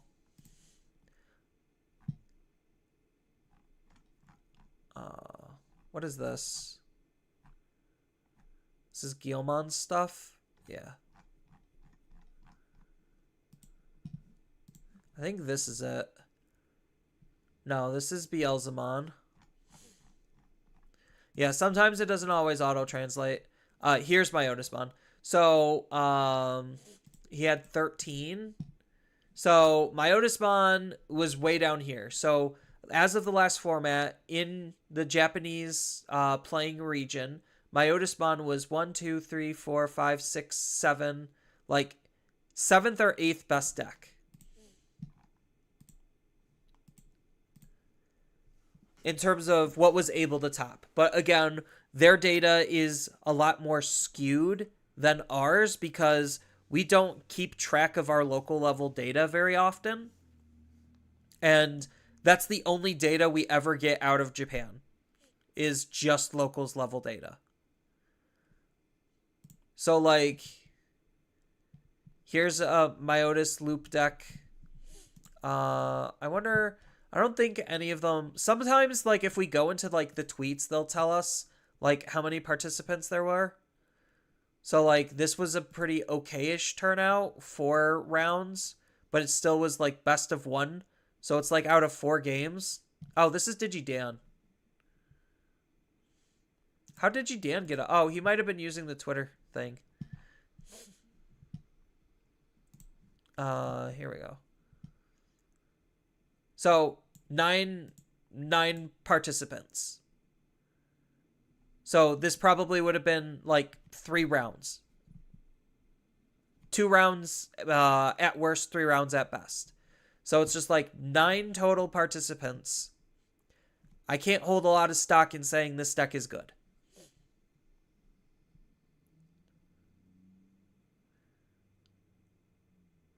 I watched the Lawless Zone video and learned the moves. I love it. So that's where this like comes from, where it's just like, oh, it is kind of spooky and scary in Japan. Everywhere else where it's best of 3 and like we focus on good decks rather than new decks, that's a huge difference to how we're doing data. Like I'll look at Japan stuff for like references, like, oh, what are they currently thinking about, and seeing like, hey, maybe that was a good idea. Or like for various tech options or tech cards, like I seen people steal Japanese tech all the time. Doesn't mean it's not good just because they have a lower turnout and play best of 1s. Speaking of that, let's look and see if we could find a Justimon deck. Welchny? Wichelny? There we go. Not Welchny. Wichelny. Speaking of options, Wichelny. I'll cover a Wichelny deck. There is a total of 1, but I'll keep that one to myself so you could watch my videos. I can't spoil all the secrets on how I find stuff. But there is a total of 1 Wichelny deck that has topped a Japanese locals.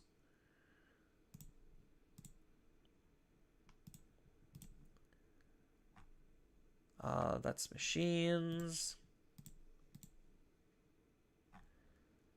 That is Betomon. Chronicles. All right, here we go. So it looks like the last time anyone was kind of doing anything with Justimon, it was mostly using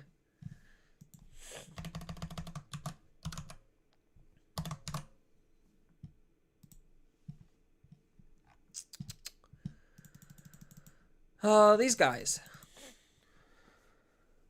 And then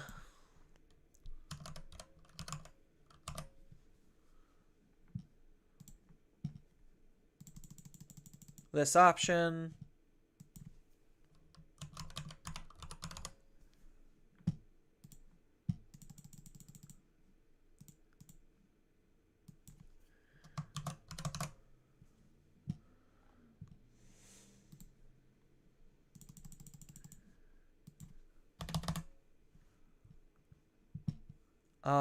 Then they were using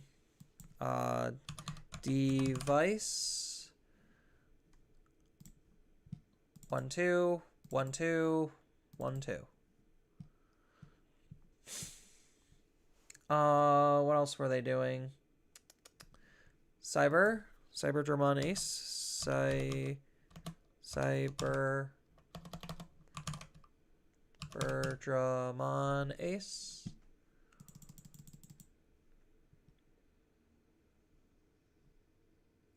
Then Justimons.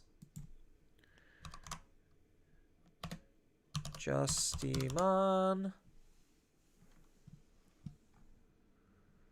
So they were using the X antibody, so that's the ace, right? Yeah. So 4 of the ace, 4X antibody.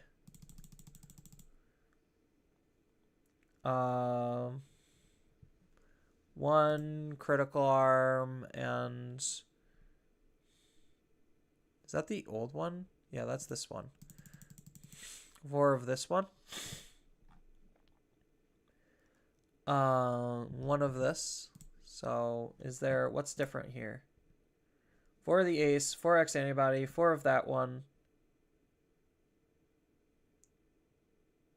Oh, he's on 1 less option. So we go memory boost.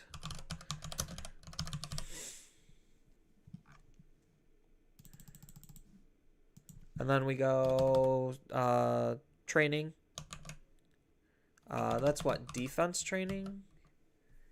Yeah. All right, so I know we have a lot of cards here. But outside of the new tech, so I'm just going to put the new tech to 1. And then that's this one. And then we're going to basically cross compare because, like, yes, you could build it towards a stack-based build, but it seems like the best way that people are building it is literally just use CyberConnect to just hard slam a Justimon Ace or Cyberdramon Ace. Does this allow us to play? Yeah, machine or cyborg. So this allows us to play this for 2 or this for 3.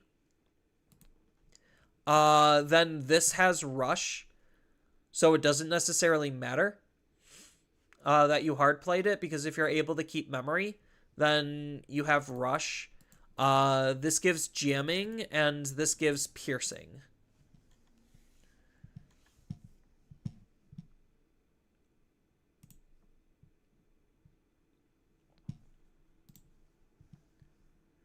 It's strange. I feel like both local game store data and big regional are both important. Yeah, I had that argument with East where it's just like, I don't think it's not worth mentioning locals level data, but like saying, hey, my Myotismon deck beats the 3 other people at my store's local, and here's my deck list. I don't hold that data as valuable as, hey, I beat 150 other people in a best of 3 Swiss event. Like, I think The bigger level data is really good at looking at overall consistency, where the store local level data is looking at like a completely different set of data that I personally don't hold a lot of value in, because it doesn't, like, from a competitive player seeing like one of Japan's top 10 decks being Vaidmon or being Myotismon, and yet seeing it not translate here means that there's obviously a playstyle difference that's not making it perform well over here. So why should I trust that data coming from Japan when the data we have is contradicting it? So, like, their number one deck and our number one deck sometimes are the same decks, but sometimes they're completely different decks just because they try to play new and shiny things and we play good things. Like, that's how I see the difference. It's like there's nothing wrong with playing new and shiny, but that's why their data, I feel like, is more skewed. So as far as Justimon goes, so this is what Justimon's currently doing. It is mostly just using Supreme Connection to hard slam aces. So what are we actually doing? So what is this promo doing? On play, when Digivolve, when attacking once per turn. That's a lot. One of the opponents... Oh, de-Digivolve one of the opponents, and then by trashing one card in the battle area, you get Piercing and Security Attack +1. During all turns, when an option in the battle area is trashed, one of the opponent's Digimon can't Digivolve. That's pretty good. Then Critical Arm. So by placing an option with device from your hand or trash into the battle area, this Digimon gains plus 3000 DP. When Digivolving, when attacking, by trashing one of the opponent, or by trashing one of your option cards, not just the opponent, or not just any, yours. Delete one of the opponent's Digimon with a play cost 9 or less. This card sucks. This card's not great. Justimon Blitz Arm or Justimon Critical Arm. Okay. Then we have Justimon Ace, which is blocker and isn't affected by the opponent's effects. That's the important part. Okay. I'm like, so why are they doing that then? That's why.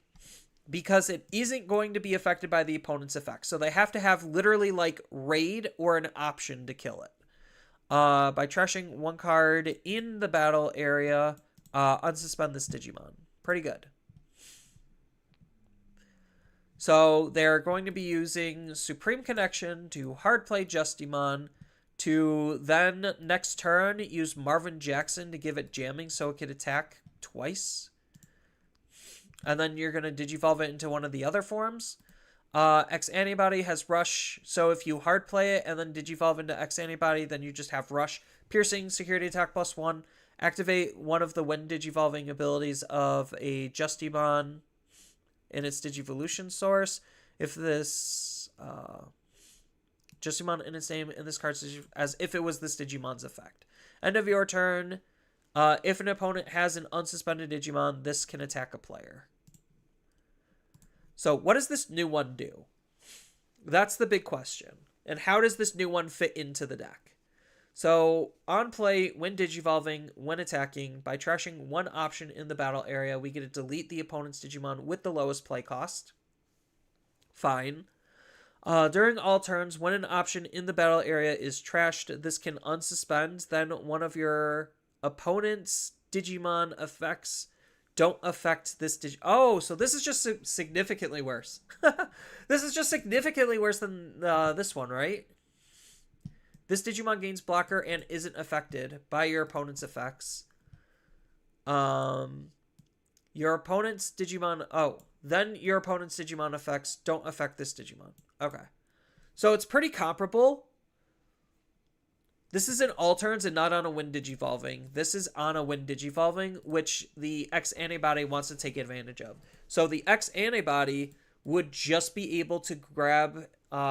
would be able to use the top part to be able to trash an option and delete the opponent's Digimon. So maybe this is like a one of, because like if these are already like one ofs, then because these are the two main cards you want, then this definitely feels like it could be another one of. But this deletes an opponent's Digimon, and doesn't this do something similar? By trashing, delete one of the opponents with a play cost 9 or less. This is just deleting the lowest play cost.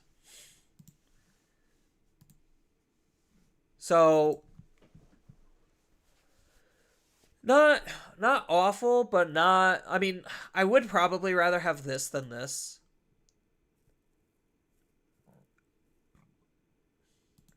The plus 3000 is okay though. Then, oh, you also have the, this Excel arm. The BT11 Excel arm. Wait, why are they running the BT11 Excel arm? When Digivolving, by returning a level 6 with Justimon Excel arm in its name from this Digimon's Digivolution source to the owner's hand, this Digimon gains security attack plus and piercing. Doesn't this give security attack plus? Yeah. It also gains security attack plus and piercing. Then if you have a tamer in play, this Digimon can Digivolve into a Justimon other than Excel arm from your hand and reduce the... Oh, that's why. That's why. I'm like, so why are we using this card? So we get to return a level 6... Okay, so... But wait, wouldn't this trigger Overflow, though, if we use it on here? I'm so confused. But, like, I get the idea is to just Digivolve mid-attack.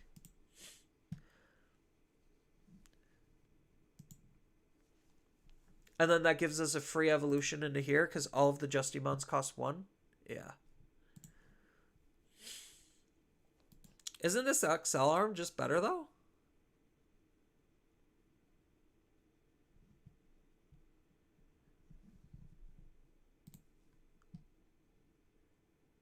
I feel like it is. Hold on. Yeah, so they're playing that Excel arm.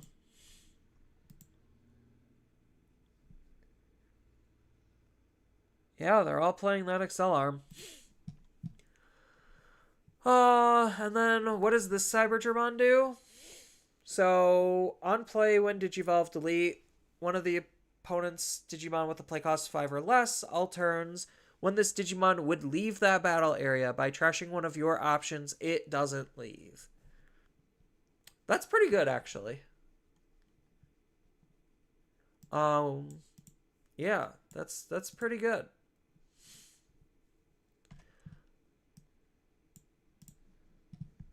I think this is a contender. When any of your option cards are placed into the battle area, this Digimon may Digivolve into a Digimon with Cybergermon in its name or CS and reduce the Digivolution cost by 2. Wait, when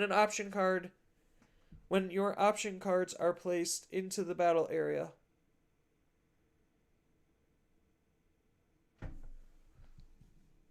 Okay, so you use like a device and then you can Digivolve into a Cybergermon. That's kind of medium. This card's really good, though. By trashing one Dragonkin Cyborg device or CS, you get a draw card and gain 1. Because that's essentially trying to do exactly what this is doing, which is why they're using the Kosuke engine. Because essentially you don't need to Digivolve past this. And then you could, like, Doraemon, eat it up, draw a card, and then spit it out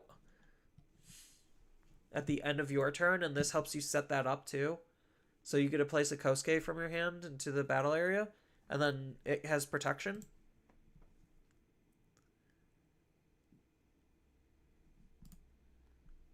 This is Dragonkin. This is Cyborg. These both work with cyborgs and machines. Yeah. Oh, this is X-Antibody or SOC. Okay, so you're using Kosuke with Agumon and Dorumon. You're using Marvin Jackson with Justimon. Then this allows you to draw a card, and then by trashing one of your non-red option cards, you get a gain of memory, so it's just free memory later. Stops Digivolution, and plus 4,000 in piercing.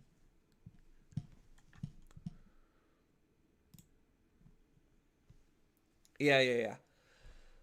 Oh, I guess I should have turned the music back on. Boop. Alright. So, are we actually keeping the SOC engine? That's the big question. Because if we're not keeping the SOC engine... Because what's currently going on in the meta? So, you have... I guess I should pull up Mega Man events.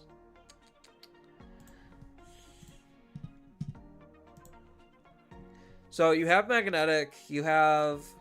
So, not being affected by options, the only thing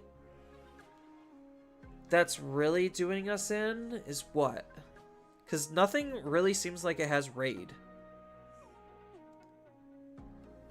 Unless Machine German has raid. But I don't think Machine German has raid. At least not DM Machine German. Yeah, DM Machine German's more about just de-digivolve. It does have raid off of Biomon. So it does technically have raid. But it's not increasing its DP. So if you're able to avoid raid and have enough DP to last until your turn, then you should be okay.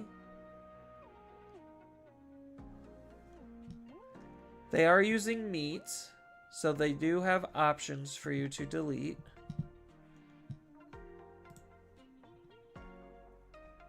But is Machine German your probably worst matchup here?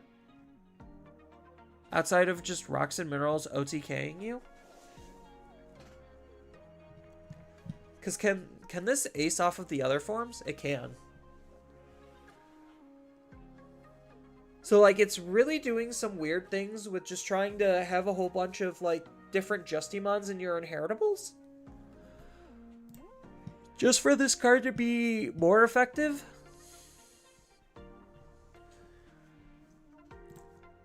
Because, like, how are we working? So we're going to be swinging, remove an option, unsuspend.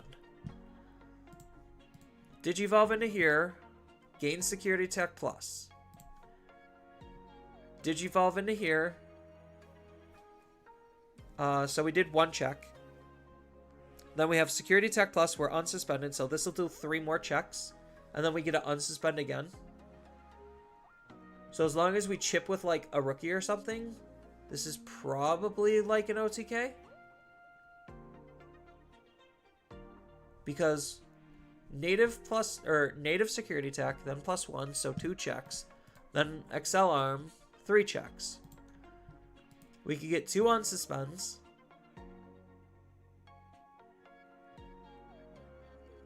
Because of the when attacking.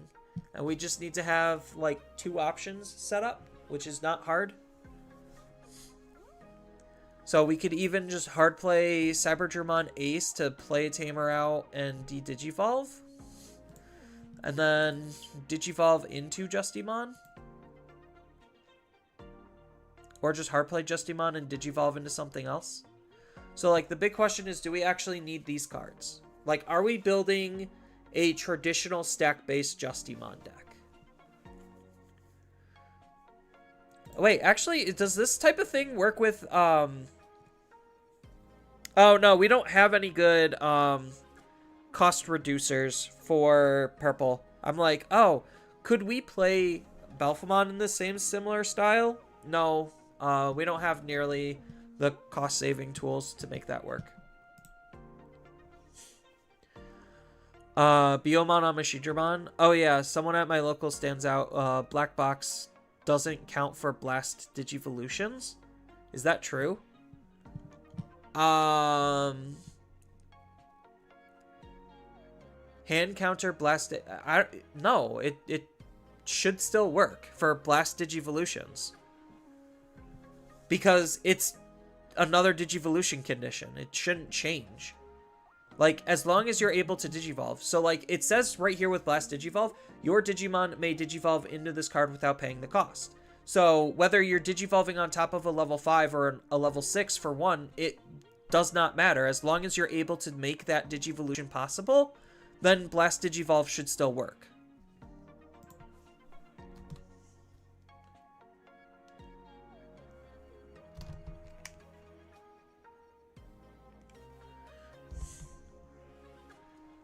So, like, the big question here is, what are we actually doing? Because right now we're 4 cards over because we're running 1, 2, 3, 4. So we have 4 cards over because we're 4 cards, because we have these in here. So do we stick with the Supreme Connection build? Or do we actually play towards something else, like a stack-based build? So I guess I should look at his stack-based tools. So, device. So we have this, which allows us to search. I think this tamer is kind of awful. By placing a device from your hand into the battle area, we get to draw 1. And then by suspending this tamer, we get to trash an option with device in the battle area. And we get to play a Cyberdramon from our hand or trash without paying the cost. That's actually pretty good. I'm not going to lie. That's actually pretty good. So we get to play out this Cyberdramon if we're doing that. Then we have Cyberdramon X, which allows us to play a device from our hand or trash into the battle area. And then by trashing an option in the battle area, we get a D-Digivolve 2. And when attacking, we get to trash an option to trash the top of the opponent's security. That's not bad.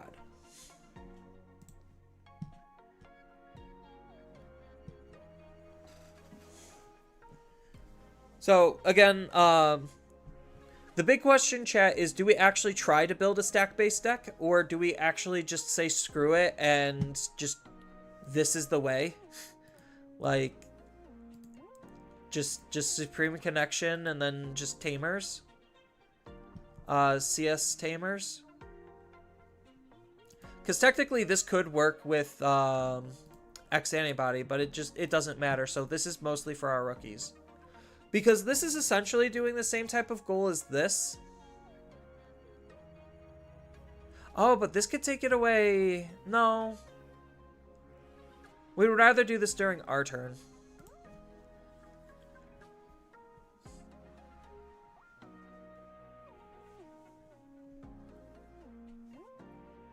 So, I guess we could try doing a stack-based build and see where that goes.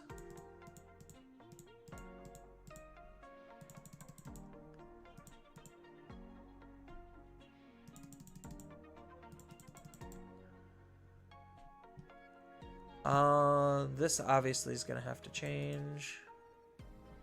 Yeah, because I think we got a new Blitz arm. So maybe we don't run so many Blitz Aces. Which means we might not need the XLs. I think this card's still just too important. The only issue is this card does not gain the ability off of this. So we have to run the Blitz Ace to best synergize with X Antibody. That's the only issue, is the new card is not good enough. It's literally just going to be like another part of the menagerie of different form changes.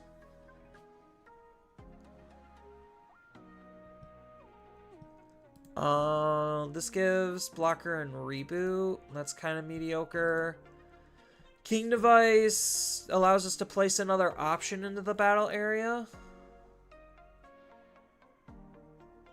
When this card is trashed from the battle area, use, yeah, okay. So I see why, like, these other ones aren't being used, because they're just not great. When this card's trashed from the battle area, their opponent or tamer can't suspend. That's fine. When this card's trashed from the battle area, you get to place a device 3 cost from your trash to the battle area. Yeah, it's very clear that red, yellow, and green are the best. Yeah, because the goofy thing...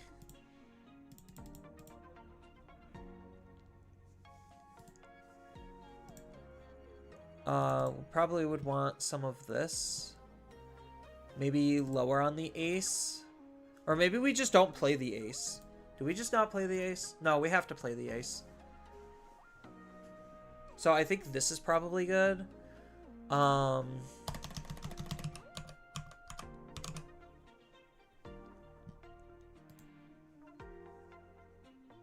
Russian collision? Oh! By trashing one of your options in the battle area. Oh, wait. When attacking, we just get to trash one of our options, and then if the opponent has an unsuspended Digimon, this can attack a player. Yeah, I see why there's not using this. Is because, like, Rush is counteracted by collision. That's EX2. Here's BT19. This allows us to play out our Ryu, or Rio. So that's like a 2 of. What's a good black level 4 Digimon? Like, I guess he still just doesn't have great level 4s.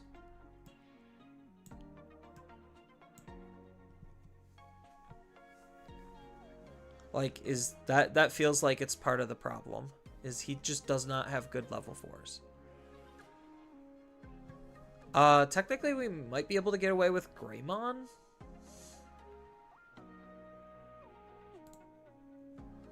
But we're not really trying to... Oh, because... I think we still keep this card. We just run it less. Mercurymon? No, so if we're taking out the whole Tamer package, we need to put in good level 4s.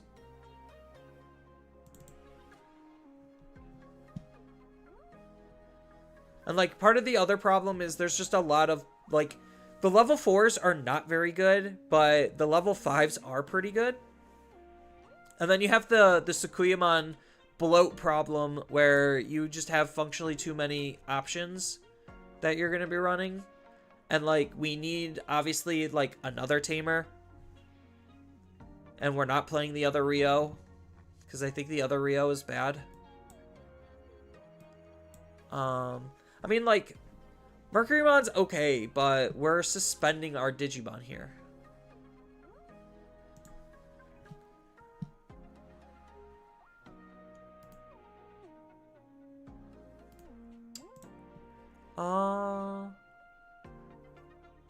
Is there anything with protection on the level 4?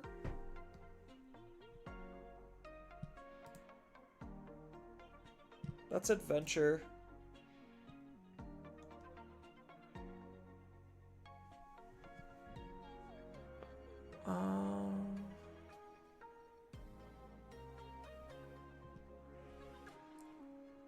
Raremon?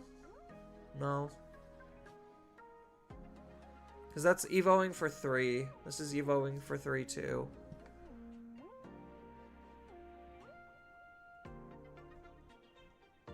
Yeah, this is the awkward part where, like, both the level 4s are not super great.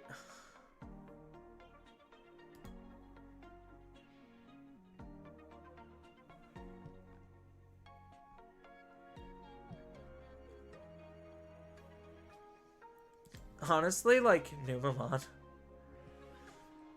Numamon doesn't even seem that bad.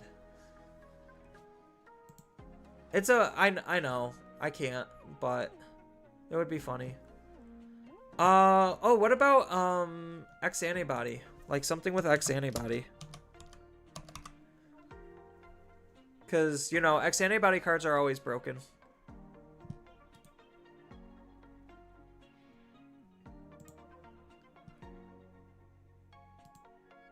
That's Chronicles.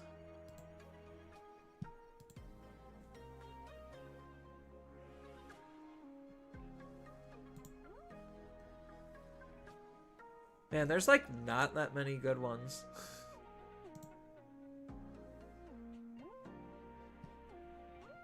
I thought we had a better selection here.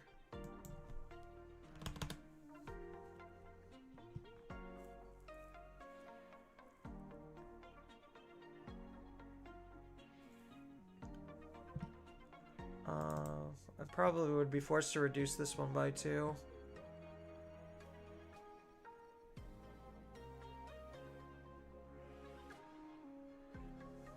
Yeah, his stack building potential is still just kind of mediocre.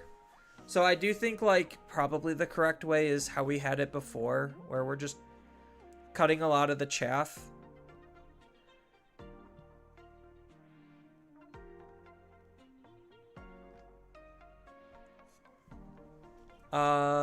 Maybe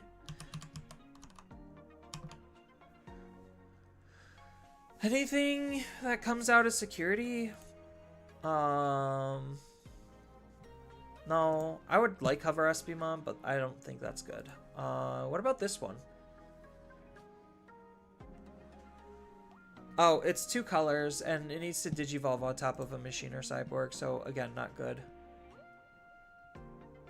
Man, even our security Digimon are kind of weak.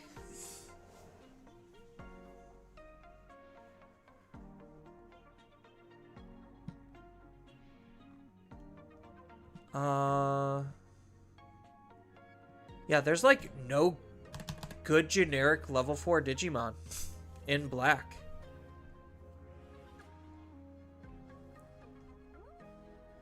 That's like self-sufficient enough to where we don't feel embarrassed about running it.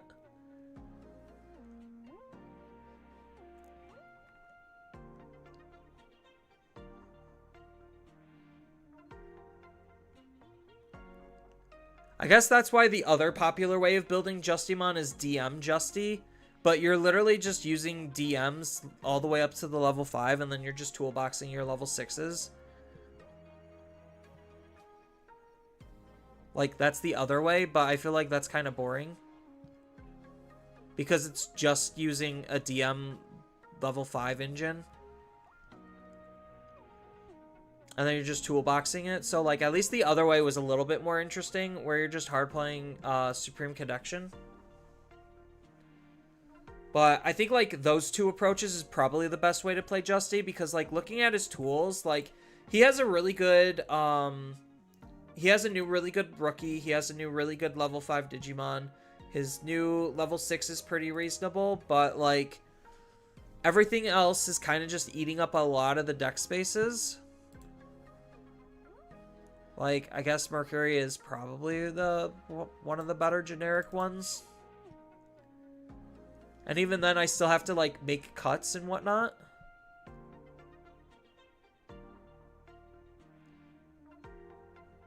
So, I would have to, like, cut the level 3, cut maybe the Excel arm, and just toolbox the different forms, and then mostly just run Ace and X. And even then, this doesn't seem super great because, like, right now we don't even have a 3rd good rookie.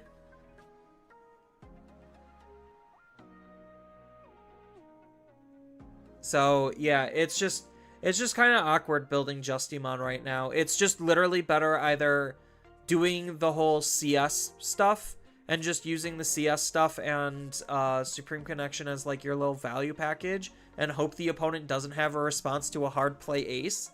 And the other option is just play a DM engine, like the DM version 2 engine that everyone knows and loves, and instead of just playing Machine Dramon, just play Justimon instead. Which I don't think is super great because the DM stuff takes a lot of deck space too. So you're hoping more on the opponent having options for you to trash rather than you having options for you to trash. So I do think that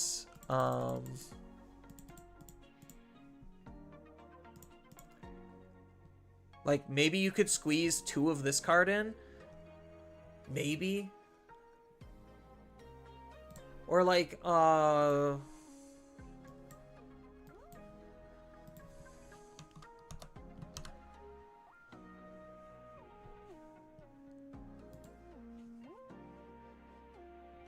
Like, you could maybe squeeze Rio in as a way to be able to play out your Cybergermon, because like Rio basically reads that I don't care about my low level Digimon, because at the main we get to suspend this tamer, and by trashing 4 options. Oh, gross. All right, too hard. Never mind. I think the CS or the SOC engine is probably the best way to play this then. So you might be able to get away without using Cybergermon, and you could use like Cybergermon Ace, or like you could tech one of this card in, or 2 copies of this card in maybe.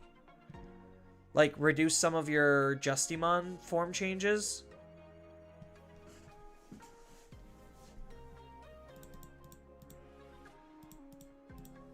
And then maybe you could tech in a Mercurymon also.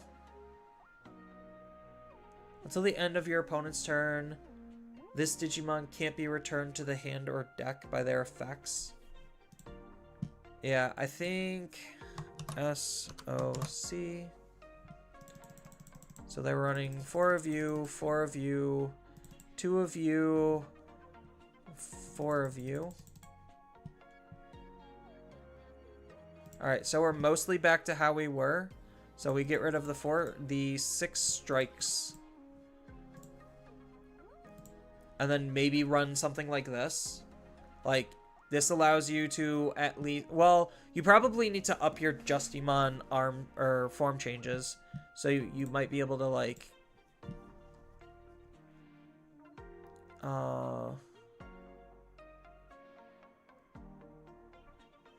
Yeah, because they were on, like, a maximum of 4 excels. So you could split your excels up.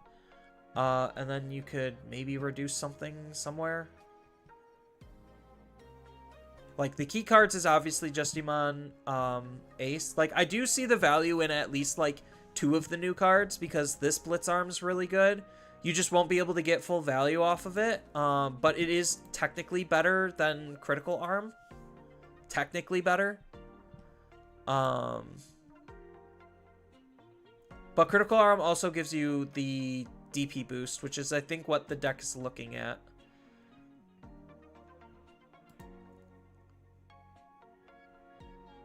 But I do like what this card is doing.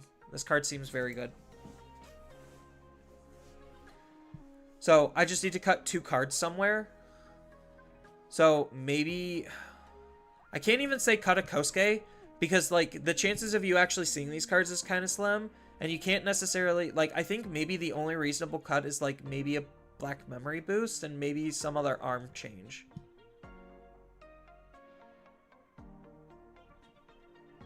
Either that or you just don't run this. You run this and you run maybe 1 Mercury. So like something like this maybe. It's just unfortunate. Justy's in such an awkward position. He's such a good card, but he's just so hard to use. Like, the fact that this is probably the best way next to DM Slop playing Justimon really tells you that the rest of Justimon's cards are not worth playing. So, I think I'm done experimenting with this. It's too much of a headache to try to make bad cards good. In terms of, like, the rest of the line. Like, the level 3 is reasonable, but there's the fact that they really don't have a fleshed out level 4 slot, and you're bogged down by being forced to play devices, which are not inherently that great, is part of what makes Justimon very awkward.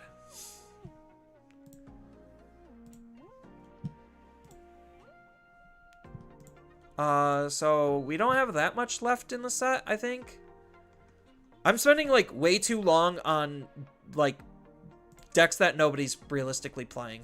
I know that might be kind of a hot take or an issue. Oh, there we go. So, Mastimon is next, because a lot of people love Mastimon.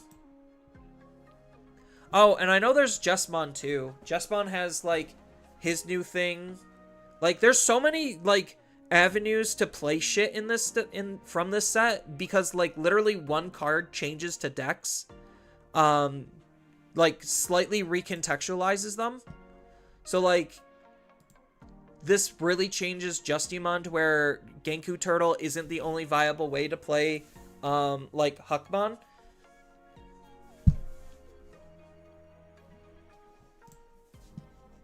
But I'm not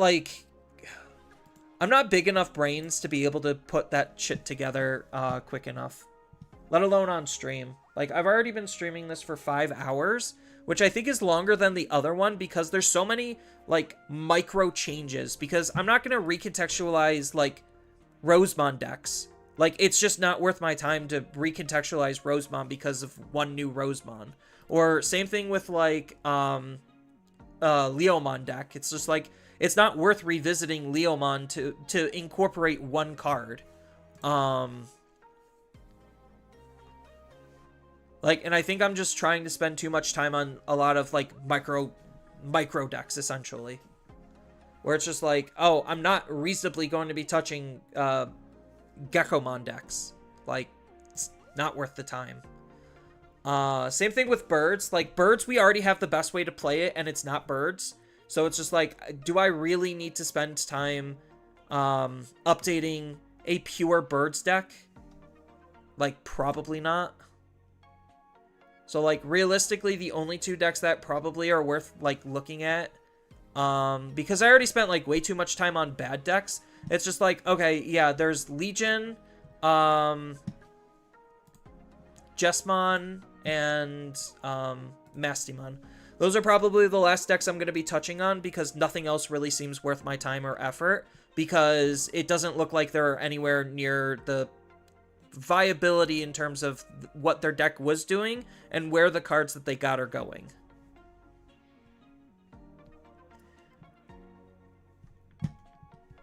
So let's start with Mastimon and get this over with, because I am not a Mastimon expert nor a Mastimon enjoyer. I think she is just a okay card, and the deck is just okay. Like, Mastimon really hasn't done a whole lot, so maybe this will be the change that she needs. So, how do we actually approach Mastimon? So, do we just do the classic thing and just run yellow base and then just a butt ton of Gatomons? So, are her new cards even worth running? Like, I know the new Mastimon definitely is, like, a consideration. Then,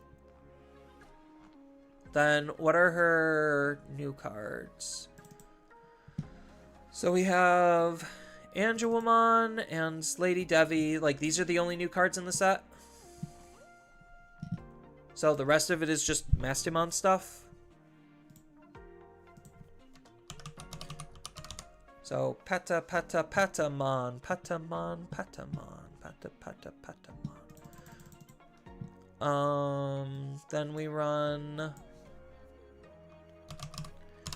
Gatos. Don't worry, Gato. Gato. Oops, wrong Gato. This is the Gato. And then, don't they have, like, another Gato? Happy Gato. Where's the Happy Gato? Here's Happy Gato.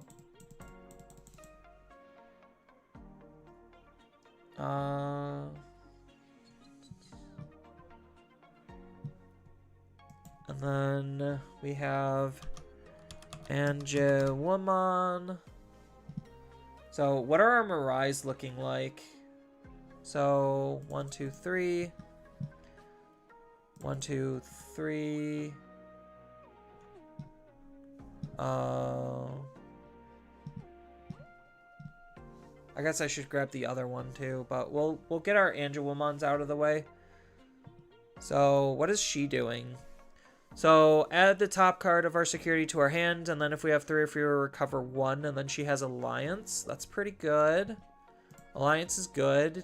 Do any of the others have Alliance? No? No.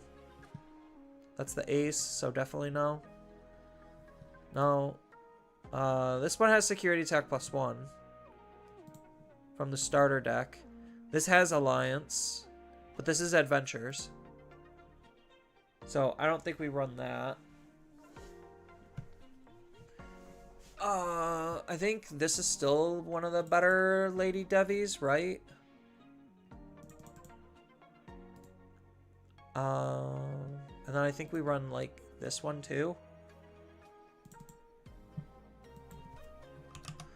Lady Devi. So what are our other Lady Devies? So this is Dark Master's Lady Devi, so that has nothing to do with us. Nothing to do with us. There's the starter deck one, which I think is kind of just medium at this point. Like, this is probably just better on top of the new one. So we run the new one. New one, old one, new one. I think that's probably fair. Then how do I spell her name? M-I-R? M-I-R.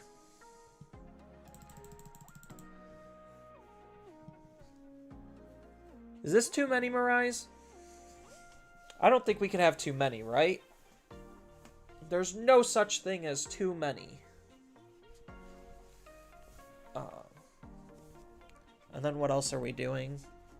We need the other Mastimon.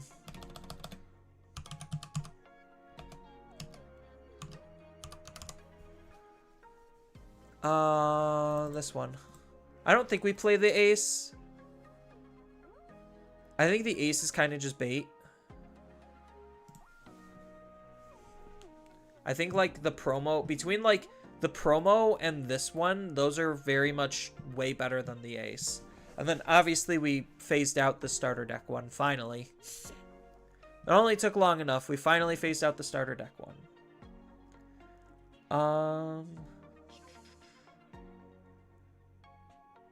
So I think this is a pretty good start. I think we don't need all of this, and we probably don't need all of this. I think this is still just the mainstead.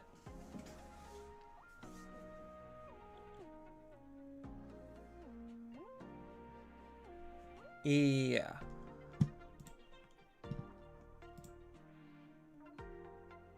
Oh, we need the TK.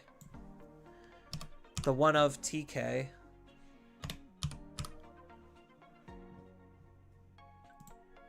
Because we still are doing security manipulation shenanigans.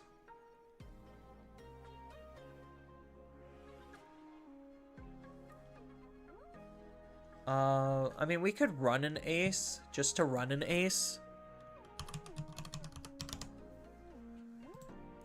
Because having the threat of an ace is still always fun. So 1, 2, 3, 4, 5, 6, 7, 8, 9, 10, 11, 12. Yeah, I think this is probably fine. Like, this is probably a streamlined selection. And then how many deck spaces do we have? We have 7 deck spaces left, so like what, 7 rookies or something? Or am I just already overbloated? We run Tokomon. That is this one, because this one draws us cards. Drawing cards is always good.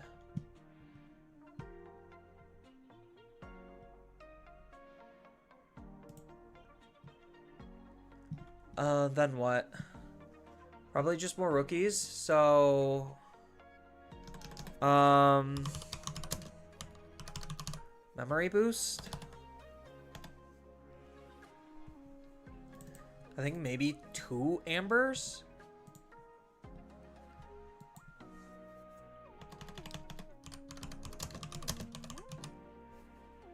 No. Not what I was looking for.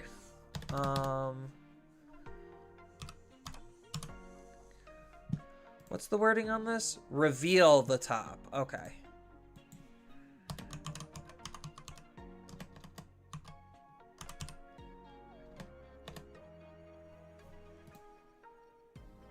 AL.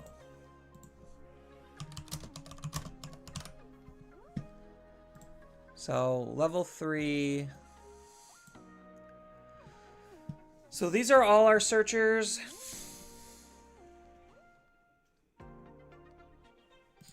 I know a lot of people are on the Kudamon just because of yellow vaccine and a tamer, just to grab the tamers. And then like a floodgate or something.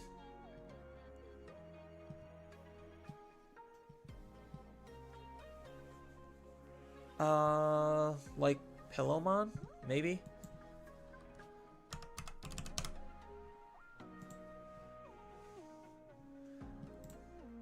I think maybe we don't need the TK.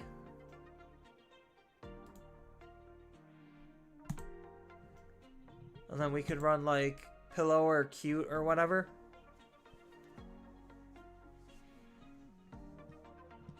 So is this kind of just what Mastimon does right now? So this gives us Blocker, this gives us Alliance, this gives us Retail, this gives us Scapegoat. Pretty good spread of effects. No level 7, so like how are we actually winning the game? So what is this card actually doing?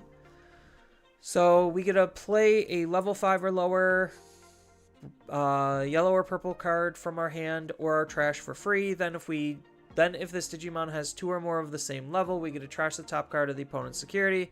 If they have so that they have 3 cards left. So we trash until they have 3 cards left in their security. Dang. During all turns, when a security stack is removed, we get to place 1 Digimon as the bottom security card. So they would technically have 4 security. So we swing with Alliance. So that's 2 checks with Mastimon. And then what? Mastimon just sits there and looks menacing. And then we have the extra level 5 Digimon sitting on the field. So try to find another way to set up a second level 5 to go into a second Mastimon. Either that or just try to ace bait them. Because this isn't dealing lots of damage, is it? Like, I know Mastimon's not a high damage deck. So I'm not trying to make it into an OTK deck. I'm sure if I really wanted to, I could like just throw in every instance that has yellow Alliance or Security Tech +1. And I also could just tech in Diminimon for extra protections. So like I know those are possible play routes. When this Digimon DNAs, place 1 of their tamer to the top or bottom of their security stack, then trash the top of their security. When Digivolve when attacking by trashing your security stack, you get to play a yellow or purple 6000 DP Digimon from your hand or trash for free. So are we just trying to flood the field with like Mastimons? That literally just feels like the game plan. Because if we could get like 2 Mastimons out, then we could do a lot. So again, I'm not a Mastimon expert. This is just like where my brain puts Mastimon together. I mean, I'm sure I could toolbox the Angelmons and Lady Devies a little bit harder. But I feel like this is kind of just where the deck is at. At least on a base fundamental level. If anyone is a Mastimon enjoyer, either in chat or in the comments below, feel free to criticize my deck, because I'm not a Mastimon expert. I really don't know where else to take this deck. Like, maybe I could trim down on the Mirais, but I know the Mirais are really important at setting it up. From what I've seen, yes, most of the time they just flood the fields with level 5s. Yeah, that's what it feels like. Because you have, like, these two playing level 5s, and then I think this does level 5 stuff. So, like, it just feels like they just try to flood the field with level 5s and have a reoccurring stream of Mastimons. If only this deck had D-Digivolve, then it would be really good. But it doesn't. So I just de-digivolve them, and then the problem is solved. Alright. I'm gonna move on from Mastimon. Now we get Eaters.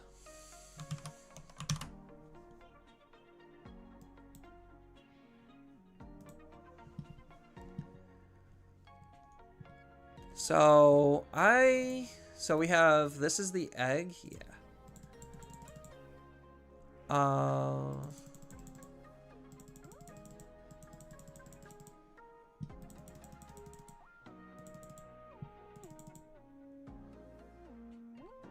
Does this go on top of? Yeah, this one goes on top of Eric.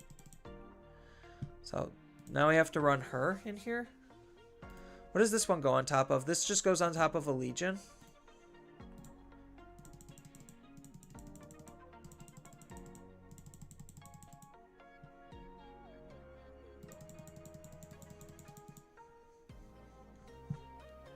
$10 feels way too little. I'll definitely say that. And then I know there's like other things that should go in here too.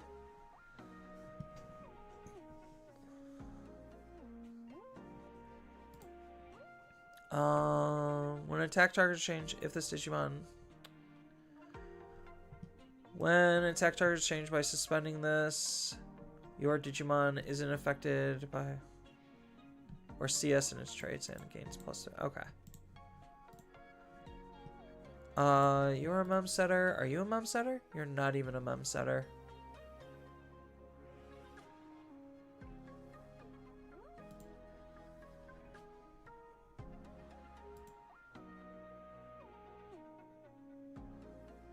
So, when any of your other Digimon with Eater or Hoodie in its traits would leave the battle area by deleting this Digimon, place it to the bottom of your mother in the breeding area. One of those Digimon doesn't leave, so this is protection. Return one of the opponent's 6 or lower to the bottom of the deck for each of your Mother Eaters Digivolution. Add 1 to the maximum. So ideally this is going to try to remove probably a level 6. All turns. When this Digimon would leave the battle area, you get to play one Eater traded... Wait. You get to play one Eater trait Digimon from your hand without paying the cost. End of the opponent's turn, delete one of the opponent's... Oh! End of the opponent's turn, delete one of the opponent's Digimon with the lowest play cost. Alliance Reboot. On play when Digivolve, if you have a mother in your breeding area, you get to play up to 6 play costs worth of Digimon cards with Eater from your hand for free. So that's pretty good.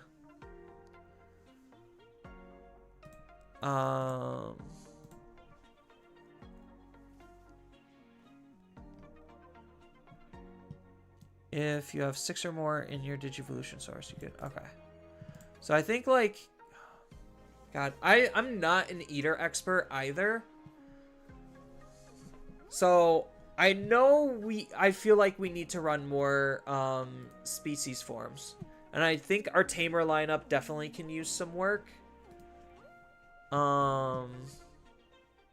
If we have a CS, gain a memory by suspending this Tamer, return one of your Digimon with Hoodie to their hand.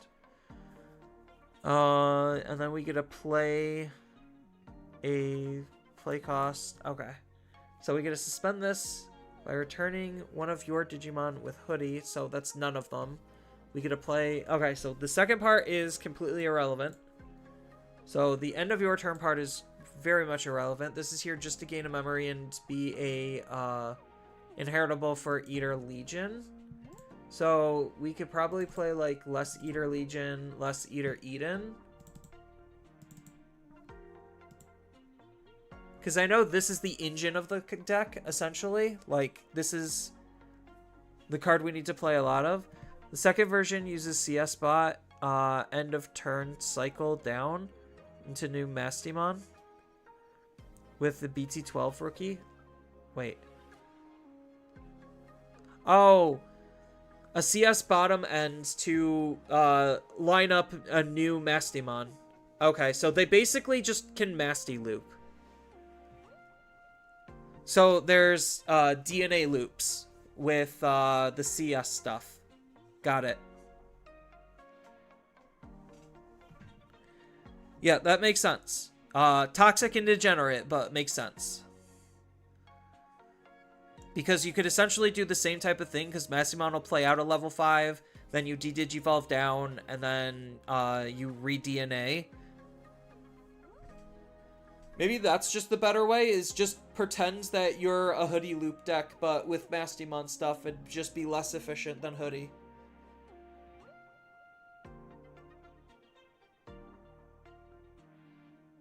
I'm trying to process that right now.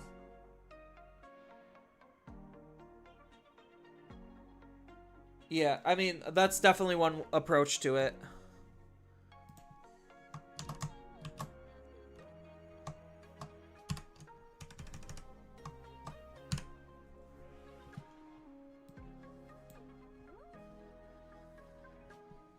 Yeah, because you have yellow level 3s.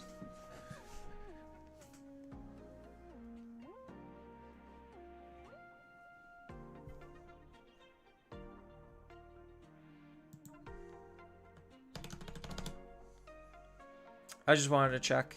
Yeah, so I'm not entirely sure where this goes. In terms of like how to actually build this type of a deck. Hold on, chat.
Alright, sorry about that, chat. So, is it best to not play, what's her face?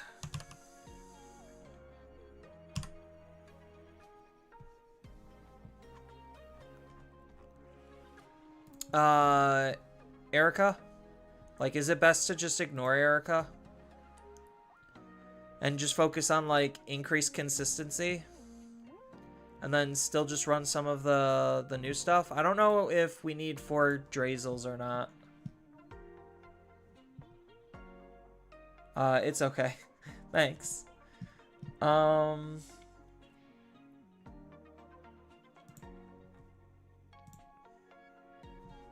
Like, I'm trying to math the deck out. I think maybe we don't need 4 Drazels. I think 2 is probably fine. I really do like Eater Bit. This card's so good. Um,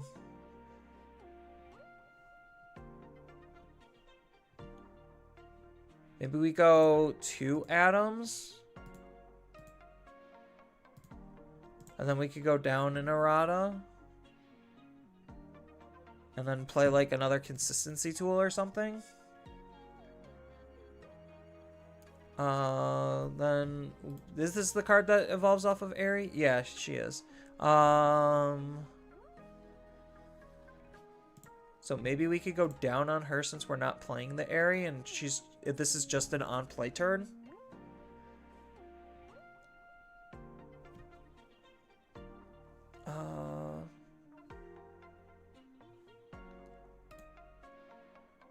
Eater Legion. Yeah, this evolves off of this. Because this evolves off of Arata. This evolves off of Yuki. This evolves off of Species Form, which is this. So none of these are independent. Okay, so these are independent. This is more dependent.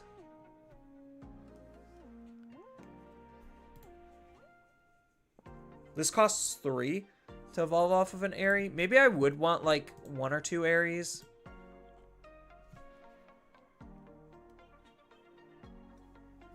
What is this guy doing? He's a mem setter, but we already have a Rada, so we don't need the mem setter. You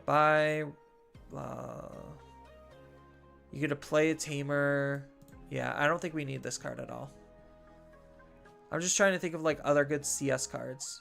So we could probably go up to 16 legions. I think that's a good rounded number. And then we have space for 1 more card.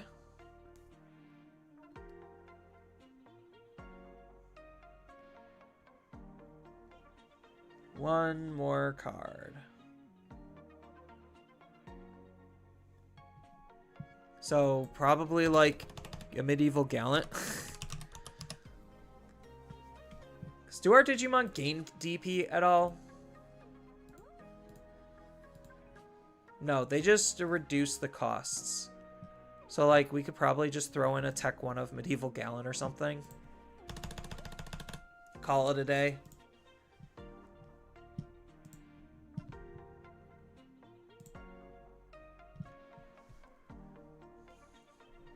Because, like, basically the way I'm approaching it is I'm lining up the number of basically hybrids to tamers.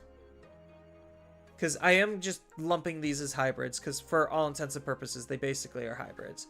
So I'm playing the same amount of hybrids per tamers, because most of the time I'm going to be using the effect on either this bit or just the off card. This is actually gaining me memory. So unlike... I mean, she's gaining me memory too, so I have 2 different tamers that are gaining me memory. I have 2 different ones that could evolve.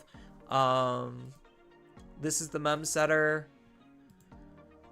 This is another searcher tool that also could make some of my plays a little bit cheaper.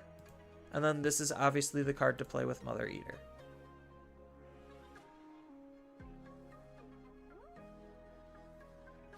I mean, technically I could just cut the medieval and just run another Yugo. But I'm not a Eater expert. This is just my interpretation on where I think the deck can go. And I do like Eater bit because protection is good.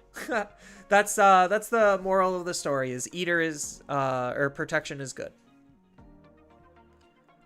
So I could technically go down a Yugo to run something else. Like I could run the cafe. So if I wanted to, I could take this out, and run the cafe or a different option.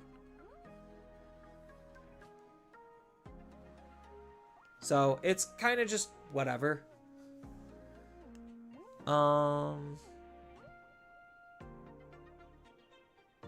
Yeah, so Eaters, they're weird. I really wish this card wasn't super expensive, because if this card wasn't super expensive, I think Eaters would be a great budget deck for a lot of people to like invest in. And the fact that also Arata's kind of up there, like, really kills a lot of the vibes. I think this card probably wouldn't be super expensive in comparison. But, like, the deck doesn't really look super expensive because this is optional. And unfortunately, these two are mandatory. And then everything else is low rarity. I mean, to be fair, the difference with hybrid is that they evo on a normal rookie as well. True. Yeah, true. But you also, so like the contrast for mother decks, like Eater deck, is you could either hard play it or evo. Like, you have two ways to play it, and that's the similar thing with hybrids, is you either digivolve on a rookie or you digivolve on a tamer. So I guess like this is kind of a countdown deck that's more hybrid style. Like hybrid Digimon style.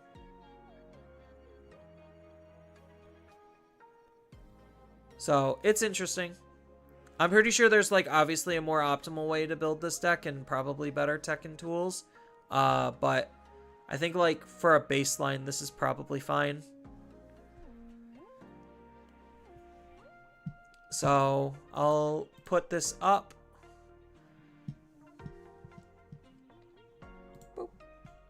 Where is... And then I said what? Last deck I would be doing is Jessamon. So I know what's his face on Facebook. There was a Jessamon video there. Where is...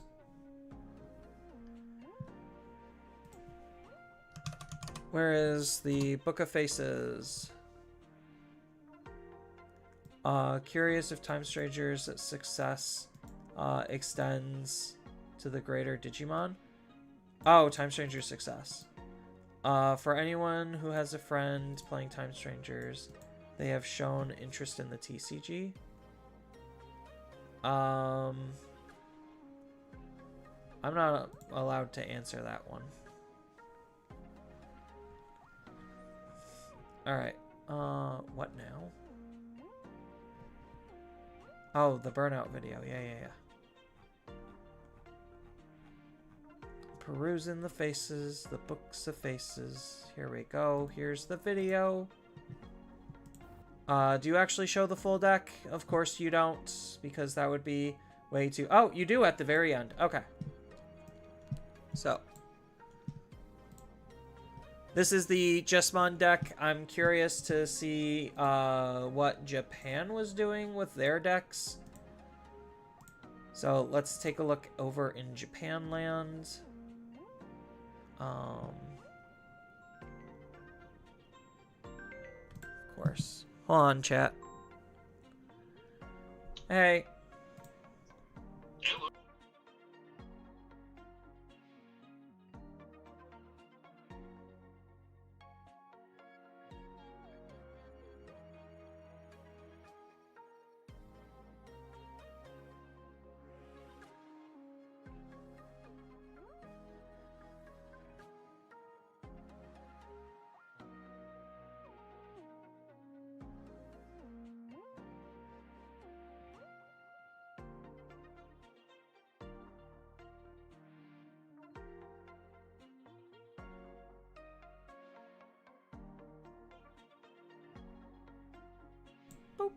Alright, so this is V Passion. He is a pretty good Digimon player. So this is his build. I'm curious to see what he's doing different than Japan. Before I like have any influence on my build. So understanding like what their builds are doing. Obviously, go watch V Passion's video. He does a breakdown of stuff. So, like, here he does his little combo section where he's just explaining how Jessamon kind of functions. Probably should watch that. Actually, let's go ahead and watch that real quick so I could at least understand what he's trying to get at. All right, pause the music. Right, this one is called Insta Jess. We've got our Hookmon in the back. push out the hook. Okay. You can slam this for 7, move the memory to 6 or some ridiculous number. End of turn, suspends.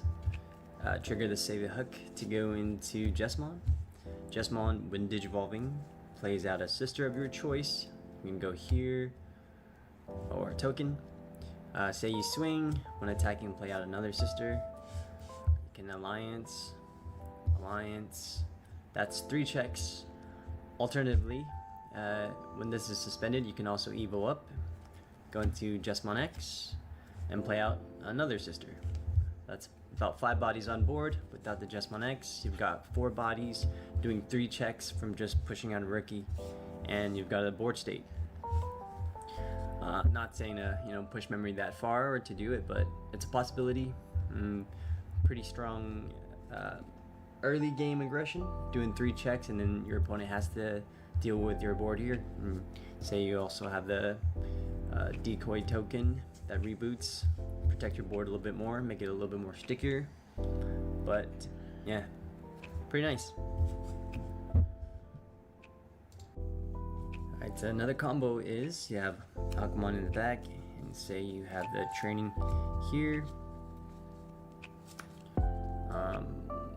Yeah, you push out. Say you're even at 1 memory. Evo here for 2. Draw. You have pass turn, but you evoed into a Balhug. Tap this, play out a sister. You can gain a memory or not, but let's say you don't. Gain it back from the hook anyways. Balhug sees the sisters being played. Going to save your hook. Reduced by 2, so for 1. Draw. Then end of turn, you'll suspend this. You can de-evo something. Go into Jessamon. Jessamon, when digivolve and play a sister. Effective sister, blah blah blah. Will swing. When attacking, play a token. Alliance. Gain the memory back from the level 4 as well. So you kept turn. You just did 3 checks off of just from a Hookmon and a training out raising. Alright, and that concludes our first video, deck profile, kind of walkthrough thoughts, initial testing of Jessamon for BT23. Okay. So that's his build. Is Japan anywhere near? Oh god, that's very much not anywhere near what V Passion was doing. This looks very awkward. So he is mostly all in on Jessamon stuff. So that's kind of where this is at. So this is running fairly similar rookies. So when it comes to the level, yeah, so he's just down 1 on this Huckmon, and this is up 1 on this Huckmon. As far as Sistermons, that's the same. That's the same. This is, so he's got that, and he's got that. So this is basically very similar. Level 4s. Basically the exact same. Level 5s. He is not running as many of this. So he's slightly down. I'll put the music back on. So he's slightly... So we're seeing some different level 5s. He's on more Chimeras. So that's where this space is the Chimeras tech. Then the level 6s, he's running the 4. He's only running... This one's only running 1 and squeezing in a medieval. Instead, this is just running 2. Then you have the 1 Omnimon. Then when it comes to the options...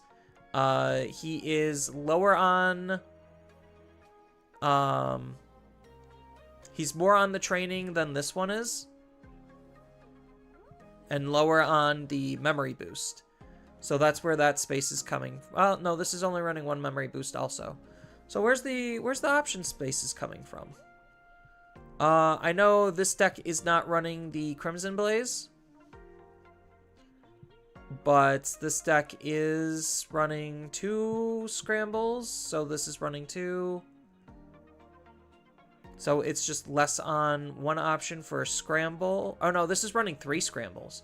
So this is using 2 option slots. Okay, so it makes sense. So 2 option slots for scramble and 1 for Crimson Blaze to run the 3 missing cards. But yeah, so it's very, very similar builds in terms of just what they're going, like what they're going for. So it's always nice to play spot the differences. So as far as that goes, this would probably be like the base that people will probably end up going with. So as far as just iterating on that base,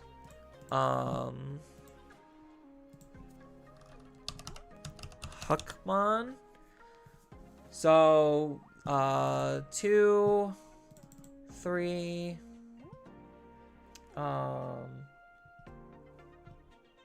1, 2,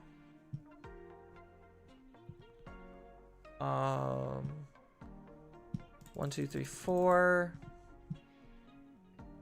1, 2, 3, 4.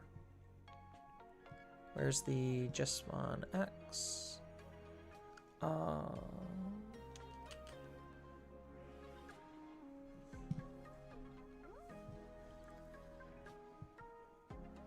1, 2, 3, 4. 1, 2, 3, 4. 1, 2, 3, 4. Where's the new Huckmon? Here it is.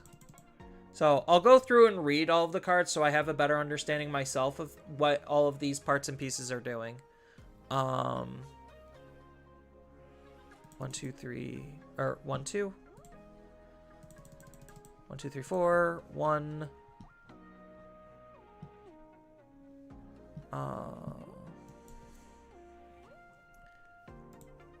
And then where's the Alliance level 5? Is that here? No. Let's go level 5s. There we go. That's this one. BT20. 1, 2, 3, 4. So that's the Alliancer. Then we go Sistermon. So we run an Awaken. So 1, 2, and then the Awaken. 1, 2. Yep. Koromon. Koro.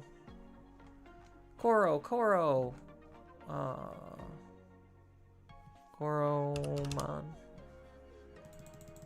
The Good Egg. Omni.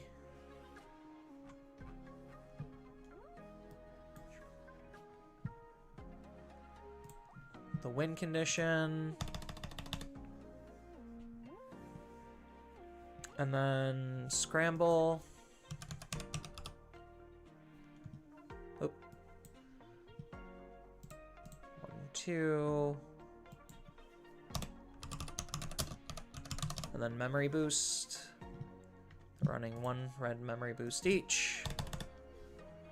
Alright, so let us understand what these cards are actually doing.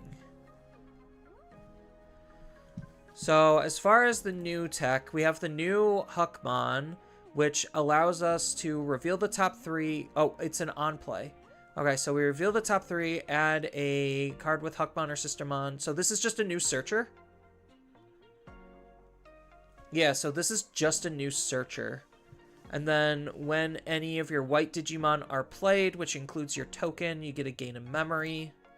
So I probably would go down on this one because this is just looking for 5 for a Jess or a Searcher. I mean, this is okay. Then we have this new Sistermon. So on play, recover 1. Then when this Digimon suspends, one of your other Digimon can Digivolve into a Royal Knight with Huckmon in its name or Royal Knight, or Digimon with Huckmon in its name or Royal Knight or CS in its trait from your hand or trash. Cool. Or trash. And then reduce the Digivolution cost by 1. So this I know de-digivolves because I was playing around with this in pre-release. What does the Awaken do from BT20? On play, when Digivolve, one of your opponent's Digimon or Tamers can't suspend. And then at the end of all turns, place this top into the security. And then from our trash, we get, when one of our Digimon is played, we could Digivolve it for free. That's pretty good. Oh, so this is kind of like a free recovery. Then we are... we didn't get a new... We just got a new Jesmon, and then a new Huckmon, and then some new sisters. So what is this card actually doing? So if you have a Digimon with Huckmon in its name, you could ignore its color requirements. Then we get to draw 1 card, so classic training stuff. Then when one of your Digimon digivolves into a Huckmon or Jesmon, we get to play a Sistermon from our hand for free. Okay. So this allows us to then play out this, which then can allow us to reduce the cost of digivolving because we have Alliance. Because end of your turn, by suspending one of your other Digimon, you could Yep, so that's how it's... So this is the card that's enabling everything. Is literally this card. So this is the enabler, because we get to delete 1 5k, that's irrelevant. It's the end of your turn's ability to suspend one of your other Digimon to digivolve into a Jesmon for free. So that's where this is coming in. So as long as we're able to like get another we raise it. So that's why those 2 combos work, is because whether we're using the training gym to get the extra Sistermon out, or we're using the rookie out of raising to get the savior out, that's where this is all coming from. Oh, I'm missing the Jesmon X.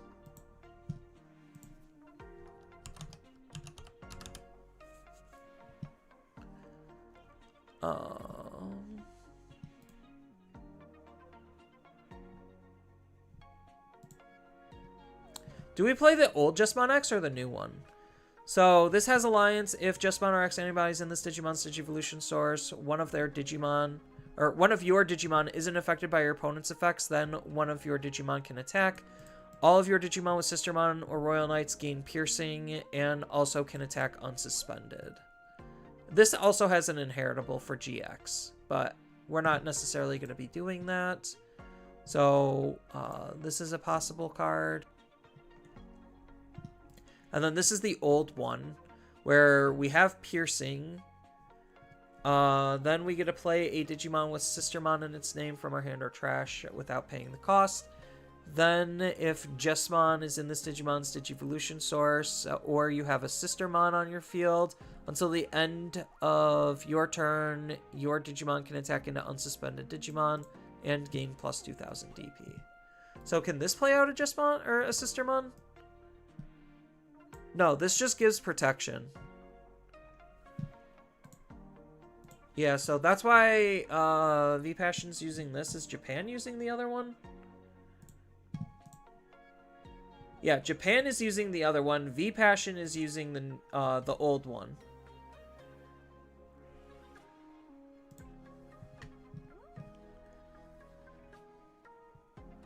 So now I have 2 cards I need to cut. All my other ratios were fine, though. What did I mess up?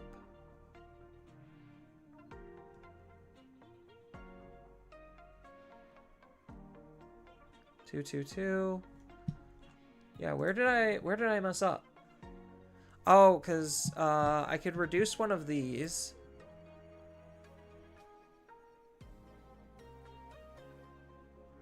Do I want to reduce one of those, though? That's the real question. So 4, 10, 7. Yeah, so I could probably take one of this out for a Chimera. Just to have cute and cheeky Chimera plays. And then I still need 2, so 1, 2.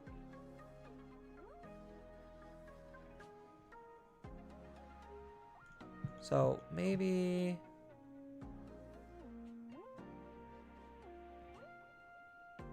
where do they find the deck space for that?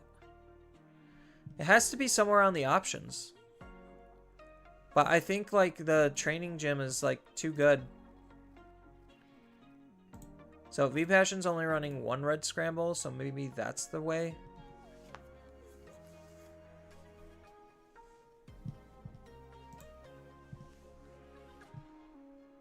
So something like this, I guess, for Jesmon. What are the other...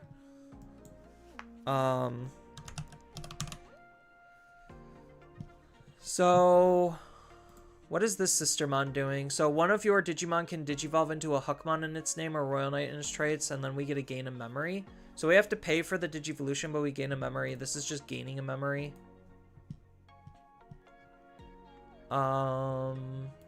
This is searching and giving all of our Digimon reboots.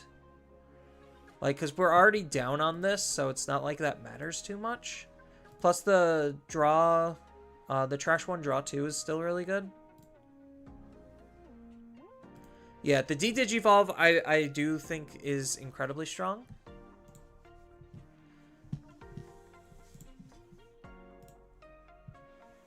You like protection? Yeah. No, it's also the 12k, so like going down DP kind of feels weird. But like I do see the value in both, so I probably would run a 1-1 split.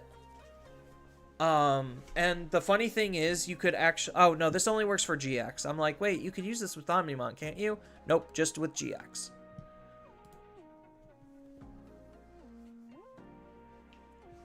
So I'm trying to think like... Oh, I think V-Passion was down 1, so he could run one of this. So this is more of V-Passion's lineup in terms of options. Which I don't disagree with, because this card doesn't have an inheritable, so it kind of sucks. What are our other Huckmons, actually?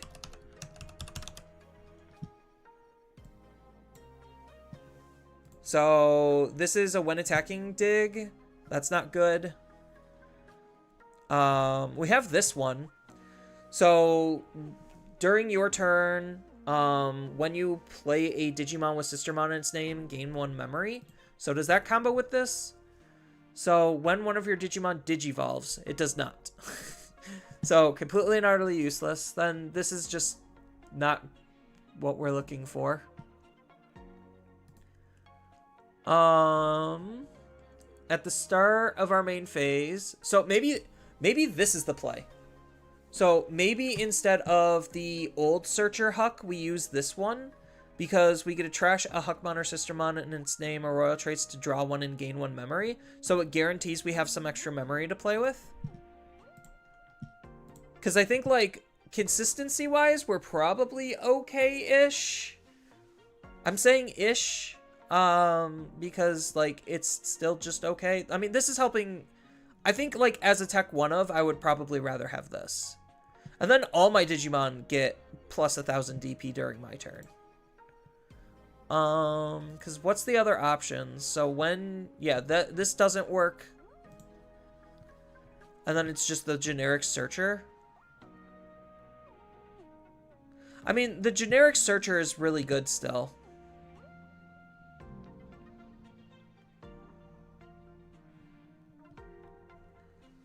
So, I don't know. Maybe, no. Would I rather run the generic Searcher over a memory boost? Probably not. I almost am thinking on, like, maybe taking out the red memory boost to play the Searcher, but maybe that's incorrect. I think training is also incorrect. Maybe it's just literally another scramble. No, we need to seek pieces. That's the important part, is seeing pieces. So missing out on all of our white Digimon feels kind of bad, but we're limiting the white Digimon we are playing. So this way I could, so based on V-Passion's playlines, I would be able to, out of raising, if I have the setup, be able to just discard a card, gain a memory. So this allows me to play from my trash, right? We get to play 1 token, or from our hand, or trash. Yeah, so this could play from our trash. So this could help set up our trash.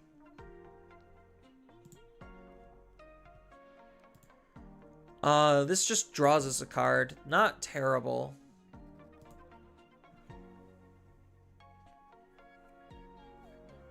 Yeah, outside of just some minor Texan tweaks between V-Passion and the one Japanese list, I really don't think there's that much room for anything different. We could change the level 5 lineup. I think, like, the level 4s, because the level 4 quality is already kind of bad, these are just the best level 4s.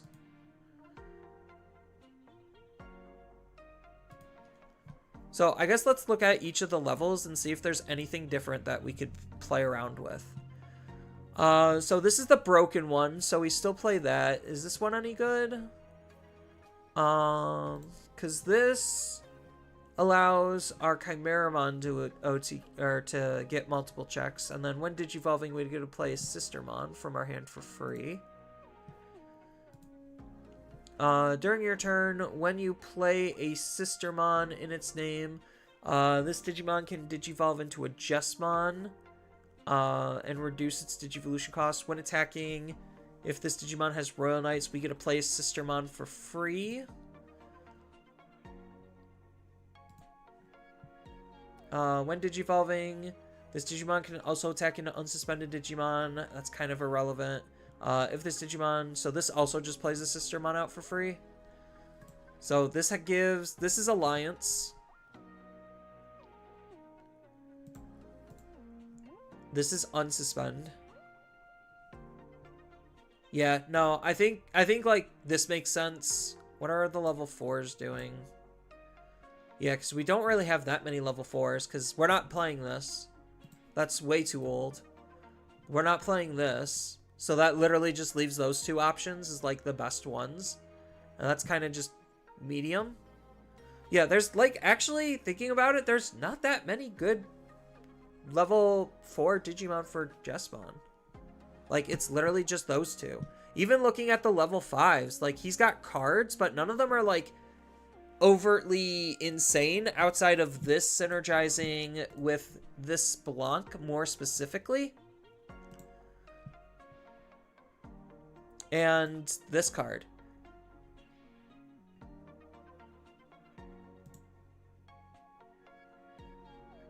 Yeah. Huh. So instead of running training options, this is basically the training option. I would maybe want to try, like, 1 more red memory boost or 1 more rookie, but I think, like, the lineup is pretty tight.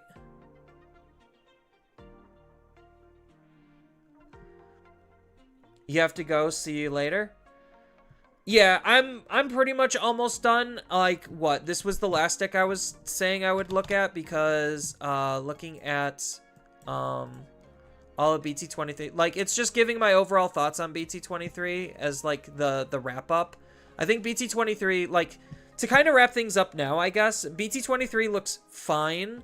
Jesmon literally gets this 1 card to play with as far as, like, updates and iterations go. Birds, like, it's still gonna use the Guilmon stuff over its own stuff. But catch you later, Empire. I'm probably gonna be close to done myself. So thank you for the donations, and thank you for watching, Empire. So as far as, like, some of the other stuff, Jesmon literally gets 1 card of update. They're probably gonna be running this card, because it's really good. Birds gets, like, 2 new cards, because I don't necessarily think this Phoenixmon's super great for their deck. So they just get the new Garudamon, which gives Raid, and they get the new Bergermon. I don't necessarily think these are doing anything different for what Birds is doing, and Birds is probably just still better off playing Guilmon stuff anyway. Dynasmon literally just gets Dynasmon as its only new card, so, like, maybe he's worth revisiting, but I'll probably do that in a different video. Just a single card update isn't really, like, exciting enough to recontextualize what the deck is doing. Then we do have Bancho. Oh, so Zaxian. That was the only thing that I was missing on, and honestly, I do not see any hope for Zaxian. I really don't. So this is pretty much Jessamon in a nutshell. You could play around with the options. You could play around with the level 5s and the level 6s in terms of not the Jessamon. But that's pretty much it. Let's... So these are the Zaxian cards. So he is probably the center point of Zaxian. So he's the mem setter. On play, by adding the top card of our security to our hand, we get to play a Zaxian from our hand or trash, face up. And then end of your turn, by suspending this tamer, one of your level 6 Digimon with Machine or Zaxian can attack. And then we already saw her. She's just allowing us to draw cards. So what's the key card to Zaxian? Like, is it Machine Germon? Yeah, so when attacking once per turn, activate one on-play effect of a face-up Zaxian. Hold on, chat.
Alright, sorry about that.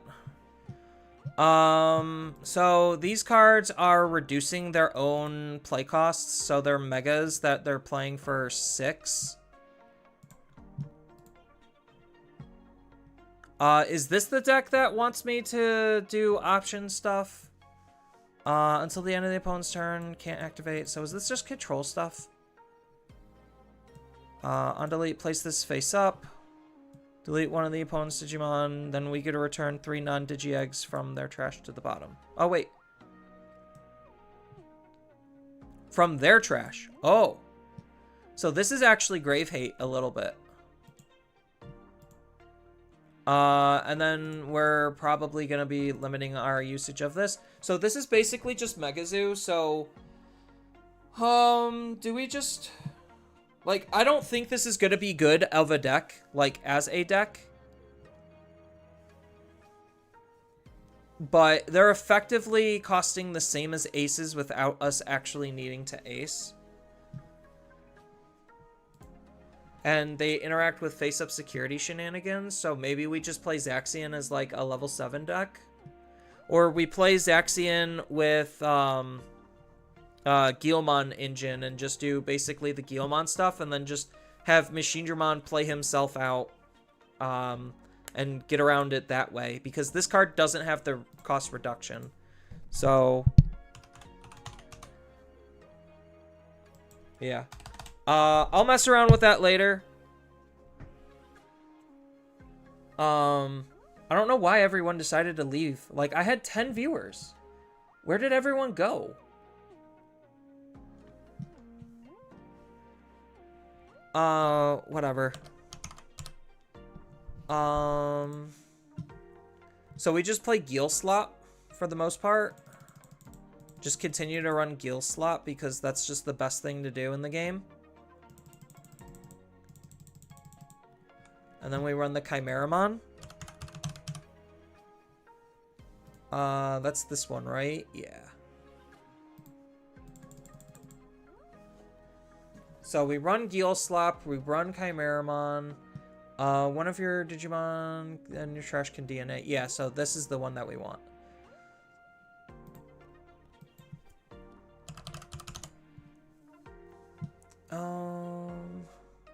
There we go. Okay, so we have this. Now what else are we actually doing? Do we even run this? Like, do we just say, like, forget about Tiger Vesp? Like, it feels like it wants to be the win con, but I feel like the deck is too slow.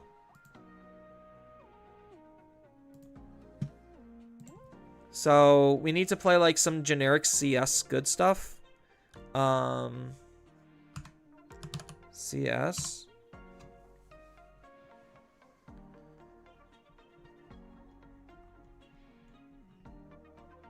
So, what CS cards are we actually playing? That's the trick. Because we're not actually digivolving up into our Zaxian cards. So, the idea right now is we're going to use the Guilmon engine plus Chimeramon to be able to play out Machine Dramon for free because he doesn't have a cost reduction attached to him. Because these have cost reductions attached to them as long as we have our Zaxian Tamers. So maybe rerun this at 3.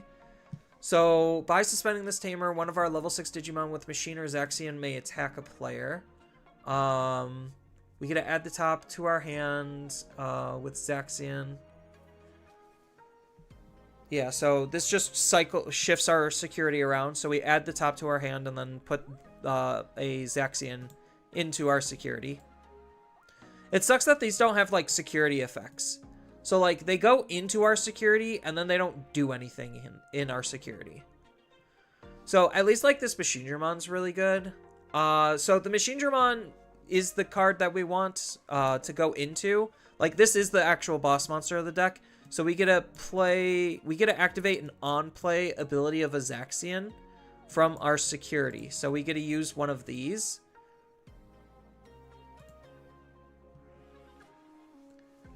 Yeah. So maybe we would want an extra Tiger Vesp.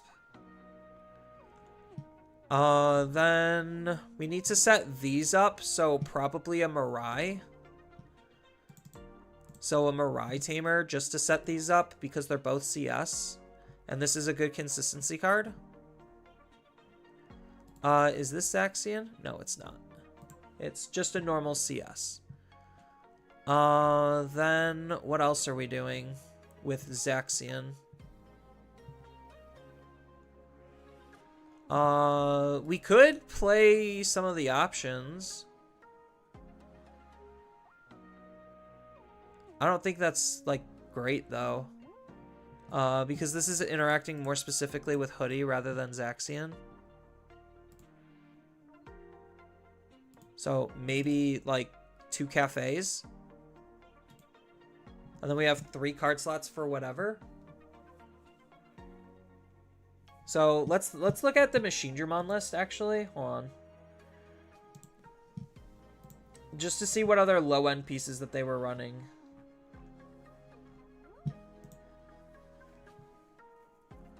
Ukomon. That's the missing piece. Ukomon. Alright.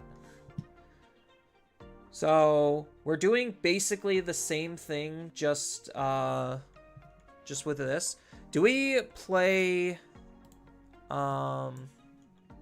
the Chaos Dramons?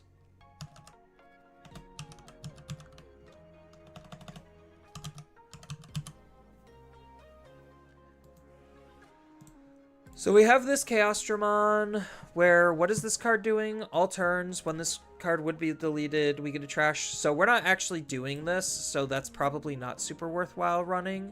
By placing 3 red or black level 5 cyborg, yeah, we're not doing that. So are we doing this then? No, we need the... Yeah, I think just Security Tech and Reboot is just stronger than any of the other Chaos Dramons that we could be running. So this is a more control-orientated deck. Yeah, the funny thing is, we could trash, like, these cards and then use Yugo to be able to put them into security from our trash. So we don't have to, like, use our hand to do that, right? On play, add the top. Yeah. So we could Mirai into Yugo and set up these. That's pretty good, actually. So maybe... And we're not trying to play these, but at least, like, if we have our Tamers set up, then we could just hard play them for 6. So maybe we don't need Night Cafe, and we need the other one instead. While you have a Digimon with CS, or you could ignore the color requirements. I think maybe that's going to be too hard to use.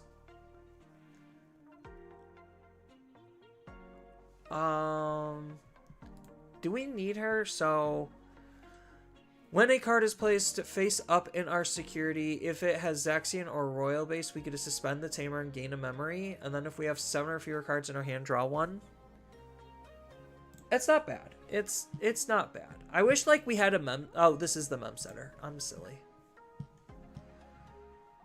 They're using Attack of the Heavy Mobile. I don't think we can use Attack of the Heavy Mobile the same way they can. Because we have to run Zaxian-based cards instead of the level 5 Cyborgs. So how many level 5 Cyborgs are they actually running? They're running 14. So they're running 10. So that 10 card slots are basically being eaten up by our Zaxian engine. Yeah.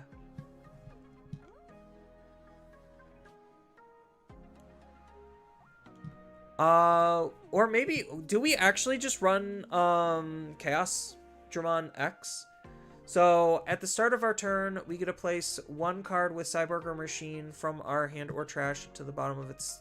So, we're barely going to be getting that at all.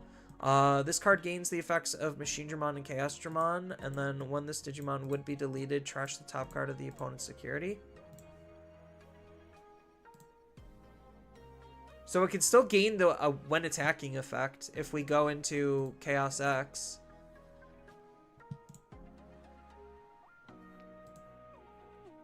We would just lose Security Attack and Reboot?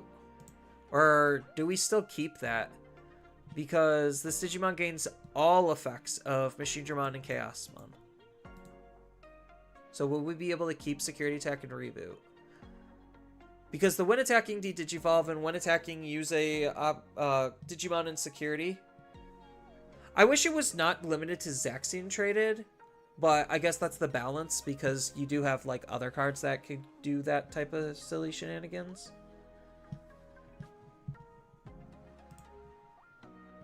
So, I think so. We have 2 cards left.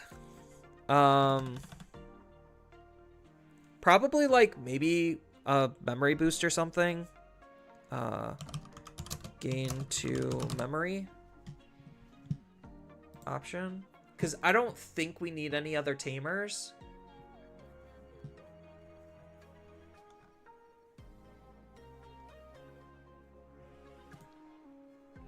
So we could play Kuremi Detective Agency.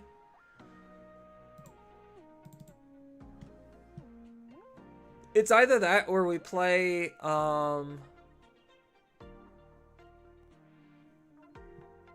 where's the other memory boost? Hold on. Where's Garnet memory boost?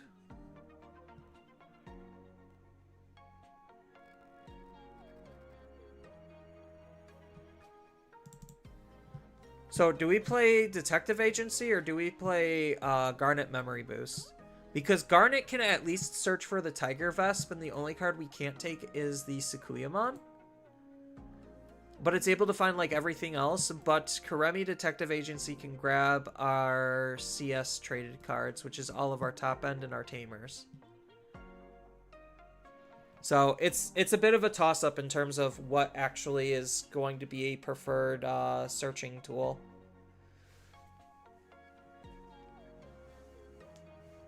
Because I wish we had some slightly better... this is a cyborg. So, do we have anything that gives rush? So we do have this, where we get a discard, or we get a trash a cyborg to give one of our Digimon rush. But we have to have, all of our... So maybe I don't play a full 4 of, and maybe I just go 3-3-3. And then that lets me run either one of these and then 2 Attack of the Heavies. Because if the main point of aggression is going to be off of Machine Dramon, then I want to make sure I can at least, like, do my power play and then Machine Dramon. Because this says we get a trash one from our hand, and all of our level 6 Digimon with machines gain rush and on-play blitz. So that's really good. So I think we have to run like 2 of it, and it's just which option do we feel like we want. So reveal the top 3. I think maybe just because of our rookies, probably Garnet Memory Boost might be better.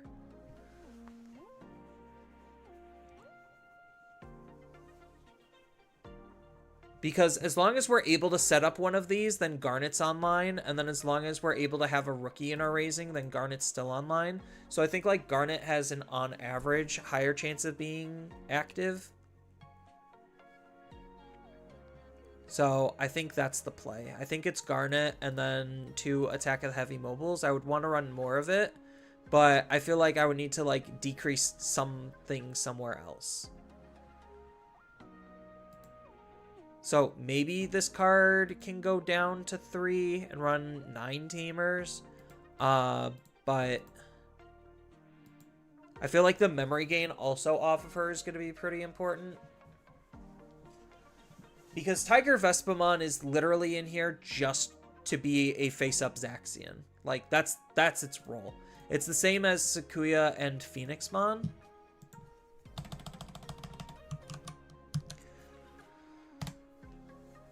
And I would like to, like, run a level 7, but I just don't have the space because the Tamers and the Zaxian cards are just eating up at a lot of the deck space.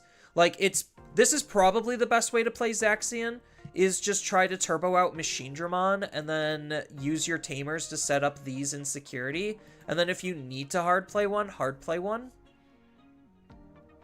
Because they're only going to cost 6 to hard play.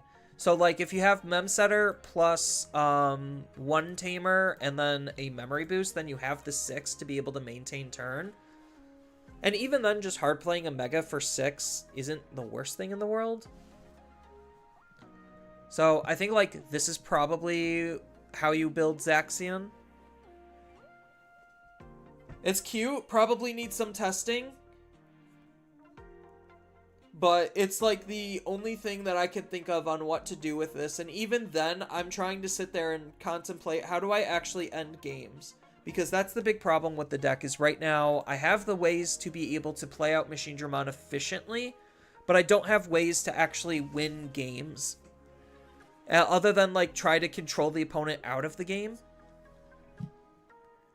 But this control package is not super efficient compared to some other ones. So, like, that's why we need heavy mobile, because this will do 2 checks unsuspend. And then, what? Oh! No, it doesn't get the all turns. It just gets the when Digivolve.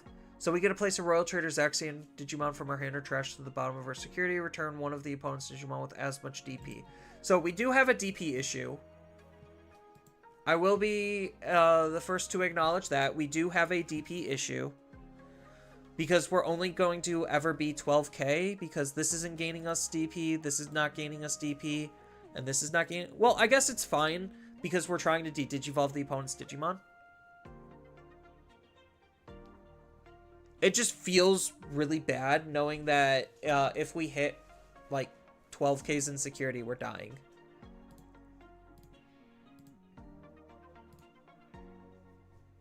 So,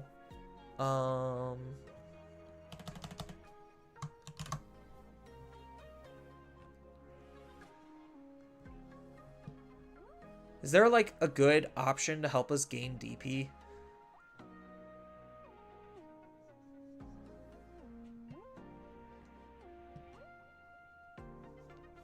I don't think there is.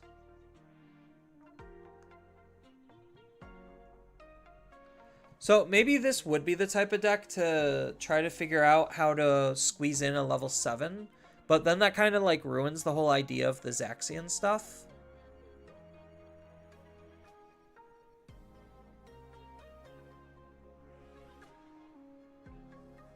Final Zupagon Punch. Yeah, I just think that we have to admit that we're never going to have DP. I think that's just the unfortunate reality between, like, how heavy this package is and the fact that this is the only way to actually make playing Machine Dramon worthwhile, while setting up our tamers at the same time and hoping the opponent doesn't chip away at our security, is probably the best that we got. So, Zaxian in a nutshell, that's what I can think of. Then what else? What else is, like, actually good in BT23 before I, like, close things out to cook and eat? So we covered apps, we covered Hoodie, we covered Jesmon, we covered Justimon, we covered Royal Base.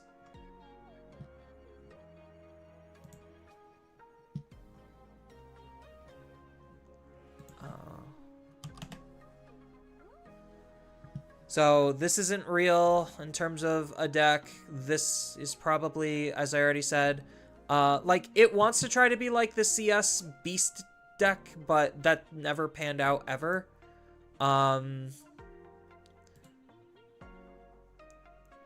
Is this Geo good for anything? I don't know if this Geo is good for anything. It doesn't feel like it's good for anything. Yeah, because this is the CS, like, Beastkin deck that they want to try to push. Like, so, is that the gimmick? Is, like, Beastkin Zaxian? No, because, their boss monster is supposedly Bancho Leomon, and Leomon wants to be played with Leomon or other CS decks. So I think, like, there is, like, a CS Beastkin deck that wants to be formed, but, like, the pieces aren't exactly there for it. This is not going to be played in anything but potentially Royal Knights, and even then Royal Knights has its better cards. I think we pretty much... Oh yeah, there's this card.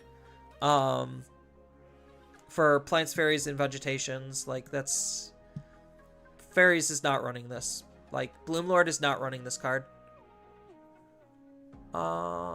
Anything else? So, I think, like, maybe the last thing, because there's also this. I think this is just a good generic card. So I could see what like Lotmon beasts are doing, or like what CS cards also have beast in its trait. Like it's bird, avian, or beast, right? Because that's these two as the tamers. So bird, beast, animal, sovereign, avian. And she's more specifically Beastkin, Holy Beast, Cherub, and CS.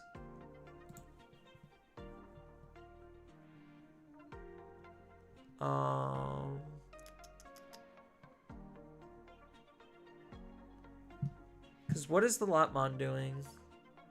While you have the Tamer, you could Warp Digivolve into Intilamon.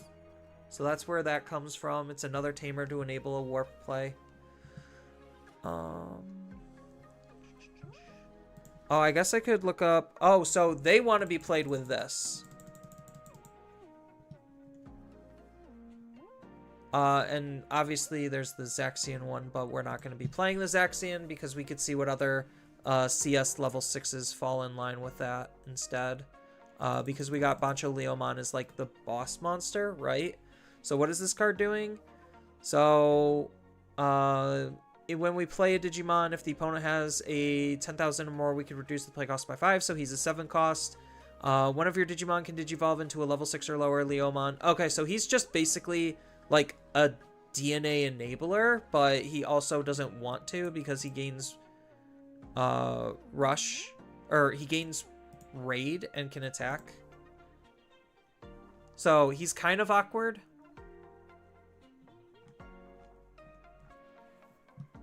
I don't think any of the level 3s are good. So we got Betamon, we got this, and then we got Gatsumon. None of the Hoodie level 4s are great. So let's look at BT22. And some of their CS cards.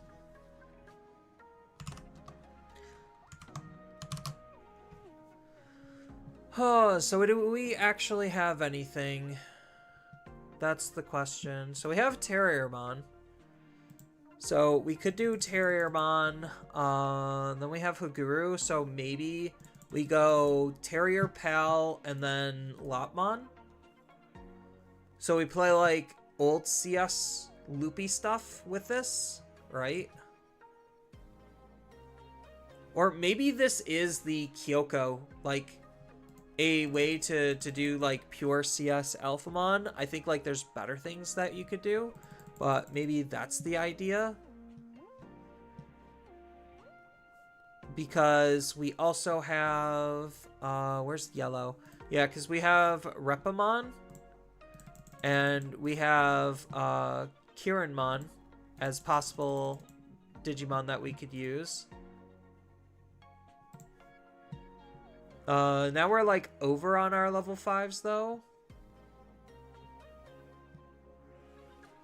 Because we have Werguru, which is de-Digivolve, this, which is setting up our Tamer. Or no, this is setting up our Tamer. Yeah, so we have this as a level 4. So we have the 2 level 4s. We have way too many level 5s. Do we honestly like play Poncho Alpha? I think maybe if we limit ourselves to red, like red, yellow, that's probably where we want to be at.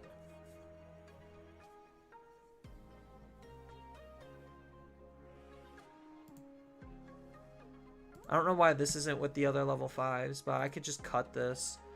We get to play a level 4 or lower CS traded Digimon or Avian Beast Sovereign from our hand for free on delete. I think maybe we just cut this. I think maybe that's just easier. So that way we're just playing Intila and Chirin. And then we have these two. So what other level 4s? Oh, we have Gargamon. Yeah, Gargamon can set up our Tamers.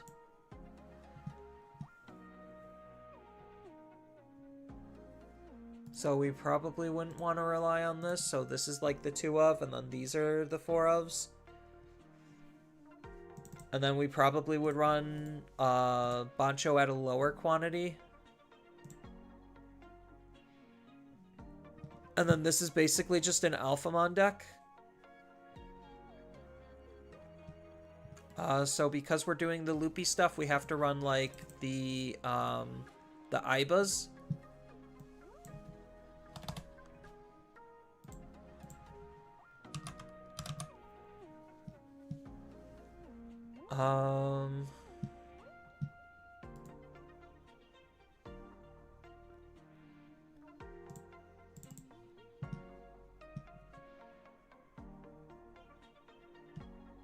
Yeah, I think like that's pretty cute. Definitely reduce these, which means probably reduce this. Cause like these are cute, but like unfortunately we have to like focus on some of the other tamers, which I think is like the awkward part. Is like too many tamers are fighting for too much deck space in terms of the overall game plan and efficiency. So like I honestly think like focusing on these and building like a beast deck out of them, like it's a cute idea, but it's just too much deck space being eaten up for something not efficient. So I think like you could lean heavier towards this, but I think this is just not worth playing. Like these just are not worth playing. These are just 100% filler cards. It's unfortunate, but that's kind of just the reality of the situation. Maybe you could kind of squeeze something out of Lotmon and Telamon to do something reasonable, but I think like he's just not worth it. He's like maybe a 2 of at best, and she wants to be the main tamer because of how Lotmon works, but like she's obviously not good enough to be the main tamer. So it just is a little awkward because like you want to do the whole loopy doopy things, but at the same time you don't. So like there's no real room for these to exist with any of the CS builds because there's just better things that you could do with the current CS builds. So yeah, these are like not real playable cards because he wants to be supported by the whole Phoenixmon stuff, or like the bird stuff, and then they kind of play nicely together in terms of that, but I think it's just not efficient enough. Outside of that, I think that's pretty much everything in BT23. I know I could cover decks that got like 1-card supports. So like this could go into Edamon decks. Maybe the Alliance is good for Edamon. This can go into the Dynasmon deck, probably as the main Dynasmon. This can try to go into Greymon decks, but I think Greymon decks are already like strapped for resources and places. This obviously goes into reptiles, like Liberator reptiles. What other cards did we kind of just not cover? This obviously wants to be tried to played with Leomon decks or like Excel or something, but I think it's kind of awkward. Oh, Examon. So I think like Examon obviously wants to be played with Royal Knights, but I think that like he's really good in his own Examon deck, like just replacing the EX3 Examon and just playing this one instead. I think like that would be really strong.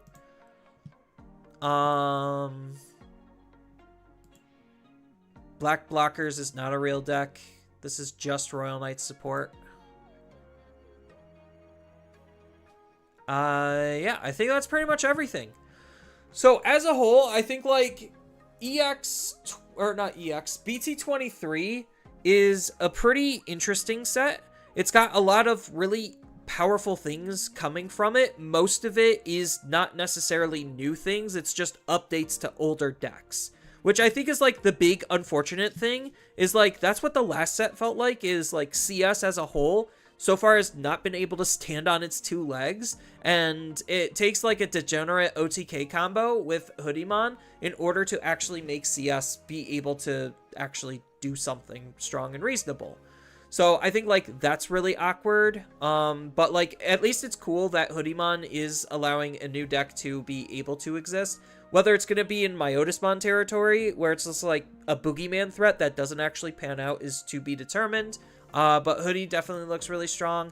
I think that Mastimon definitely got a big boost. I think that Royal Knights and Jesmon got some really big boosts. Just these two Sistermons alone are like absolutely disgusting. Ghosts got some pretty good support. And then like just Omnimon got a little bit of support. I don't know how good these are actually going to be. Omnimon still has the problem of setting up its tamers, and those help fix the issue, but they don't alleviate the issue, which kind of sucks. But at least like it's something. And Royal Base got some support, but I don't necessarily think Royal Base is going to be flipped on its head. At least like with Tiger Vespa Ace, they could try to OTK. Apps is still unplayable, and there's just a lot of filler.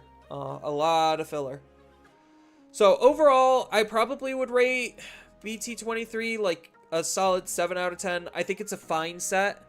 I don't think it's like absolutely knock my socks off crazy. This is power creep incarnate. But I think like it does a lot to update a lot of current decks, even though I'm kind of getting tired of the current decks. Because they've been topping for a while and they decided to give the good ones more support. So, a little salty about that, but overall, like, design-wise, I think the set's fine. I think it'll probably, like, mellow out in terms of price point at around, like, $70 a box, similarly to BT22. It feels very in line with what BT22 is trying to do, because Omnimon was the breakout deck in BT22, and that's pretty good because of its previous support tools. So I think like with all of what CS is capable of, there's a lot of room for CS to do well. It's just what's going to end up being the best out of the best is going to be determined.